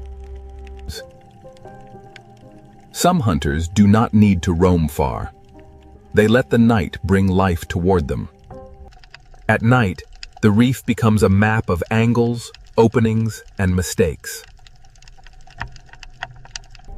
The largest shadows of the Red Sea need only pass once to change the behavior of many. In the dark sea, a shadow can become a warning that lasts longer than the shadow itself. In the Red Sea night, living skin can become moving shadow. The night ocean belongs to those who can move without breaking the pattern. While some lives hide from the night, others begin their search. The night gives the lionfish a slower stage and darker wings. On the seafloor, the smallest journey can cross the path of intelligence. The ancient ocean teaches hunters that a missed chance can still be wisdom. Power in the night reef often waits behind the smallest door. The deeper we look into this sea, the more hunters the darkness reveals. The Red Sea at night is not the same ocean. It is the hidden half of the ancient world. In darkness, the sea often tells us what is near by showing what changes direction. At the edge of the night reef, the ancient sea becomes depth without end. Large hunters do not need to disturb the ocean. They move through it like memory. Every life here changes the life beside it. The night shows the Red Sea as a chain of hunger, movement, and balance. Nothing in this ancient ocean hunts alone. Every hunt belongs to something larger. The smallest drifting life can shape the path of the largest hunter. By night, the Red Sea reveals the hidden pattern that daylight disguises. Even before dawn arrives, the night sea begins to prepare for another change. The Red Sea does not change all at once. It trades one silence for another. The hunters of darkness do not vanish. They become part of the reef again. By morning, the Red Sea looks peaceful, but the night has left its mark in every movement. Night has shown us the hidden hunters of the Red Sea. Now, the ancient ocean will reveal how every life feeds the next. Every story of survival in the Red Sea ocean begins with something almost too small to see. The current does not simply move water. It carries the first meal of the reef. The coral that builds this ocean world also joins the endless act of feeding. From drifting life, the reef receives energy, and from that energy, movement begins. These small fish transform invisible life into motion, color, and opportunity. The food chain of the Red Sea is not a straight line. It is a web of feeding, cleaning, guarding, and escape. Even those that do not hunt reshape the ancient ocean with every bite. Nothing wasted in the Red Sea truly disappears. It descends into another life. At the bottom of the sea, feeding and hiding often happen in the same breath. In the ancient sea, survival is not only competition. Sometimes it is an agreement. Even hunters must sometimes enter the economy of the reef.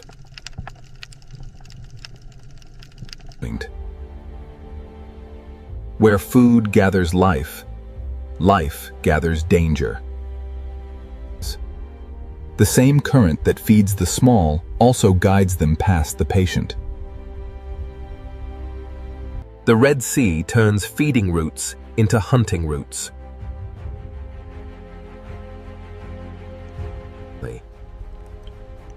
Every escape in this ancient ocean may lead past another mouth. The hunter waits where the ocean teaches the prey to return. As the chain moves away from the reef, the hunters become larger and the distance becomes dangerous. The presence of a predator can shape the sea before the predator acts.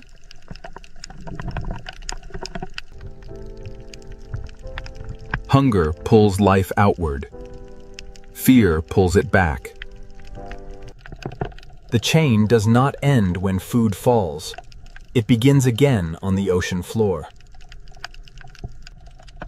At this scale, the Red Sea is a world of fragments, shelters, and sudden danger. In the ancient ocean, even the smallest hunter and the smallest prey live by timing. Some feeding protects the very home that makes feeding possible.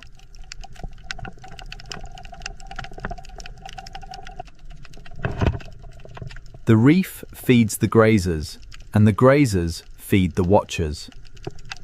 The ancient sea builds roads for food, and predators learn those roads. The current is the invisible road of the food chain. From coral to cave, from sand to open water, the ancient sea connects every appetite. At the upper edge of the chain, power moves slowly through the ocean.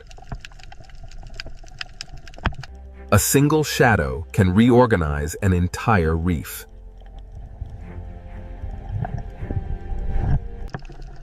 The Red Sea survives because fear pauses life, but hunger restarts it.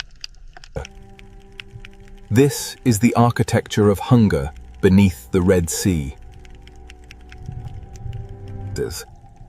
The ancient ocean does not separate beauty from hunger, or hunger from balance.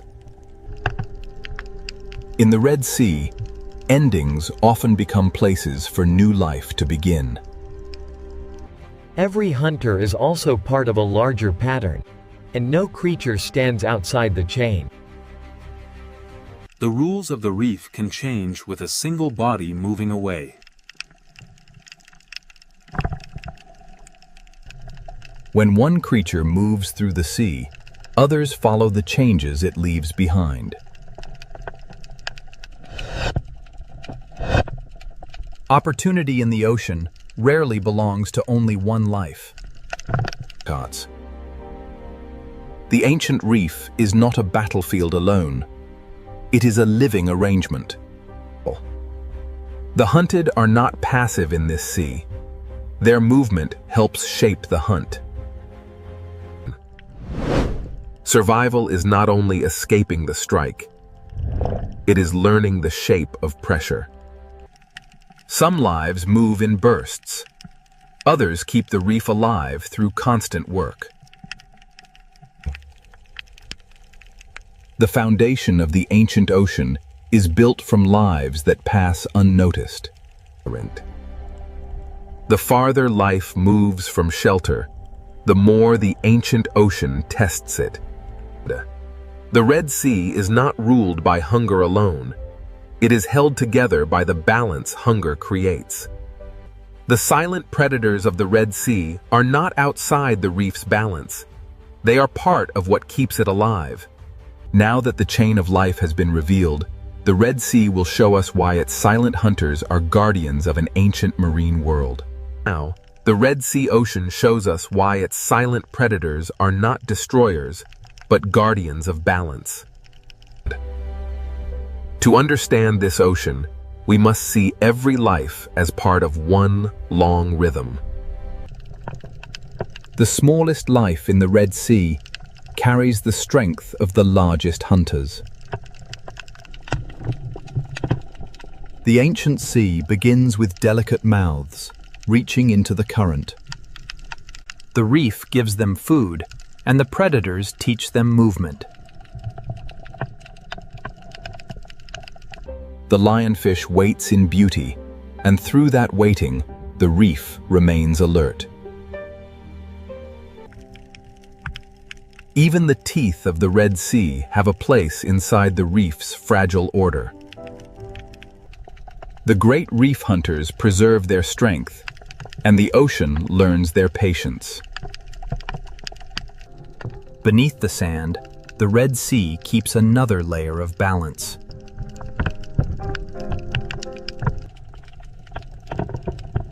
In this ancient sea, intelligence can be as important as strength. At the reef's edge, the open ocean is guarded by distance. Fear in the Red Sea is not only danger, it is information. The ancient ocean survives not only through hunger, but through delicate agreements. The future of the Red Sea begins inside small shelters surrounded by ancient risk. This coral kingdom has no walls, yet every creature knows its boundaries. The current carries food, warnings, memory, and life through the Red Sea. Nothing in this ocean moves alone.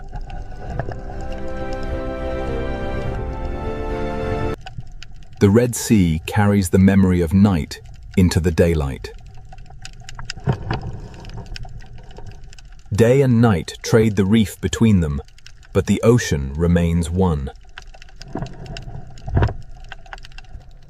The reef is a monument built not by stone alone, but by life repeating itself.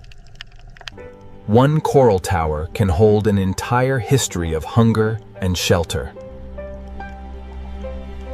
The hunted are also teachers of the sea.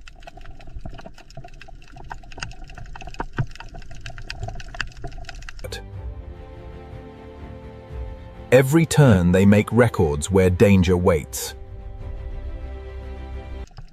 A guardian does not always protect by gentleness. Sometimes it protects by keeping balance firm. The Red Sea teaches life to look carefully or become part of the lesson. Balance is not peace without danger. It is life continuing with danger understood. The ancient sea survives because nothing is allowed to remain unchanged for too long. What one life removes, another life receives.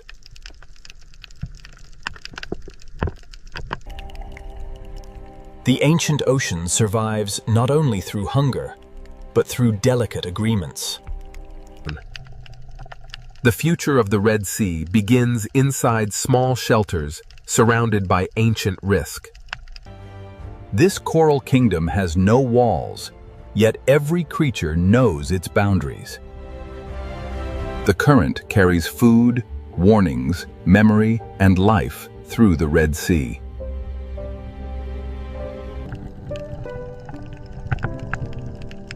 Nothing in this ocean moves alone. The Red Sea carries the memory of night into the daylight. Day and night trade the reef between them, but the ocean remains one. The reef is a monument built not by stone alone, but by life repeating itself. One coral tower can hold an entire history of hunger and shelter. The hunted are also teachers of the sea.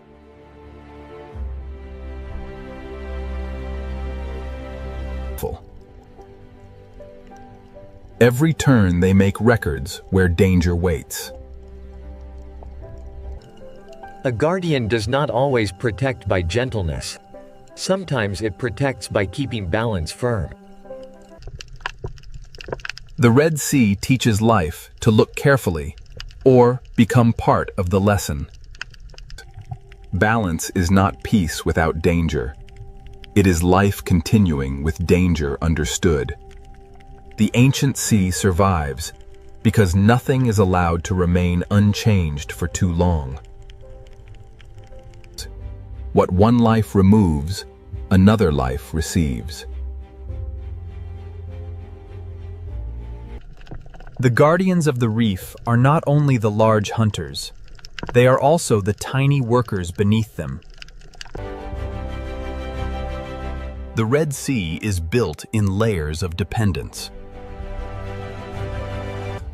The greatest hunters are not outside the reef's story. They are among its oldest sentences. The Red Sea endures because life here never stops answering change.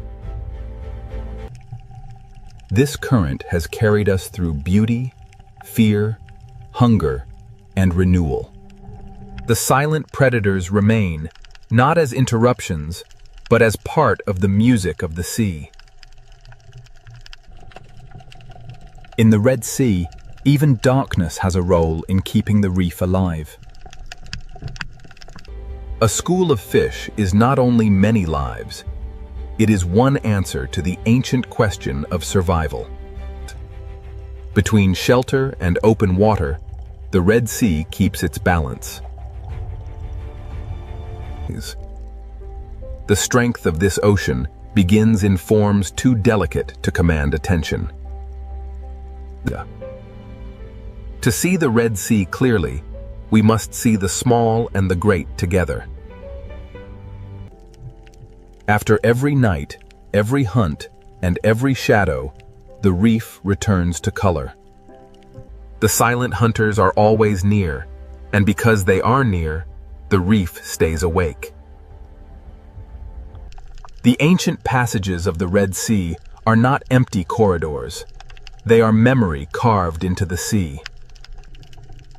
Every shape in this reef has been given meaning by life. The Red Sea is beautiful not because it is gentle, but because it is whole. Here, power is measured not only by the hunt, but by the space each life allows another. The greatest story of this ocean is not a single hunt. It is the fact that life continues. Beneath us, the ancient marine world keeps breathing in silence. What once appeared as danger now reveals itself as part of the ocean's design. Above the surface, the Red Sea seems quiet. Below it, an ancient world keeps its balance. The silent predators remain below, unseen by most, yet essential to everything that lives there. The Red Sea is not merely a place of beauty. It is a living memory of survival. And beneath this surface, the ancient reef continues, without witness, without applause, without rest. In the Red Sea, silence is not emptiness. It is the sound of balance. The silent predators of this ancient sea do not end the story. They keep it alive. This is the Red Sea, silent, ancient, beautiful, and forever alive beneath the ocean. These are the roaring 50s, and the waves here know no equal. This is the Drake Passage. In the Drake Passage, the swells are relentless. Every wave grows taller, an endless stretch of turbulent water driven by the storm, the Bayless. The Southern Ocean is a place of raw power, and the notorious Drake Passage rarely disappoints, challenging all. Beyond the shelter of the Horn lies the open expanse of the Drake, a passage famed for its turbulent seas and isolating fog. Here, there is no shelter, no safe harbor, only the dark sea and the relentless fury of the wind and waves.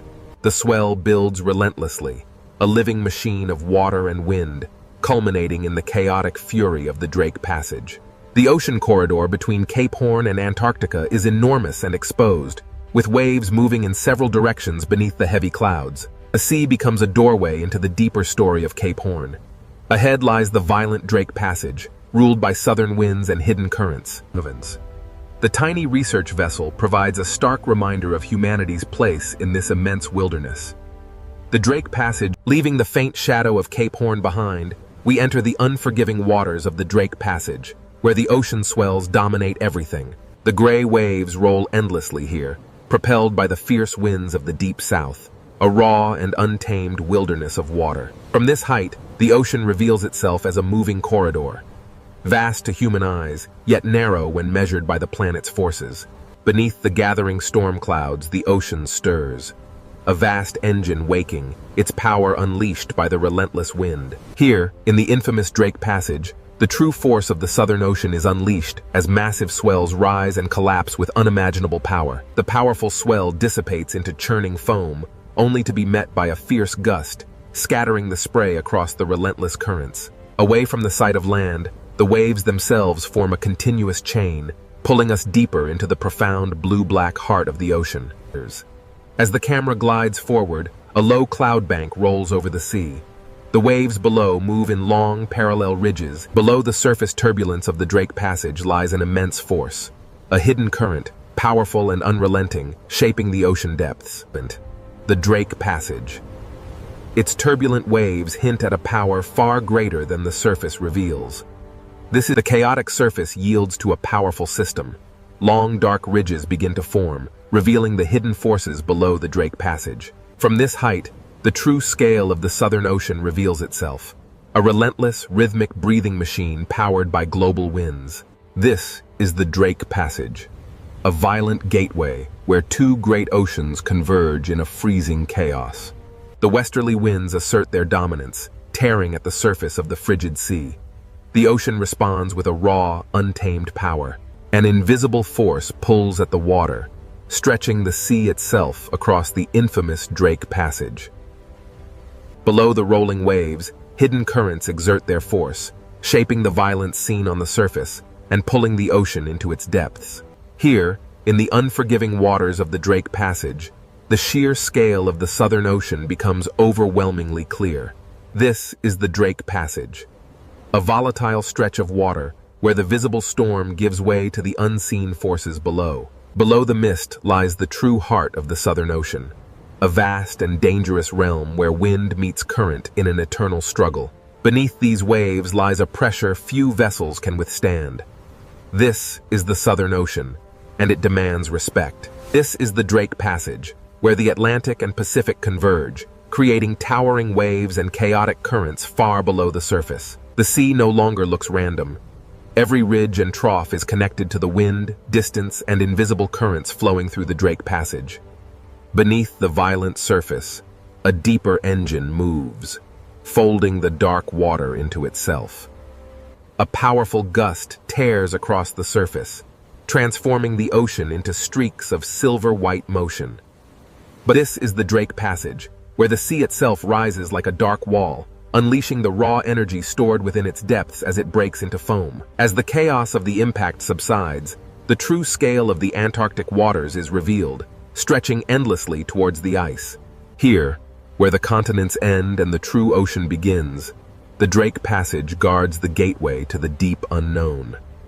The Drake Passage holds secrets beneath its turbulent waves. Deep below the surface, a massive current flows. As we journey deeper into the Drake Passage, the true force of the wind and the hidden currents beneath the waves begins to reveal itself. The Drake Passage. A violent, restless sea where two oceans collide before the final approach to the ice. The Drake Passage. A place where every second changes the shape of the world. Descending into the trough reveals the true scale of the Southern Ocean's power, a chaotic gateway into forces unseen. The Drake Passage is endless and exposed. There is no island, no harbor, and no peaceful coastline to soften the ocean's violence. In the infamous Drake Passage, the wind is the undisputed master. It rips across the water, tearing spray from the waves and drudged. The Southern Ocean holds the memory of distant storms. These waves, growing heavier now, carry that immense. The unforgiving swells of the Drake Passage offer no mercy. Here, swallowed by the immense power of the Southern. And so the ship vanished beneath the swell. The ocean, timeless and untamed, simply closed over the space. This is the Drake Passage, a visual threshold between the world we know and the mysteries that lie beneath the ice. Legend. Behind the mist lies Cape Horn, the final sentinel of the land. Now, the violent expanse of the Southern Ocean tolerates no weakness. Here, the waves are the true masters, and the land merely a fragile witness to their power. Here, at the edge of Cape Horn, the Southern Ocean unleashes its full fury against the Black Rock, a violent prelude to the infamous Drake Passage. For countless millennia, the cliffs of Cape Horn have endured the ocean's endless assault, a testament to the raw, untamed power of the sea. This coastline offers no refuge. It is the final stone edge before the exposed, endless ocean swallows the horizon. As the cliffs of Cape Horn recede, the true scale of the Drake Passage begins to emerge. As the shelter of Cape Horn recedes, the true nature of the Southern Ocean reveals itself. Here, the swells run unimpeded toward Antarctica. Beyond the cliffs of Cape Horn, the ocean asserts its dominance. The small vessel is dwarfed by the immense. As the cliffs of Cape Horn vanished into the churning wake, the vessel pushed into a sea that grew darker, wider, and less forgiving with every passing moment. Here, in the unforgiving Drake Passage, the ocean demonstrates its power, quickly erasing the fleeting presence of the ship's passage. We leave the shelter of Cape Horn now, entering the infamous Drake Passage. Ahead lies the raw power of the Southern Ocean, Cape Horn, the very edge of the world's navigable waters. Beyond this churning chaos lies the frozen expanse of Antarctica, and the coastline stands as a warning. Every wave impact reminds us that even the land itself is shaped by the ocean's relentless force. The coastline ends here, swallowed by the mist. Southward, the ocean stretches like an open gate into unimaginable violence. This is Cape Horn, the gateway to the vast, untamed waters of the Drake Passage. As the swell travels outward, Cape Horn recedes into the mist, and the immense power of the open ocean takes control of the narrative. Here, between the continents, the wind blows unimpeded, driving the largest waves on Earth across the notorious passage. The wave crests move in long, organized rows, driven by an unseen force. What feels wide to us is... As the final coastline disappears, the sea becomes a complete world. A realm with no shelter, no returns. The last sight of land recedes into the mist, and the sea becomes more than water. It is a boundary, both physical. As the waves subsided, Cape Horn vanished. We were now truly exposed to the raw power of the Drake Passage. Now, with no continent or island left to break the force of the wind, the sea grows rougher. The waves rise unchecked across the open ocean. Here, in the Drake Passage, the sea is an exposed arena. Wind, water, and distance combine into a larger, relentless force. We push farther now from Cape Horn, drawn closer to the violent heart of the Drake Passage. Here, here, at the edge of the world, the Southern Ocean shows its true power. The small research vessel is merely a toy in the hands of the Drake Passage. The sea cares little for the machines of man. It rolls on, indifferent to our passage, reminding us that this crossing belongs to the water. The sea erases scale, direction, and certainty. The vessel is but a fleeting moment in the ocean's eternal power. As the land disappears, the sheer emptiness of the Drake Passage becomes apparent.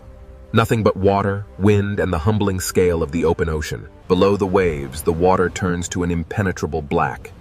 Here, in the heart of the passage, the horizon vanishes completely. The true scale of this desolate ocean world remains hidden, obscured by the endless fog and the relentless churning of the waves. Watch closely as the waves lift in sequence. This is how energy truly moves across the vast, open ocean, uninterrupted. As the spray clears, the immense breadth of the Drake Passage is revealed. A world swallowed by the sea. Standing here, you understand the true meaning of isolation. The sea is absolute, and we are merely guests in its domain. As the land disappears behind the mist, we turn south. Now, there is only the sea, and the realization that we are truly alone. As we move south, away from the land, the sea grows colder, rougher, and more commanding with every passing moment. We leave the steep ridges behind as the crossing moves from geography into the raw power of the weather-driven ocean. We leave the shelter of the continent now, entering the infamous Drake Passage. Here, the Southern Ocean winds. Here, at the edge of the world, the Southern Ocean unleashes its full power. This is the infamous Drake Passage. Here, at the convergence of the Atlantic and Pacific, lies the infamous Drake Passage, a place where the ocean swells run unimpeded around the globe. With Cape Horn behind us, the wind pulls the sea into motion, a natural bridge toward the atmospheric engine ahead. These waves, bending under the immense pressure of the wind, carry an energy that travels across the vast expanse of the open sea. With Cape Horn now gone, the sea becomes the only landscape, the only road, and the only danger between us and Antarctica. As the clouds race overhead, the immense power of the Southern Ocean winds begins to organize the sea into massive, unstoppable rows. Without land masses to slow them, the westerly winds howl across the open water, turning this passage into Earth's most violent and unpredictable marine corridor. Now fully exposed to the Southern Ocean, the westerly winds begin their relentless assault on the Drake Passage. This is the Drake Passage, where the Atlantic and Pacific converge in a violent clash of wind and water. As we rise, the true force of the westerly winds becomes visible. Long lines of foam sweep across the water. The relentless wind writes across the ocean's surface, etching temporary patterns into the rolling waves before they vanish into the deep blue. Here, in the unforgiving Drake Passage, the atmosphere and the ocean move as one powerful, interconnected machine. The sea carries energy from distant storms, and each wave feels like a message traveling across thousands of kilometers of Southern Ocean water. With thousands of miles of open water, the Southern Ocean builds immense power, culminating in these towering walls of water. Far from any shore, the westerly winds sweep across the open ocean, unimpeded. It is this vast... In the Drake Passage, the atmosphere presses its rhythm directly into the water, synchronizing the sky and the sea in a powerful, relentless surge. As the storm intensifies, a powerful gust of wind rips across the water, turning the ocean surface into a blinding sheet of silver spray and foam. The wind rips water from the crest as the massive wall of the ocean roars forward, an ancient and primal force unleashed. A force larger than any single storm pulls at the sea, revealing the deep troughs beneath the churning foam. The sea looks chaotic at first, but the wind reveals a hidden order in the direction of crests, spray, and foam lines. Here, where the water ends and the atmosphere begins, the horizon dissolves into a single gray boundary. The truth, here, the westerly winds command the sea, reminding even the sturdiest vessels of nature's dominion. The ship departs, and the relentless wind-driven spray sweeps across the surface, allowing the sea to reclaim its untouched, powerful... The Drake Passage is infamous for its massive seas. Driven by the relentless westerly winds, these waves form endless ridges of raw, moving energy. Driven by the relentless circumpolar winds, the ocean surface is pulled eastward, a massive conveyor of energy linking these waves to the icy continent beyond. Here, the wind is not just a presence, it is the undisputed master, whipping the waves into a frenzy. Navigating the Drake Passage means facing some of the most treacherous waters on Earth, where waves emerge suddenly from the gray mist. Below the chaos of the storm layer lies the Drake Passage, where wind systems larger than continents shape the sea into these endless bands of power. Driven by winds that began far beyond this place, the swells carry that memory north, entering the unforgiving waters of the Drake Passage. As the storm intensifies, these colossal swells become mountains of water, revealing the true depth and fury of the Southern Ocean. The Drake Passage is known for its treacherous waters. Here, multiple wave directions collide, creating an unstable, churning sea. Here in the Southern Ocean, the sea appears violent. But every motion is connected to the wind, distance, and immense pressure. The ocean is a vast, complex system, driven by the atmosphere above it. Wind energy transfers to the water, powering the massive currents we see. As the gale intensifies, the crests are peeled away, strips of water racing across the surface like smoke. Here, at the Drake Passage, the powerful westerly winds sweep across the open marine corridor, driving the waves relentlessly eastward. With no land to block the storm, the wind imparts its energy directly into the sea. The waves grow longer and steeper, organizing in south of Cape Horn. The infamous Roaring Forties and Furious 50s unleash their full force across the unbroken expanse of the Southern Ocean. Here, in the notorious Drake Passage, the ocean moves not as individual waves, but as a single, enormous surface under the command of the wind. The ocean moves under atmospheric command. Following the foam scars twisting over dark water, subtle spiral motions reveal... The sea below answers with ripples, swells, spray, and troughs, turning the Drake Passage into a visible conversation between air and water. Observe how quickly a strong gust can reshape the open water, turning dark, rolling ridges into a chaotic expanse of bright foam. The wind's immense power literally shaves the tops from the waves, transforming the ocean surface into a violent spray. The ocean carries the memory of wind across its surface. each swell recording pressure, distance, storm history, and the wind's memory is etched into the very fabric of the sea. Here, in the immense southern ocean, westerly wind, the transparent currents, invisible to the naked eye, are the silent architects of the waves beneath the storm's fury. Here, in the infamous Drake Passage, atmospheric forces collide. This swirling vortex of pressure presses down, transforming the sea into a cauldron of violent waves. Driven by the relentless wind, the surface waters begin their eastward march, fueling the great current below. In this stormy corridor, the ocean reveals its true, untamed energy, constantly reshaped by the relentless westerly winds. Here, in the Drake Passage, the wind-shaped waves begin to synchronize, revealing the immense power of a deeper planetary circulation. Driven by the relentless wind, the sea exerts its raw power. We push onward toward the pale, ethereal glow of the... Driven by the relentless westerly winds, the Antarctic storm gathers strength, turning the ocean surface into a chaotic landscape of rising waves and sideways spray. While the wind tears at the surface, deep beneath the churning waves, a far larger, ancient power begins to rise.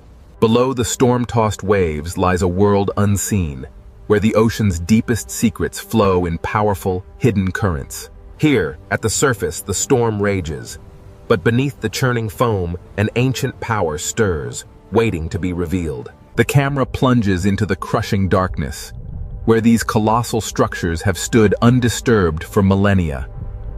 Stabilized beneath the churning surface, the deep water of the Drake Passage moves with a slower, more powerful rhythm, far from the sun's reach.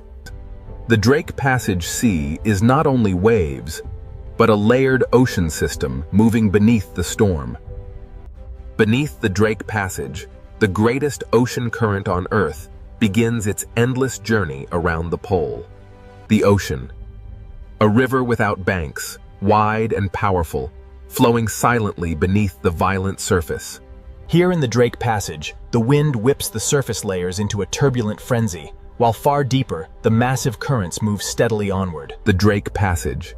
A place where the vast southern ocean is sculpted by unseen forces, creating rivers within the sea itself. From this depth, we see the raw power of the Drake Passage. The wind-driven waves connect directly to the massive Antarctic circumpolar current flowing beneath. Here in the Drake Passage, different current layers slide past one another, carrying an immense, hidden force through the ocean depths. The Antarctic circumpolar current is not a single smooth line, but a living field of motion, creating massive underwater eddies that shape the global climate.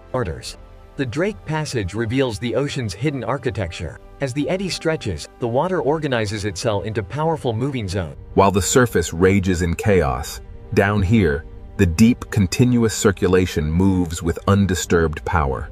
Stretching across the Drake Passage, these immense current ribbons are the ocean's invisible highways, moving heat, salt, and nutrients on a planetary scale.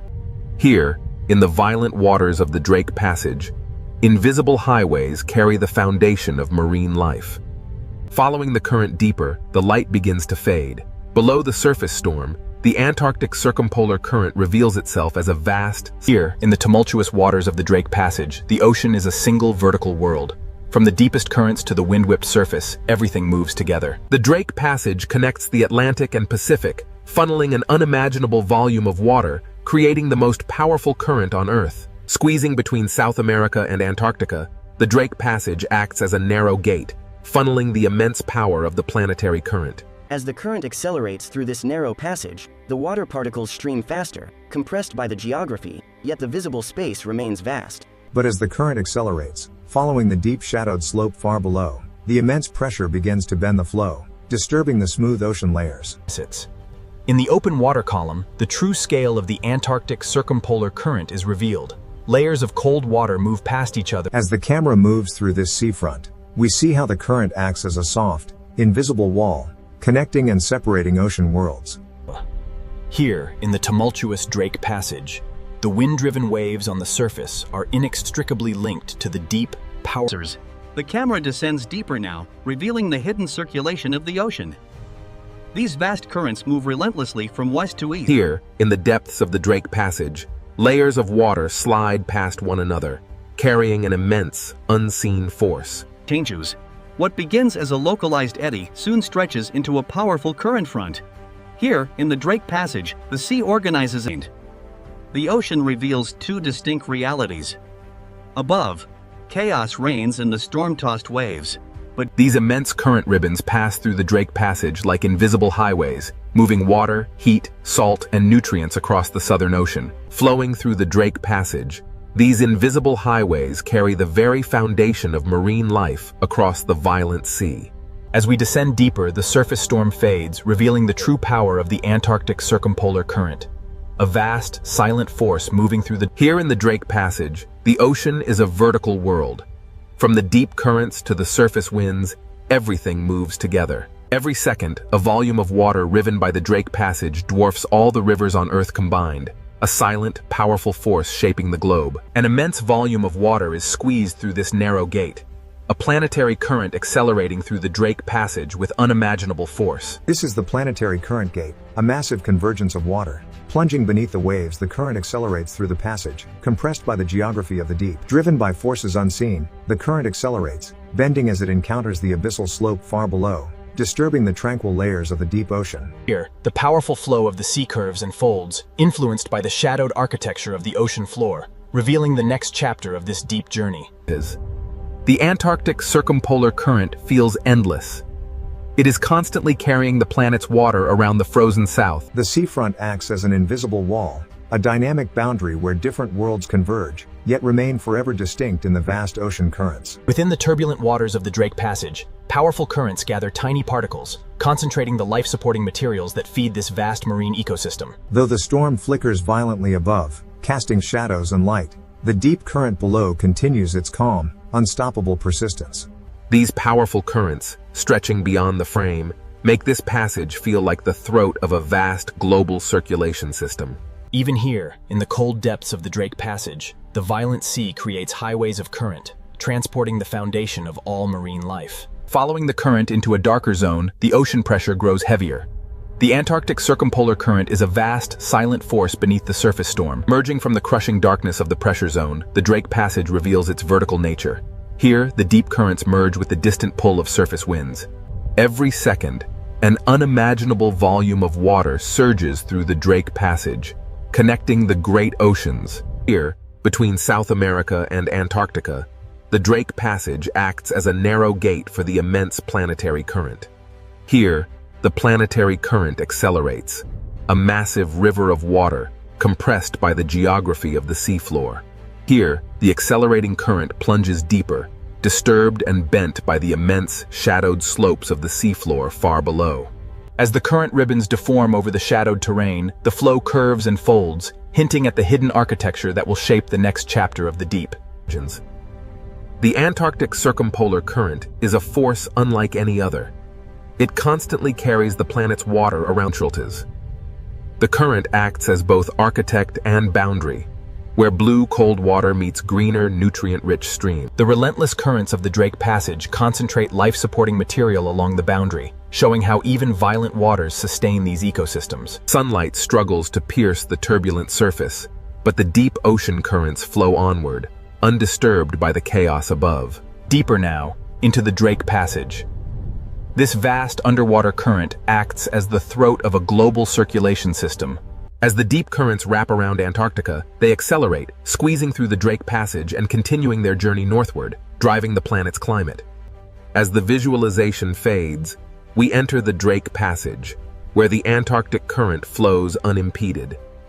The deeper we descend beneath the Drake Passage, the heavier the pressure, yet the Antarctic Circumpolar Current surges onward. The deep ocean currents, vast and powerful, begin to shift. They twist around unseen terrain, foreshadowing the hidden ridges and basins far below. The deep ocean is never still. Here, the currents bend and twist, forming powerful vortices that shape the underwater landscape. The sea appears simultaneously chaotic and organized as the eddies stretch and break apart.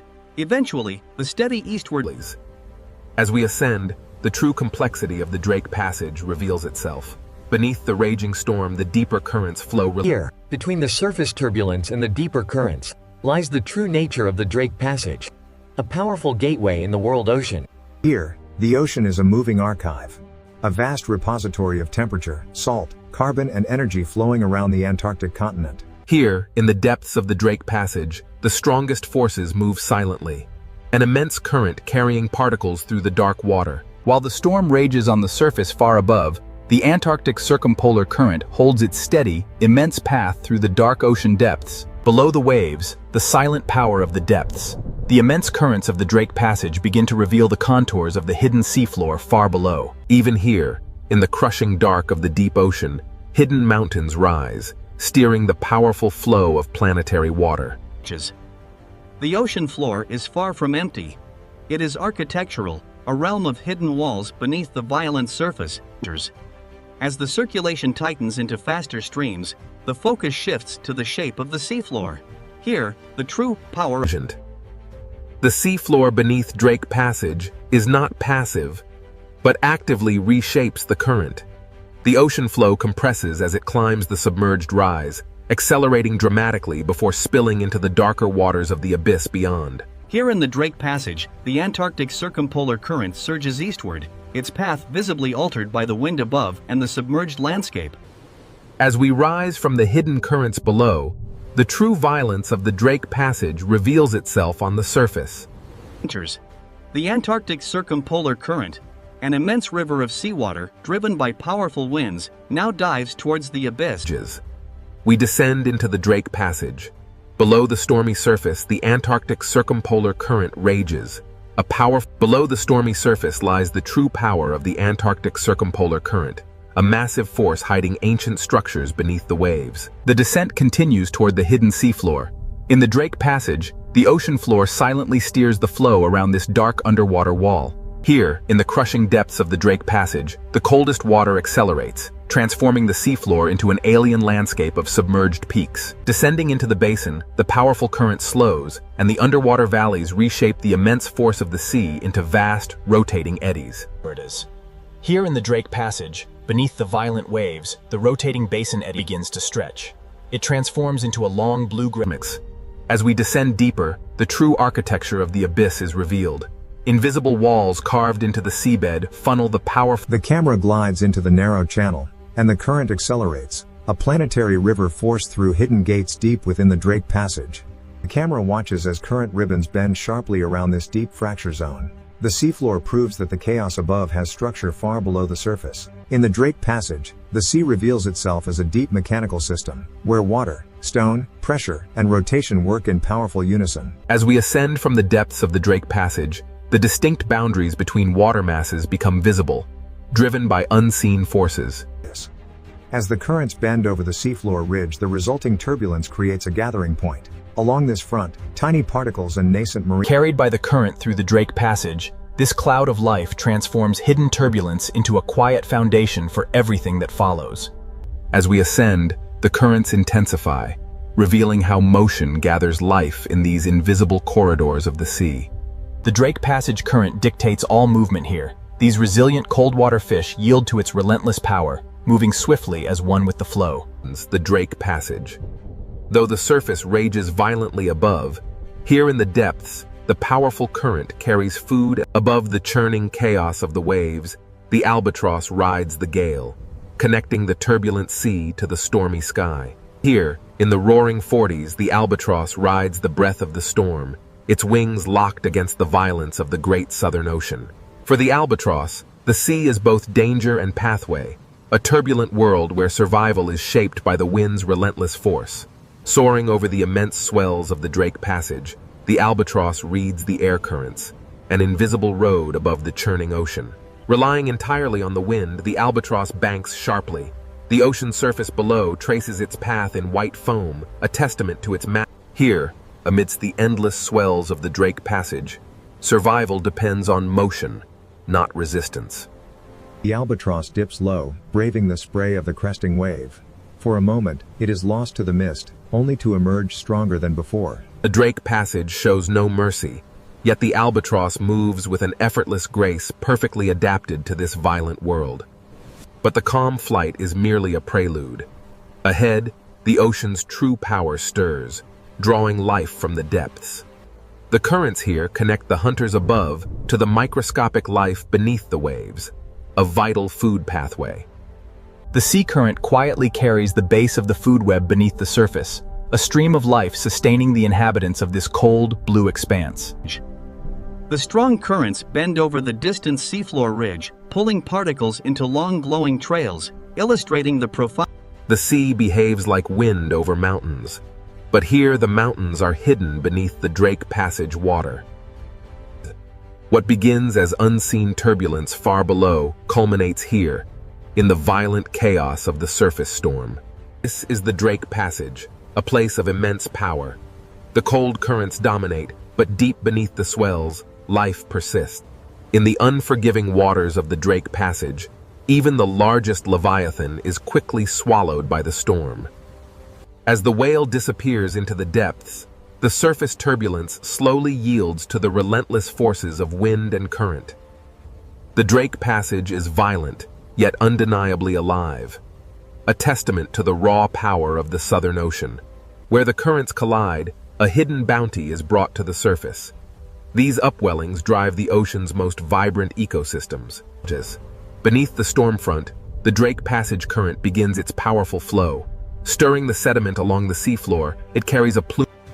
Deep within the blue abyss, powerful currents stir the seabed. This turbulence, seemingly chaotic, unlocks a cascade of In the Drake Passage, powerful currents churn the depths, carrying nutrients from the seafloor to the surface, fueling a vast biological opportunity. Beneath the waves, immense forces are unleashed. These deep currents carry vital energy upward, towards the turbulent surface. Above the heavy swell, the camera emerges into the cold wind. Here, the albatross reads the invisible shape. In the heart of the Southern Ocean, the albatross harnesses the storm's energy, transforming this battlefield into a living environment, the Drake Passage. A place where life survives not by conquering the ocean, but by moving with its immense forces.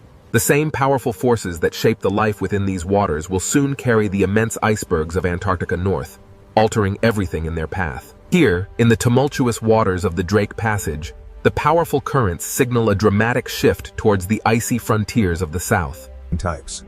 But through the churning mist and violent swells, something emerges on the horizon, a shape unlike water or cloud. Signals. As the great ice sheets meet the warming ocean, they release ancient bubbles of air, trapped for millennia. The camera follows the faint freshwater ribbons as they mix into the darker seawater. Here, the ocean layers bend.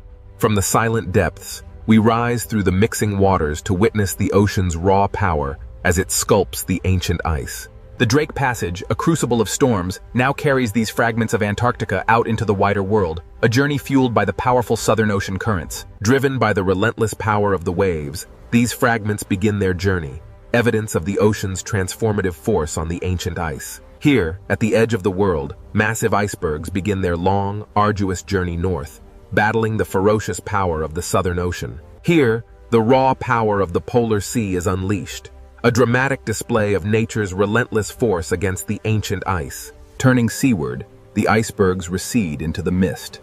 This is where the frozen realm meets the turbulent, living waters. In the relentless churn of the Southern Ocean, even the most colossal ice formations are fleeting. The water is eternal. Beyond the frozen gateway lies the Weddell Sea, an unbroken expanse, stretching toward the Antarctic Peninsula. Here, in the Drake Passage, the relentless Antarctic circumpolar current pulls the ice fragments eastward, a hidden force beneath the waves. Here, beneath the surface, the sea moves both ice and water through the same planetary pathway. Here, the ancient ice surrenders its form. The cold freshwater descends, a memory merging with the deep, shaping the currents of tomorrow. This is where temperature, salt, and ice converge. A visible climate space formed by the meeting of distinct ocean currents and freshwater plumes. Driven by powerful winds, the Antarctic circumpolar current relentlessly circles the frozen continent, accelerating as it is forced through the gauntlet of the Drake Passage. The abstract visualizations give way to the raw power of the ocean. Here, where warm and cold waters collide. The storm rages, yet life persists even here. And amidst the chaos, this small buoy measures the ocean's violent power. Monitoring the relentless movement of the Drake Passage, this silent sentinel measures the vital statistics: temperature, salinity, current, and pressure. While the surface rages, the true symphony of the deep remains hidden. Here, science listens passively to the ocean's uncontrolled voice as the instrument recedes, the true observatory reveals itself. The Drake Passage carries secrets through its layers. The data reveals a stark reality. Deep currents are accelerating, linking the silent depths to the increasing violence of the sea. Here, beneath the waves, we witness the raw power of the Drake Passage, a crucible where atmosphere, ocean, and ice collide.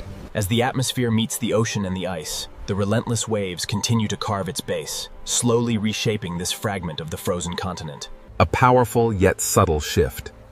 The meltwater drips from the ancient blue ice, joining the vast global circulation. As the wind strengthens, the sea becomes a violent force.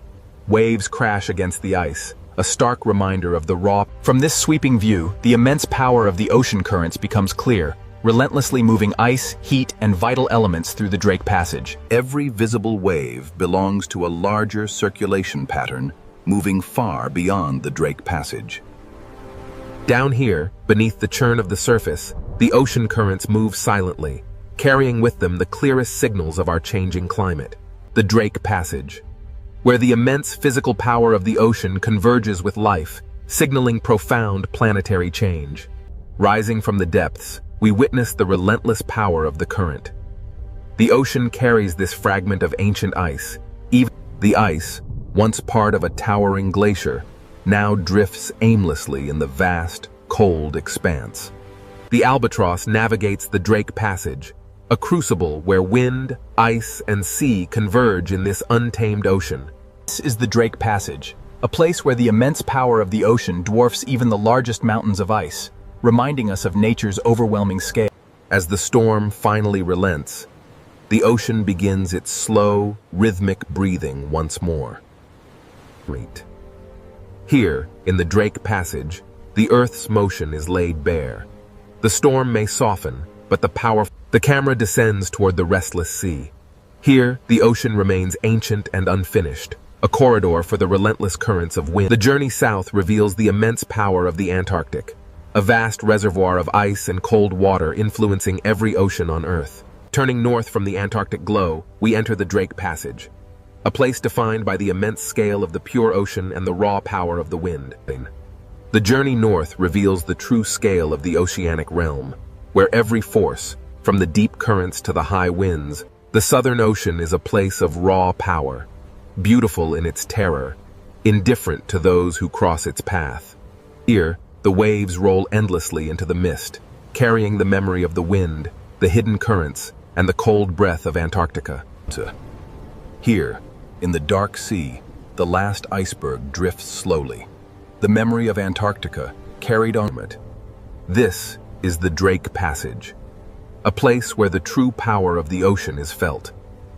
No map between Cape Horn and the frozen continent, the Drake Passage reveals its true power, an untamable force where sky and sea merge. The Drake Passage, a fitting end to our journey, reminding us that this world remains wild, powerful, and utterly beyond our control. From above, the Pacific Ocean looks peaceful, endless, and almost motionless. But beneath this beautiful ocean surface, the planet is not still.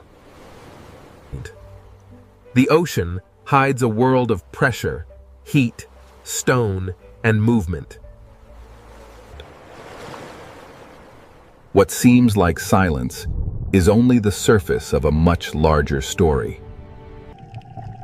We now descend into the Pacific Ocean, where the hidden power begins. Above us, the ocean is bright. Below us, the earth begins to reveal itself.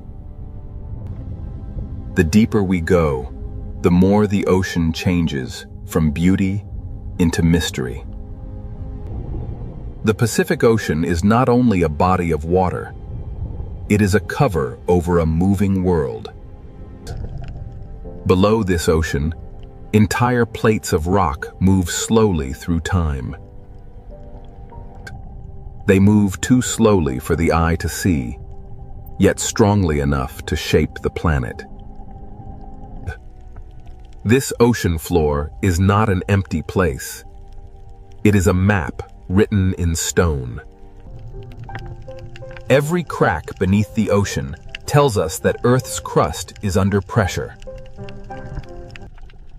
Here, beneath the Pacific Ocean, pressure builds where no sunlight reaches. The surface above may be calm, but this hidden ocean floor is constantly changing. If the ocean water vanished, the Pacific would not look smooth at all. It would reveal mountains, trenches, fracture zones, and scars carved into the ocean floor. Some of these ocean trenches are deeper than mountains are tall. These are not empty holes in the ocean. They are places where Earth's crust bends downward. At the edges of the Pacific Ocean, one plate can be forced beneath another. This slow descent is the beginning of the Ring of Fire. The Ring of Fire is not a perfect circle of flames. It is a horseshoe of geological pressure around the Pacific Ocean. Around this ocean, tectonic plates meet, collide, slide, sink, and fracture. This hidden boundary crosses the edges of continents, island arcs, and deep ocean basins. Volcanoes rise here because the ocean floor is being recycled into the planet. Some volcanoes reach the sky as islands. Others remain hidden forever beneath the ocean. The ocean hides much of Earth's volcanic power from human eyes. Here, fire does not need the open air. It can build new rock beneath the sea. Under the Pacific Ocean, heat, water, and stone meet in darkness. The seafloor itself seems to breathe where Earth's interior reaches the ocean.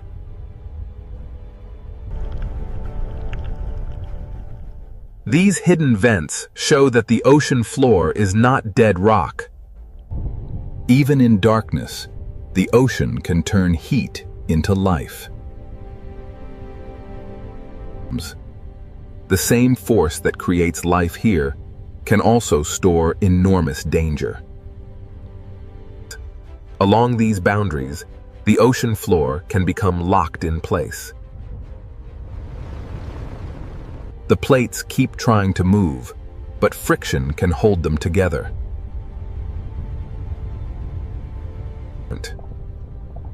Stress can gather beneath the ocean for decades, or even centuries. The quiet years are not proof that nothing is happening.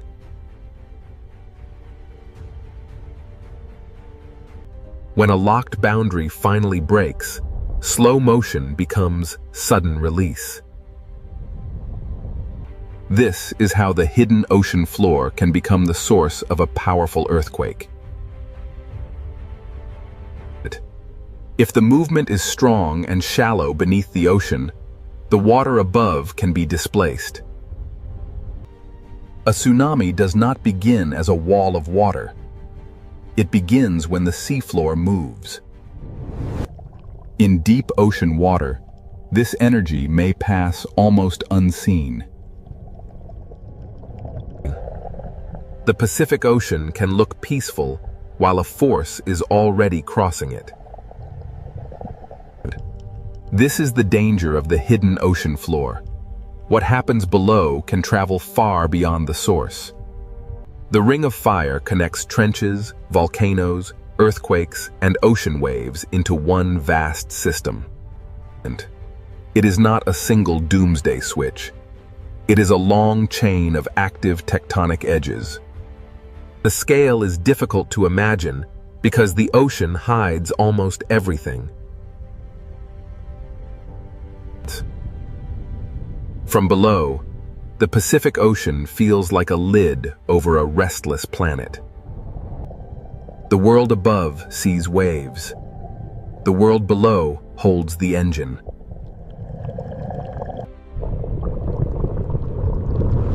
Now we understand why the calm ocean surface can be misleading. Beneath the Pacific Ocean, stone descends, melts, rises, locks, and waits. To understand this hidden power, we must follow the ocean floor downward into the process that drives it all. The ring of fire begins not with flame, but with descent. In the next part, we enter the subduction zone, where the ocean floor is pulled back into Earth. Here, beneath the Pacific Ocean, the ring of fire begins not with flame, but with descent. At the edge of the Pacific Ocean, one massive plate is being pulled beneath another. This process is called subduction, the slow return of the ocean floor into Earth. Oceanic crust is colder and denser than the rock above it, so gravity helps pull it down. The movement is slow, often only a few centimeters each year, but its power is enormous.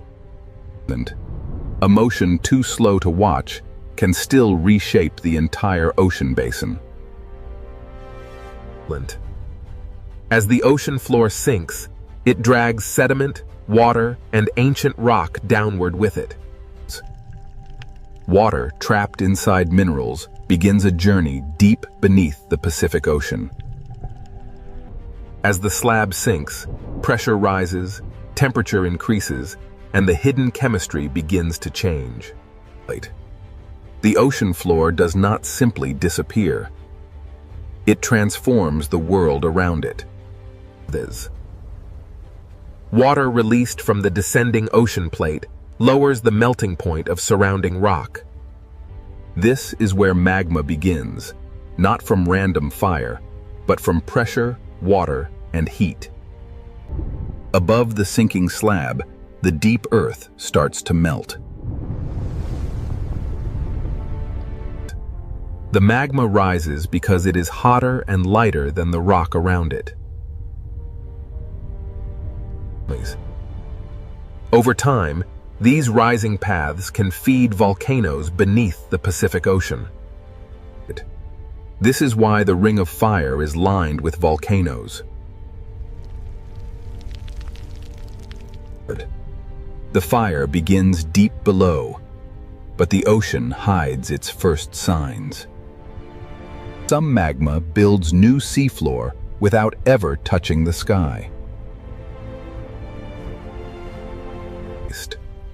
When lava meets cold ocean water, it cools quickly and hardens into new stone. The Pacific Ocean floor is not only being destroyed at trenches, it is also being created by volcanic heat. Subduction destroys old crust, but it also gives birth to volcanic arcs and new terrain. This hidden engine creates seamounts, volcanic islands, and entire underwater mountain chains. A seamount may look still, but its origin is written in the movement of plates. Where heat escapes into the ocean, the seafloor begins to breathe.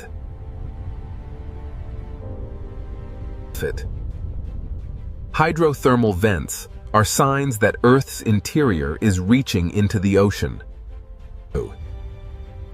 Minerals carried by hot water build chimneys in the darkness of the Pacific Ocean.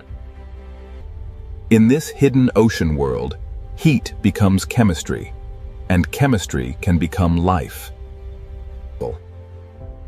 Even without sunlight, the ocean can support life near the heat of the Earth.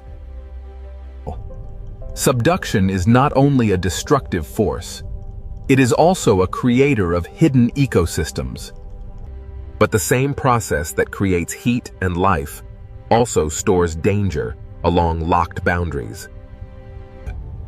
Where the descending ocean plate meets the plate above, friction can stop the movement. The plates continue pushing, but the boundary holds them in place. Energy gathers slowly beneath the Pacific Ocean, hidden from the surface world. For decades or centuries, the ocean above may look completely calm. The quiet years are part of the earthquake cycle, not proof that nothing is happening. Every locked section is a place where slow motion can become sudden release. When the boundary finally breaks, stored energy can move the ocean floor in seconds. This is the link between subduction and the largest earthquakes on Earth. The same boundary that creates magma can also lock enough energy to shake entire regions. The subduction connects the deepest trench, the hidden magma, the volcano, and the earthquake. It is not fire first. It is motion first. The fire comes later. And when that fire reaches the ocean floor, a new hidden volcanic world begins. Many of the Pacific Ocean's most active volcanoes never touch the sky. They erupt in darkness, under pressure, surrounded by cold seawater. This is where subduction reveals its most dramatic face beneath the ocean. The sinking ocean plate below has awakened fire above. The Pacific Ocean floor is being destroyed, melted, lifted, and rebuilt at the same time. Here, the hidden engine of the Ring of Fire becomes visible. Subduction explains why the Pacific Ocean holds trenches, volcanoes, earthquakes, and tsunami danger in one system. Now that we have followed the ocean floor downward, we can follow the fire upward. In the next part, we enter the world of submarine volcanoes, where fire does not need the sky. Beneath the Pacific Ocean, the planet is not only sinking, it is beginning to burn. Beneath the Pacific Ocean, fire does not need the sky to begin.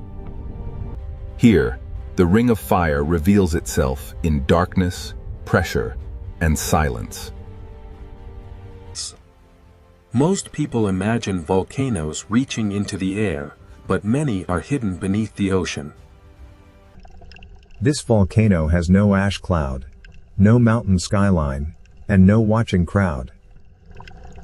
Its power is hidden below the sea, where sunlight never reaches. Under pressure, even a quiet ocean floor can become a volcanic landscape. Magma rises through fractures, searching for a path into the ocean. When lava enters the Pacific Ocean, fire and water meet in an instant.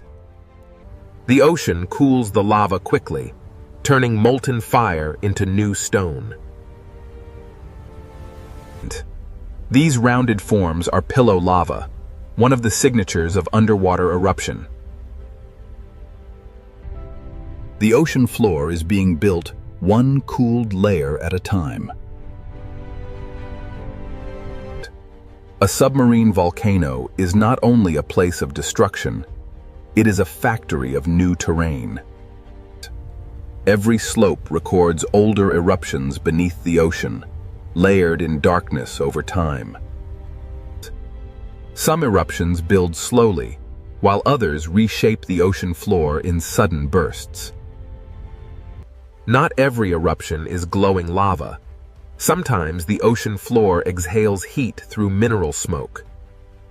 Hydrothermal vents form where seawater enters cracks, heats below, and rises again, loaded with minerals. In the deep ocean, minerals can build towers where heat escapes from the earth. These chimneys are monuments to the hidden connection between the ocean and Earth's interior. The seafloor seems to breathe, exhaling heat from a world far below. Around these vents, The ocean becomes a place of chemistry instead of sunlight. Even here, in darkness, life finds a way to gather around heat. These organisms do not depend on sunlight. They depend on chemical energy rising from the ocean floor. Microbes turn minerals into energy, and that energy supports an entire community.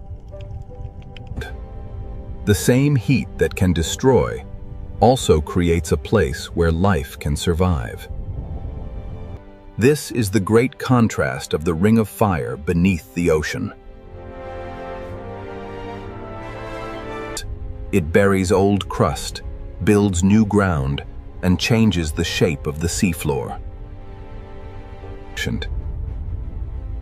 A volcano beneath the ocean can grow silently for centuries. Layer by layer, eruption by eruption, it becomes part of the underwater landscape. Underwater volcanoes are difficult to see, but their signs are written in heat, bubbles, and stone. An eruption beneath the ocean may leave only chemical changes, floating pumice, and evidence on the seabed. But the ocean hides the drama, but it cannot erase the record.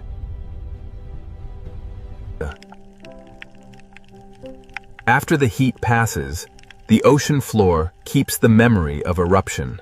New rock is born hot, then sealed quickly by the cold Pacific Ocean. Here, time is layered across the ocean floor. Submarine volcanoes can build, collapse, fracture, and rebuild beneath the waves. Even underwater, volcanic slopes are shaped by instability and pressure. Gas, heat, and pressure rise through cracks long after an eruption begins to fade. The volcano becomes a living machine of rock, water, heat, and chemistry. This hidden world proves that destruction and creation are not separate beneath the ocean. Life gathers at the edge of heat, where the deep ocean should seem impossible. Above the vents, the Pacific Ocean remains cold and silent, hiding everything below. From the surface, none of this fire can be seen. The ocean hides not just one eruption, but a long history of volcanic change. Across the Pacific Ocean, countless volcanic worlds rise from the seafloor.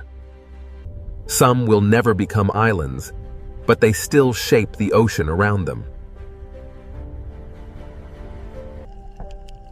Minerals from these vents paint the ocean floor with traces of Earth's interior. Old vents die, new vents open, and the volcanic system keeps changing. But even in the deep ocean, nothing here is truly frozen in time. The same heat that feeds the vents also reminds us that pressure is still rising below. A submarine volcano is connected to forces much larger than the vent itself. Behind the lava and vents lies the same tectonic engine that bends the ocean floor downward. The volcano is the visible breath of a hidden system beneath the Pacific Ocean. But the same boundary that creates volcanic fire can also lock dangerous energy in place. The Ring of Fire does not separate volcanoes from earthquakes. It connects them. Where the plates become stuck, the next story begins. The hidden fire builds new worlds, but the locked boundary stores the power to shake them. In the next part, we enter the locked boundary, where a megathrust earthquake can begin. Here beneath the Pacific Ocean, the hidden fire gives way to a different kind of power. This is where the ocean floor can become locked by friction. The plates continue trying to move, but the boundary resists. The movement does not stop. It becomes stored energy. Over decades or centuries, the upper plate can bend like a spring. The ocean above may look calm while stress gathers below. A megathrust fault can extend for hundreds of kilometers beneath the ocean. Its scale is difficult to imagine because the ocean hides almost everything. The same system that builds volcanoes can also store earthquake energy. Nothing dramatic may happen at the surface for a long time. The quiet years are part of the earthquake, not proof that the ocean floor is still. Stress leaves small signs before the great release. Gas, pressure, and motion reveal that something deep below is changing. The boundary is locked, but the force behind it keeps pushing. This is the silent tension of the Pacific Ocean. Like a compressed spring, the ocean floor holds energy until the locked section can no longer resist. Then, in seconds, the locked boundary begins to fail. The release starts in one place and races through the boundary. A vast section of Earth's crust can move in moments. This sudden movement is the heart of a megathrust earthquake. The shaking begins below the ocean, where no city lights can see it. The rupture can travel across an enormous fault surface.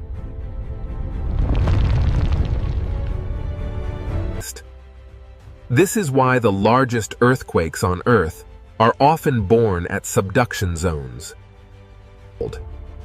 When the ocean floor moves vertically, the water above cannot remain still. The earthquake changes the shape of the seabed in an instant.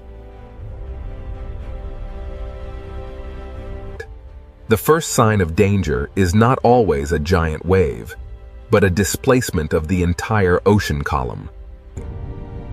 Far above, the ocean surface may still appear peaceful. But the source has already released energy into the sea. Not every part of the boundary moves the same way. After the main break, the ocean floor may continue adjusting.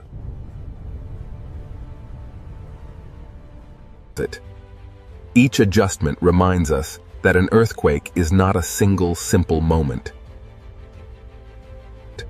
The surface can hide the scale of what has happened below. The earthquake leaves behind a landscape of broken rock, lifted sediment, and changed pressure. A fault scar on the ocean floor is the visible wound of hidden energy release. If enough seafloor moves upward or downward, the ocean itself begins to respond. This is the moment when an earthquake can become something more than shaking. The entire column of ocean water can be disturbed from seafloor to surface. A movement in darkness can send energy toward distant coastlines. In deep water, this energy may travel almost unseen. The rupture may last only moments, but the consequences can travel across the ocean. Subduction, friction, rupture, and displacement are linked in one hidden chain. Even after one section breaks, other parts of the ocean boundary may continue to store energy. This is why the Ring of Fire must be understood as a long-term system, not a single event. The Earth is not angry. It is releasing stress stored in stone. From above, the Pacific Ocean may still look unchanged. But beneath that calm ocean surface, the seafloor has already moved. The danger of a megathrust earthquake is not only the shaking. When the ocean floor shifts vertically, the sea above it can be lifted. This is how the hidden earthquake can become a tsunami.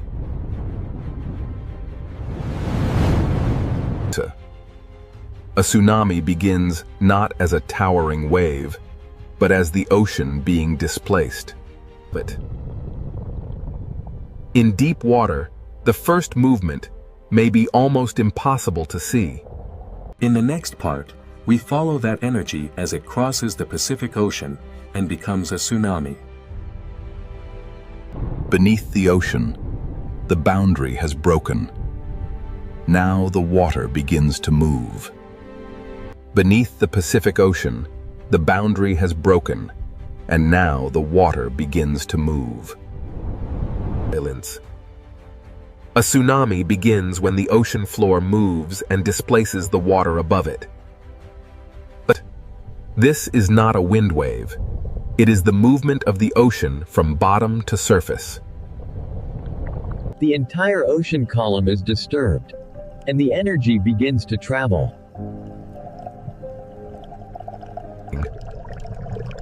In the deep Pacific Ocean, the first sign of a tsunami may be almost invisible. The source may be hidden beneath the sea, but the energy does not stay there. A tsunami can cross enormous distances while the ocean surface still looks calm. But far from shore, the Pacific Ocean may show almost no dramatic height. The danger is not always in what the eye can see.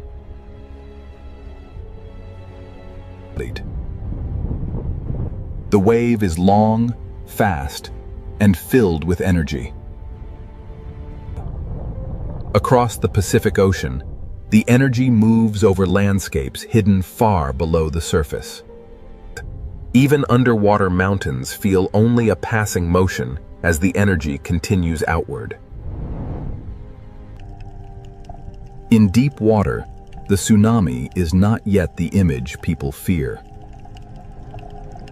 It is not a wall from nowhere. It is energy moving through water. Rock moved first, water followed, and now the ocean carries the message. From above, the Pacific Ocean can still look peaceful while the force is already traveling. This is why tsunamis are so dangerous. The ocean can hide them until they approach shallow water. As the wave nears of shallower ocean, the story begins to change. The ocean becomes shallower, and the long wave begins to slow. The seafloor starts to slow the wave from below.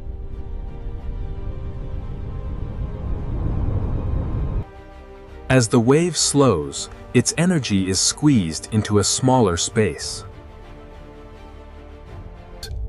The hidden motion begins to grow into visible force. Near shore, the ocean floor feels the change first. The energy that was almost invisible in deep water now begins to rise. The ocean surface changes because the whole water mass is being forced upward.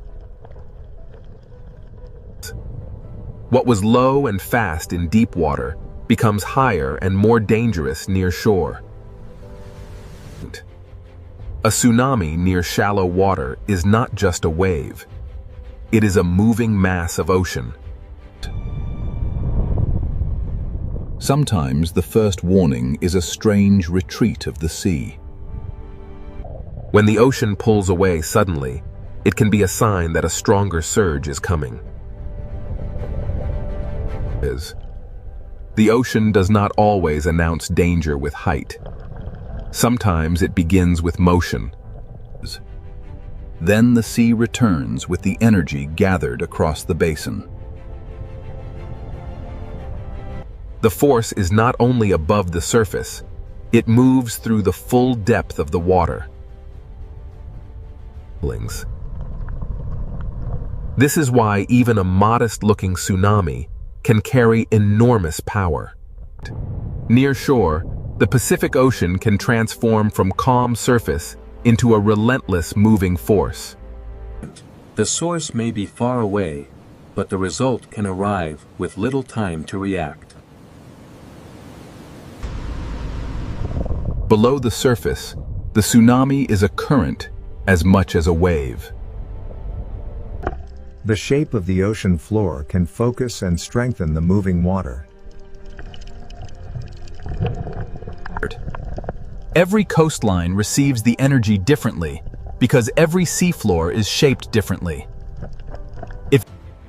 A tsunami is physics. Rock moves, water is displaced, and energy spreads. The chain begins at the ocean floor and ends wherever the energy reaches shallow water. To understand a tsunami, we must connect the quiet surface to the hidden seafloor. The ocean remembers the movement long after the first rupture has passed. One movement in darkness can send waves across thousands of kilometers of ocean.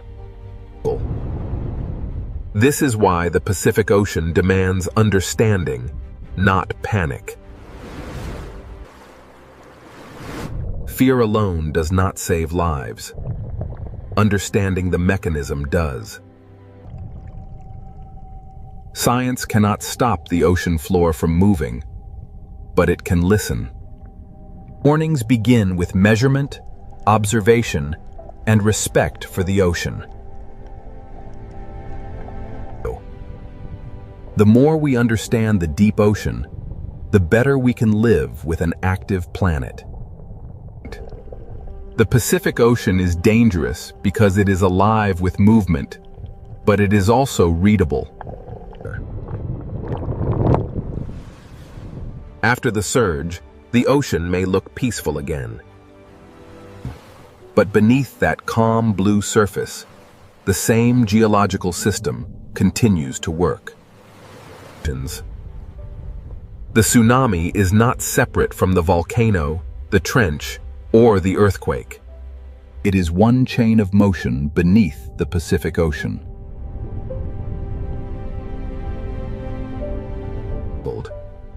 Even after disturbance, the deep ocean continues to create life around heat. The same hidden forces that can threaten coastlines also build new worlds beneath the sea.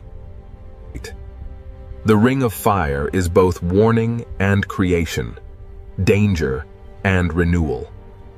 Here, life survives not by conquering the ocean, but by moving with its relentless forces. The same forces that sculpt these waves will soon carry the influence of Antarctica north, bringing with them the deep, cold breath of the ice. We are now entering the Drake Passage, the gateway to the frozen continent. Here, the ocean currents collide with the first signs of ice. Moving beyond the ice, the ocean reveals its power. And there, On the edge of the world, a shape unlike any cloud or wave beckons.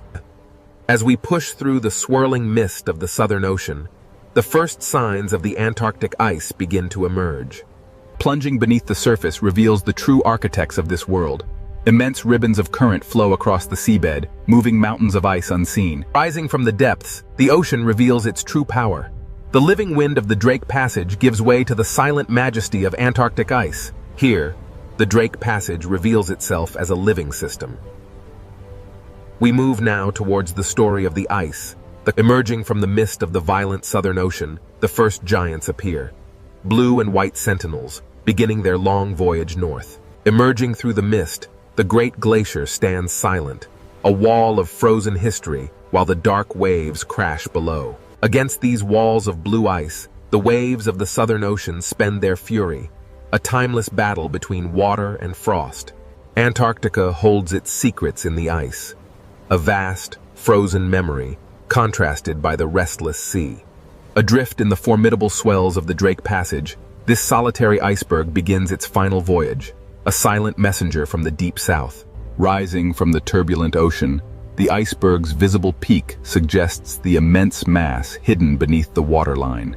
Below the turbulent surface, the true scale of the iceberg is revealed, a colossal structure of ancient ice extending deep into the dark ocean abyss. Here, beneath the waves, the ancient ice begins its slow, inevitable return to the sea.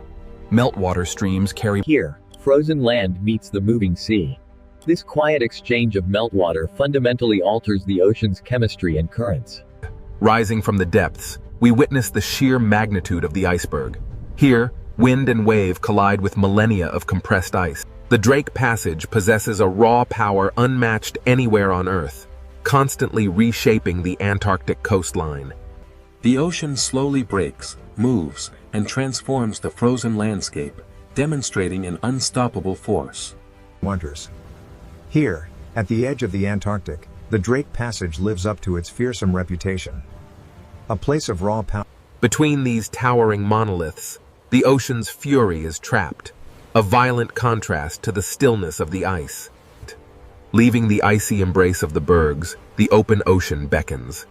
Here, the world of ice merges with the dark, The Drake Passage is a place of immense power. Here, the ocean's ceaseless current demonstrates that even the most ancient. Passing through the arch, the true scale of the Southern Ocean reveals itself. Dark waters and floating ice stretch toward the distant peninsula. The dramatic currents of the Drake Passage carry these ice fragments, a visual testament to the hidden power of the Antarctic circumpolar current below. Beneath the surface, the cold currents begin their journey, a vast planetary pathway moving ice and water in a cycle spanning the entire globe. As the meltwater trails sink and spread, the ocean absorbs the cold freshwater memory, fundamentally altering the deep currents. Here, the ocean reveals its true complexity. Layers of temperature, salt, and melting ice converge in a dynamic, global climate space. Emerging from the depths, the visualization reveals the vast currents circling Antarctica, accelerating as they funnel through the narrow Drake Passage. What appears as energy from space is revealed at the surface as the immense power of the ocean, where the exchange of cold water drives global circulation. The sheer power of the ocean is evident here.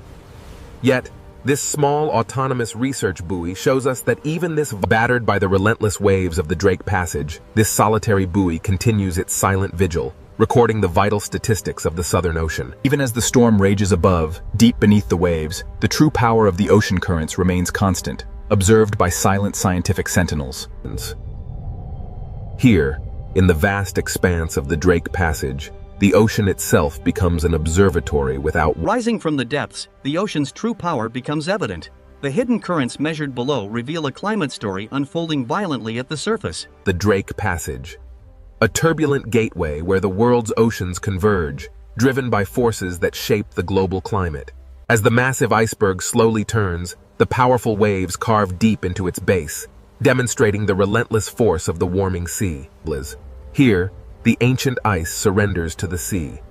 Drop by drop, the Antarctic meltwater begins its long voyage. As the wind strengthens, the ocean reminds us that even climate processes are wrapped in violence, motion, and the profound cold of the water.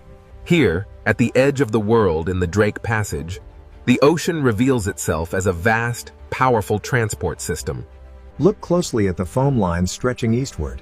They reveal a massive circulation pattern moving far beyond the confines of the Drake Passage. Hidden beneath the waves, the deep currents silently carry the signals of a changing climate, a powerful force shaping the planet's future. These luminous currents represent the raw, physical power of the Drake Passage, connecting surface life with the deepest reaches of the ocean. The ocean currents are relentless. They transport these fragments across the globe, even as the warming waters slowly begin to break them apart. Cast adrift from the frozen continent, these fragments begin their final journey, surrendered to the warming currents. Life here is defined by the elements. The albatross, master of the wind, navigates the turbulent sea and the towering ice of the Drake Passage. These waters are a reminder that some forces are far greater than any single creature. As the storm finally recedes, the ocean reveals its true, powerful rhythm, a reminder of nature's enduring strength. In the Drake Passage, where Earth's motion becomes visible, the softening storm reveals the relentless drift of ancient ice. We descend into the ancient currents, a restless ocean, shaped by the relentless wind and the slow march of ice, a world unfinished. As the camera turns south, we see the true source of global ocean influence. Antarctica. As the last signs of the continent vanish behind us, we face the raw power of the open ocean. Pure wind, pure water, planetary scale. Here, the ancient forces of geography, wind and current converge, shaping the very face of the planet. Here, at the edge of the world, the clouds momentarily part, revealing the terrifying beauty of the Southern Ocean. Each wave carries the memory of wind, hidden current, deep seafloor, drifting ice, and the cold breath of Antarctica. As the last iceberg yields to the dark sea, the ocean continues its timeless journey, carrying the memory of Antarctica. Here, in the vastness of the Drake Passage, no map, no ship, no instrument, and no human voice can truly tame this waterway. The immense power of the Southern Ocean is revealed as storm clouds and drifting ice merge with the dark sea of the Drake Passage. As this six-part journey concludes, the Drake Passage reminds us that the ocean is still alive, still violent, and still beyond human control. Between desert and deep ocean, the Red Sea hides a world far more alive than its surface suggests. From above, this ocean looks narrow, but below the surface, it opens into a vertical kingdom. The desert disappears, the heat fades, and the ocean begins to reveal its hidden world. At first, the reef looks like paradise, a living ocean city filled with color, fish, and light. But this beauty is not peaceful in a simple way. Every fish here lives close to danger. In this ocean, coral is not only shelter, it is a maze where every path can become a trap. The Red Sea Ocean is a corridor of predators, where every layer has its own hunter. Beyond the reef edge, the ocean changes. The blue becomes deeper, quieter, and more dangerous. Hammerheads patrol the blue, reef sharks guard the walls, barracudas wait in the current, and silent hunters hide below. So who truly rules this narrow ocean corridor? The answer begins here. Inside, to understand who rules this ocean, we must begin with the reef, the living city where every hunt starts. For small fish, the reef is protection. But for predators, it is also a map. Every shape has meaning here. A narrow branch can save a fish, and a narrow passage can guide it toward danger. In this ocean, fear moves faster than teeth. One shadow can change the entire reef. The reef does not simply hold life, it organizes life, forcing fish, hunters, and currents into patterns. Even the open sand is part of the ocean's design. It looks empty, but hidden hunters may be waiting below. Power in the ocean does not always come from above. Sometimes it waits silently beneath the floor. The Red Sea Ocean is narrow from above, but underwater it rises in layers, and each layer has its own danger. Where the reef ends, the blue begins. And in that open ocean, a different kind of ruler moves. This is why the question is not only which creature is strongest. The real question is, which predator controls which layer of the ocean? Beyond the reef wall, the Red Sea Ocean opens into a deeper world, where distance itself becomes power. The hammerhead does not need to rush. Its shape alone tells every fish that the open ocean is not empty. Its strange head is not a mystery of design. It is a living sensor built to read the ocean. This predator connects layers, from coral walls to deeper water, from visible reef to hidden blue. The Red Sea Ocean is not only narrow, it is vertical, and the hammerhead uses that vertical world. Down here, the reef is no longer a city of color. It becomes a memory of light above the hunter. Its presence travels ahead of its body. The fish feel the pressure before the shadow fully arrives. The hammerhead may rule the blue edge, but the reef itself still protects those fast enough to read the warning. In this ocean corridor, even after the shadow leaves, the behavior of the reef has already changed. But the hammerhead does not rule the coral itself. Closer to the reef, another hunter keeps the ocean city alert. But the hammerhead does not rule the coral itself. Closer to the reef, another hunter keeps the ocean city alert. A reef shark does not need violence to command attention. Its patrol alone sends a warning through the ocean. Here, power is rhythm. The shark follows the wall, and the fish reshape themselves around its path. The reef gives fish places to hide, but it also gives predators routes to follow. A single shark can turn open water into risk, and a safe path into a difficult choice.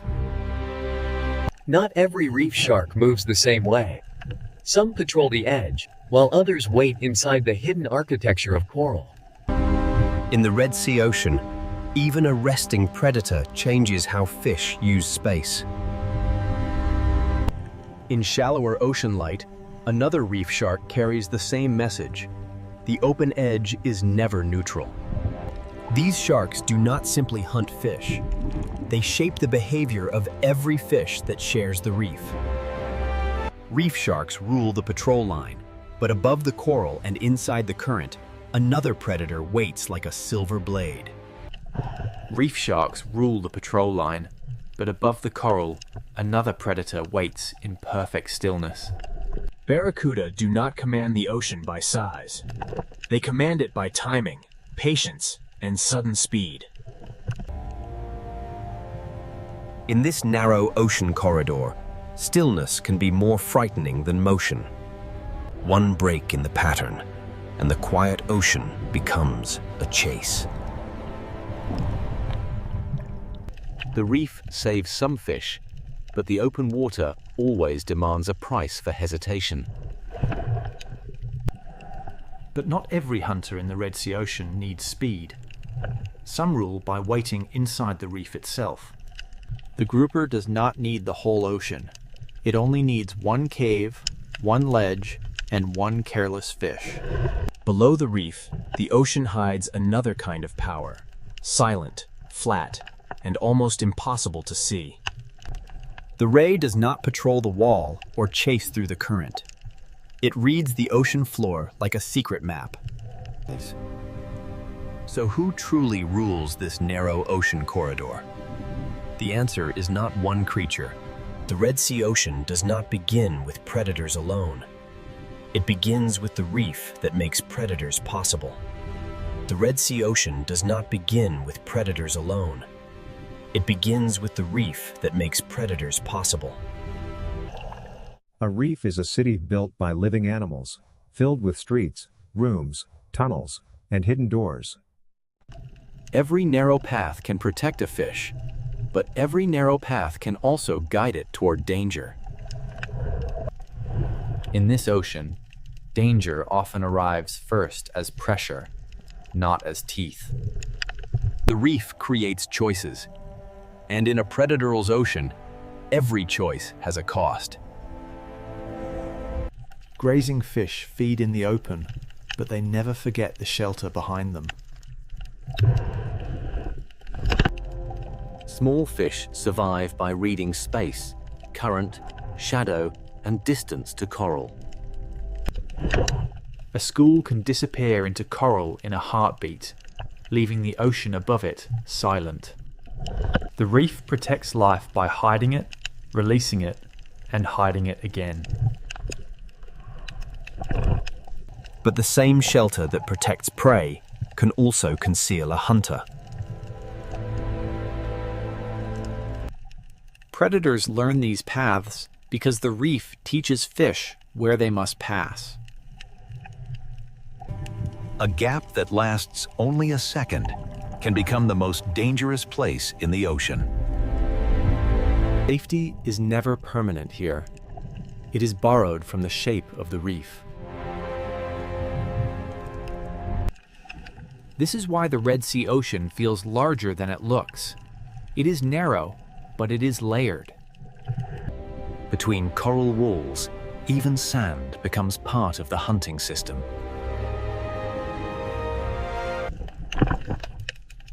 What looks empty from above may be crowded with hidden life below.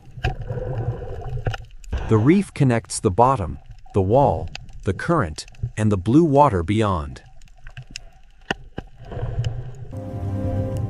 A shallow coral garden can become a deep wall in only a few meters. At this edge, the ocean is divided into those who hide and those who hunt. Current turns the reef into motion, and motion reveals where fish must go. To feed in the current, fish must risk exposure. To survive, they must measure every meter. Not every predator is a giant. Some are smaller pressures that keep the reef alert. In the reef city, position can matter more than speed. A healthy reef supports many kinds of fish because it creates many kinds of opportunity. Where there are many fish, there are many eyes, many warnings, and many chances for a hunter. The reef can look peaceful until every fish vanishes at once.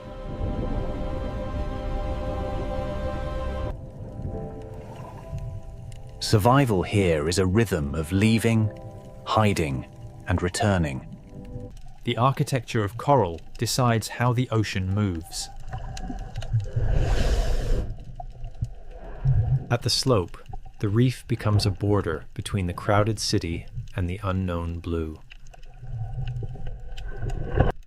The closer fish stay to structure, the more choices they have when danger arrives.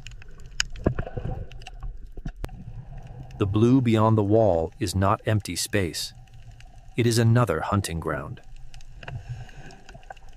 This is the first lesson of the Red Sea Ocean.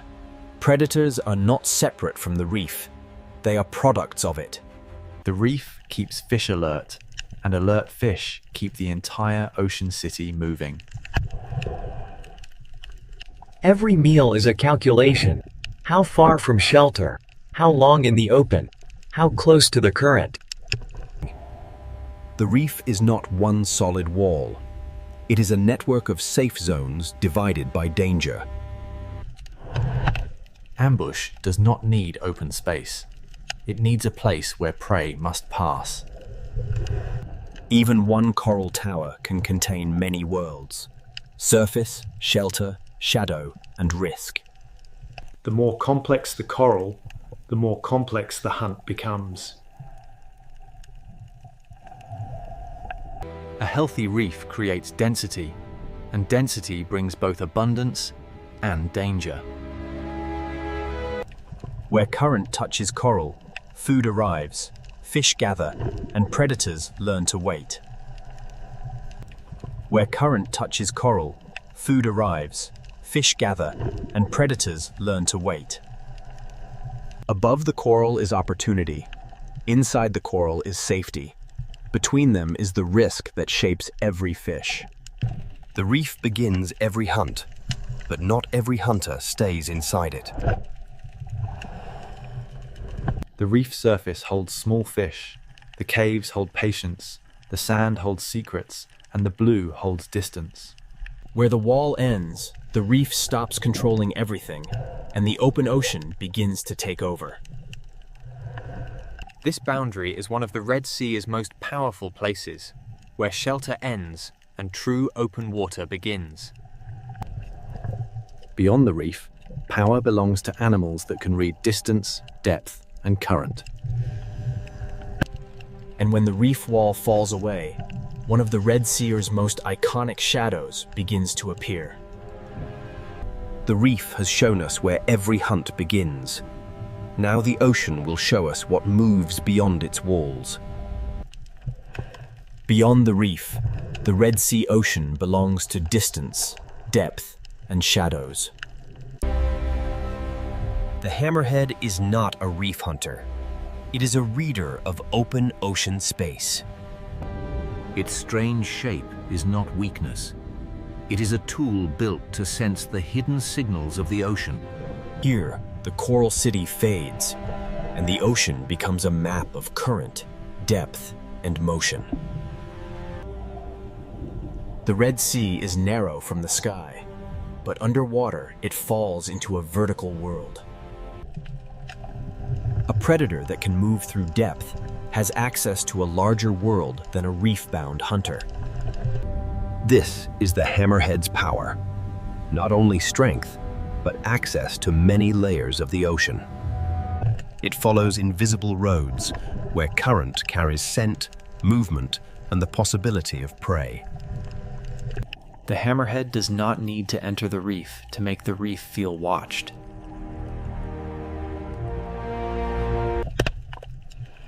Small fish answer the shark with distance, shelter, and sudden silence. This is not the rule of constant attack. This is the rule of presence. Its body is built to search, to sense, and to move across ocean space with patience. Farther from coral, the ocean becomes less visible, but not less alive. Out here, the hunter belongs to the space between what can be seen and what can only be sensed. When it returns toward the reef, the ocean reacts before the shadow reaches the wall. The hammerhead rules the open edge, but coral still gives smaller fish a chance. From inside the reef, the blue ocean is not empty beauty. It is exposure. A single passing shadow can freeze a reef more completely than a sudden strike. When the hammerhead leaves, the fish move again, but the memory of the open blue remains. When the hammerhead leaves, the fish move again, but the memory of the open blue remains. But the hammerhead does not rule the coral itself.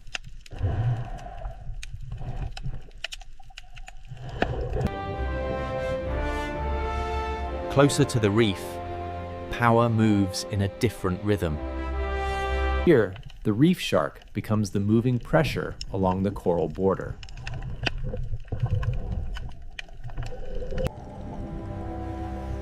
It does not need to be the largest predator to change the order of the reef. The reef gives fish shelter, but the shark turns every open lane into a decision.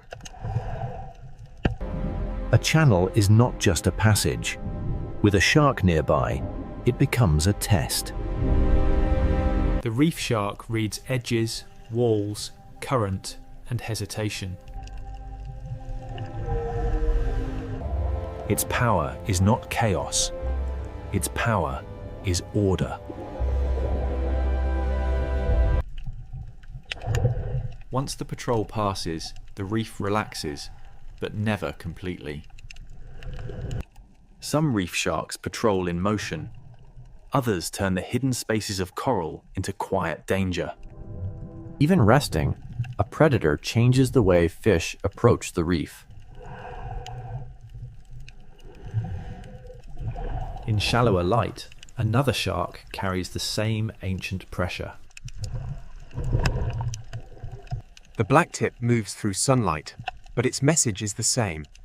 Open water is never neutral. The shark does not simply search for food. It shapes the movement of everything smaller than itself. From inside the coral, even a passing shark becomes the sky of danger. Predators create caution, and caution shapes where fish feed, hide, and travel.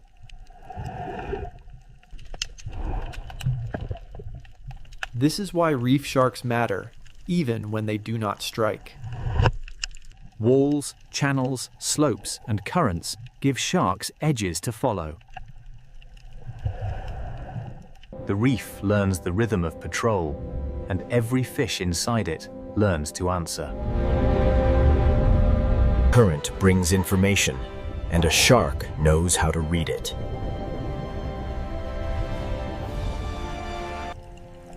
Here, the Red Sea's narrow shape does not limit life.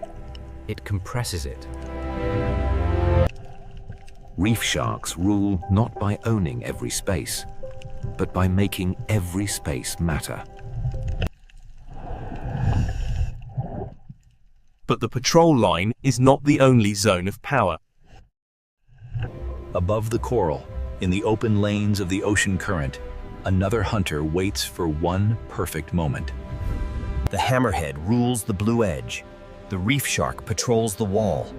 But speed is about to change the rhythm of the ocean. Part of the Red Sea is ruled by depth, part by patrol, and now the current belongs to the silver blades. In the current above the reef, the Red Sea Ocean changes rhythm again.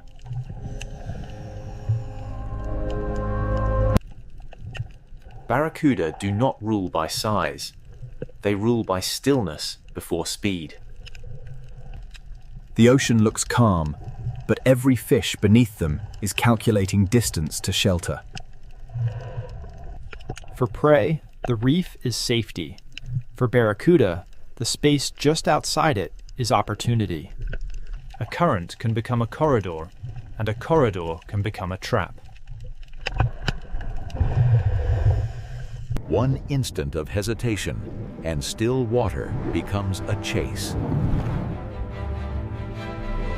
The reef saves the quick, but the open ocean punishes the separated. Barracuda power lives in contrast. Long patience, then one precise explosion of speed. Where current touches coral, food gathers, fish gather, and predators learn the timing. The current feeds the reef, but it also exposes every fish that moves too far from shelter. In this layer of the ocean, power belongs to the animal that knows when not to move.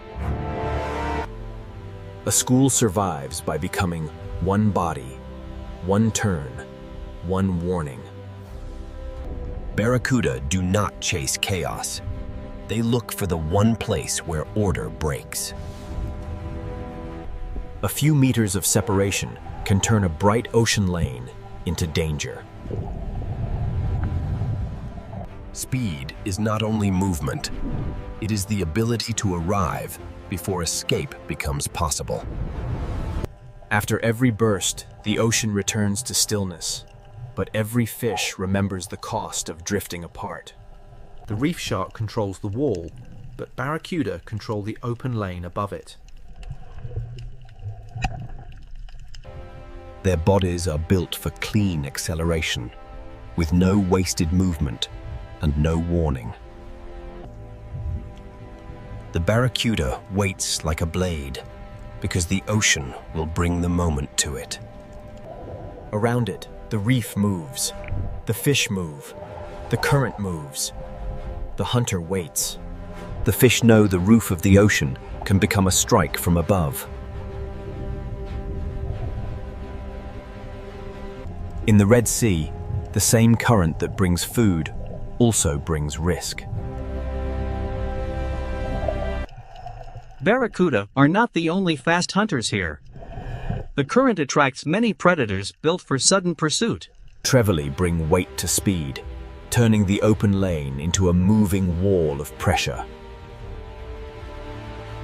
Every fast predator makes the reef more valuable to the fish that can reach it. Here, speed has many shapes, each one reading the same current in a different way. The open lane rewards hunters that can cross distance before prey can organize. But among these fast hunters, barracuda remain the masters of the sudden moment. The reef creates the passage, the current sets the direction, and the barracuda waits where both become one. This is not random hunting. It is structure, timing, and reaction. In the rule of reaction time, survival belongs to those who turn first. Speed rules the open lane, but coral still rules the final refuge. This is why no predator controls the whole ocean. Each ruler has a boundary. After the chase, the reef becomes more cautious, more organized, more alive to danger. Predators shape the ocean even when they do not feed.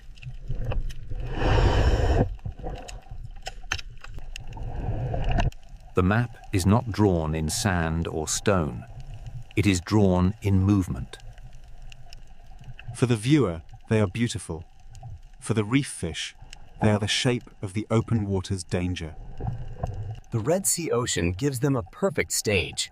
Clear water, strong current, and fish forced close to structure. But the reef has predators that do not need open water or sudden acceleration. Below the silver hunters, the reef holds a slower kind of power. Here, dominance is not measured in speed, but in position.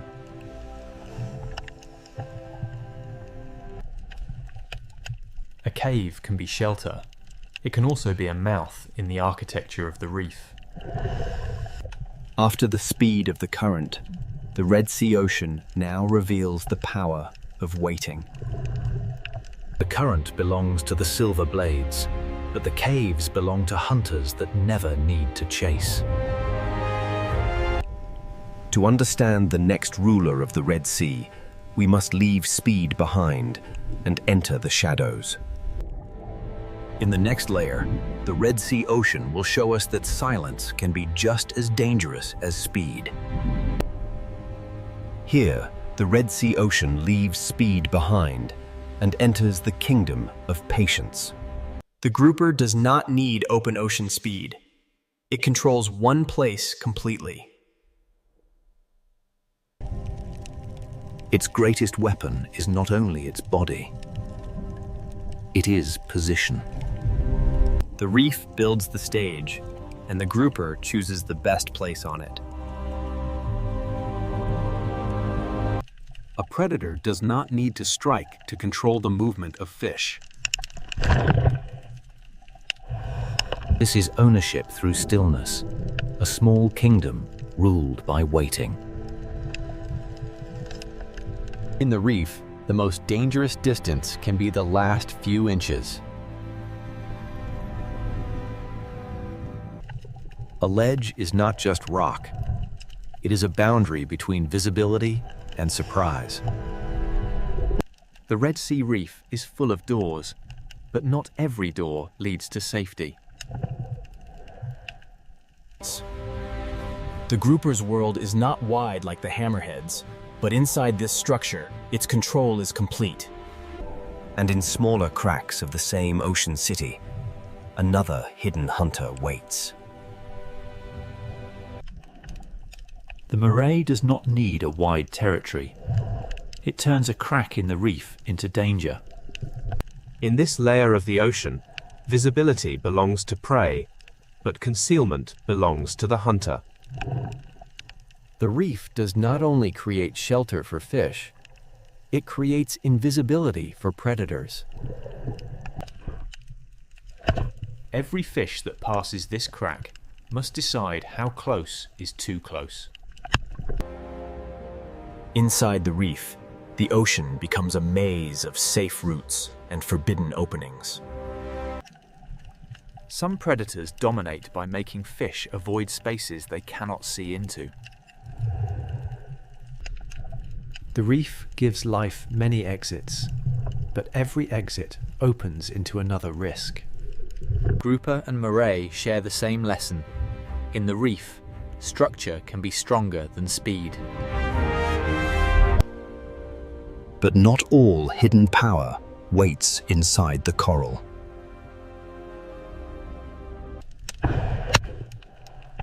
Below the reef, the ocean floor hides a quieter kind of hunter.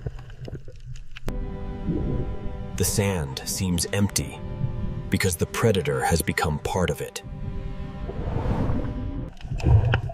The ray does not chase through open water. It reads the ocean floor. Its body is built for the lowest layer, where pressure, scent, and movement leave quiet traces.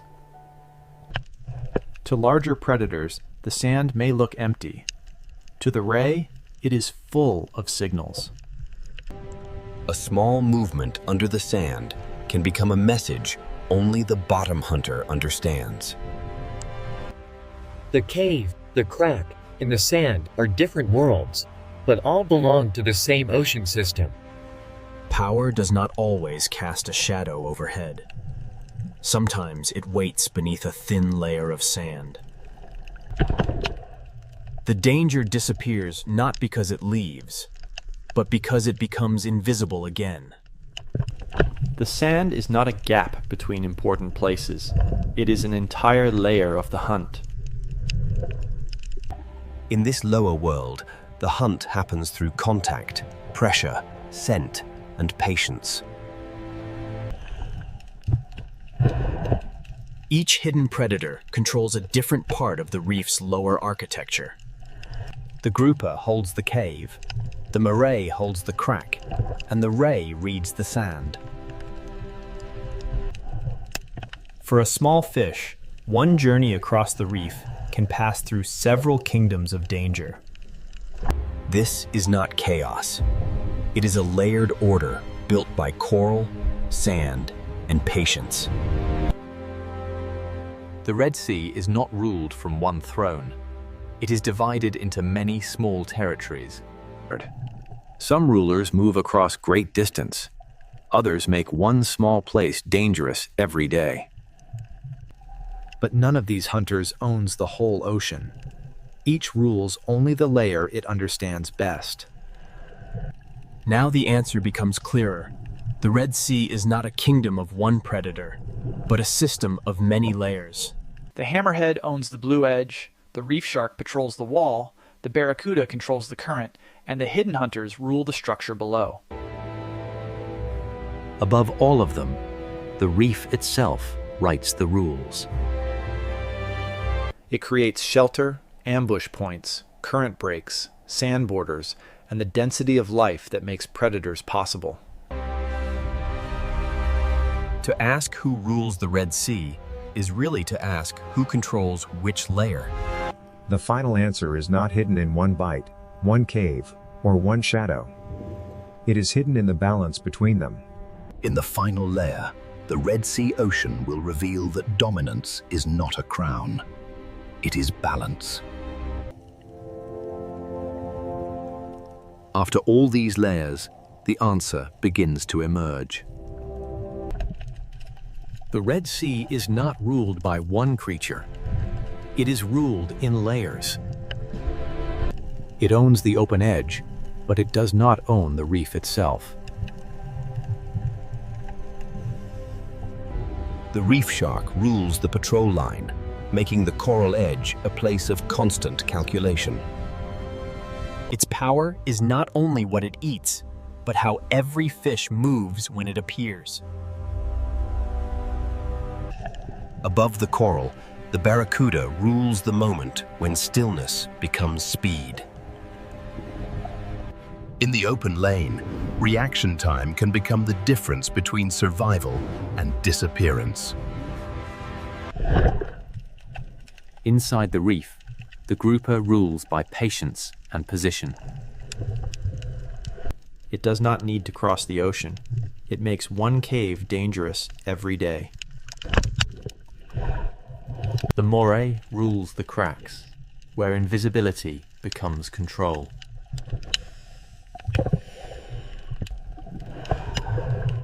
On the sandy floor, the ray rules the world that many predators ignore. It reads the floor the way a shark reads open water. Each predator rules a place, but none of them rules the entire ocean alone. The real structure is not a throne. It is a map of layers. For small fish, survival means knowing which layer belongs to which hunter. Predators create caution. Caution shapes movement. Movement shapes the reef. A reef is more than coral. It is coral plus fish, grazers, predators, current, sand, depth, and time. When predators disappear, the ocean does not simply become peaceful. It becomes different. A reef may still look alive, but one invisible layer of control can be missing. A predator's presence is part of the reef's rhythm. The grouper changes how fish use the cave.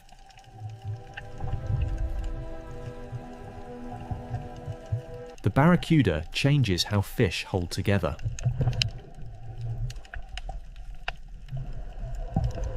The ray changes how life moves across the bottom.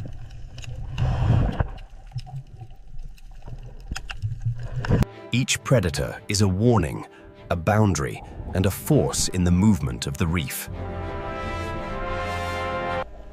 Balance does not mean peace without danger. Balance means every role still exists. The Red Sea is narrow, but vertically it becomes an entire world. Its narrow shape does not limit life. It compresses life into intensity. Coral, current, sand, caves, and depth all sit close enough for predators to share the same corridor. A fish does not experience the ocean as scenery. It experiences the ocean as choices. Even in calm water, the reef remembers danger. A hammerhead may own the blue edge. A reef shark may patrol the wall. A barracuda may control the open lane. A grouper may hold the cave. A moray may guard the crack. A ray may read the sand. But the system belongs to all of them, and to none of them alone.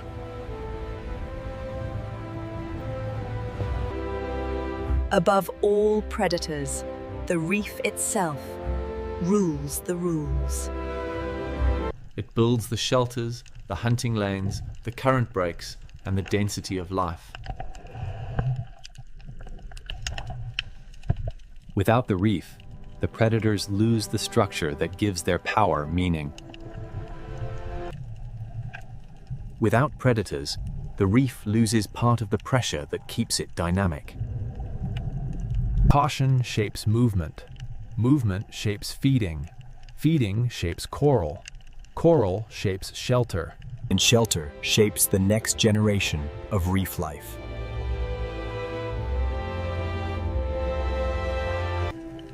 This is the Red Sea's real power. Not one monster, but a living network. Dominance here is not noise. It is pressure moving quietly through every layer. From above, this may look like one narrow sea. Beneath the surface, it is many worlds stacked together. Every fish, every coral branch, every shadow, and every current carries part of the answer. The question was never only who is strongest. The question was, who belongs to which layer? The answer is, not one king.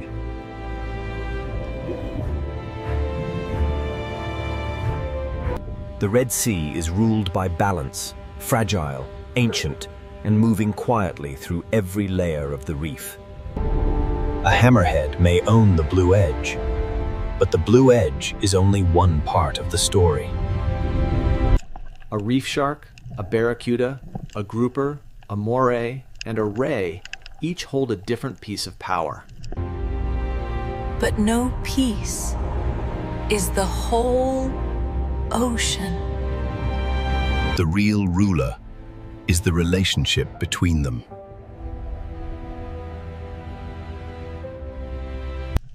In a world so narrow, steep, and alive, dominance is not a crown. It is balance.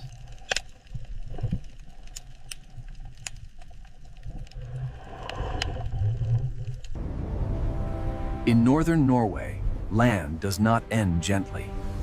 It breaks apart into fjords. Here, the ocean is not scenery. It is the force that decides where life can remain. The coast is shaped by wind, ice, and ocean, and every edge feels exposed to the next storm.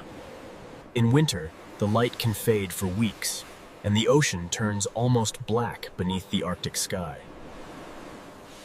Small fishing villages cling to the ocean's edge, as if one more storm could pull the world into the dark water below. These houses do not stand apart from the ocean. They survive by staying close to it, and by respecting its power. The ocean gives fish movement, memory, and danger. It feeds the coast, then tests it without warning. This is not the soft coastline of a warm sea. It is a place of cold currents, rough weather, and sudden life. The ocean cuts into the land through fjords, carrying salt, cold, food, and the rhythm of survival. From above, the coast looks frozen and severe. But beneath the ocean surface, nothing is still. The secret of this coast begins below the waves, where the ocean moves long before life becomes visible. Above the sea is wind and ice. Below the sea is current, darkness, and hidden energy. In this cold ocean, life begins quietly, almost invisibly, in the movement of water and light. The smallest life in the ocean prepares the way for fish, birds, whales, and people.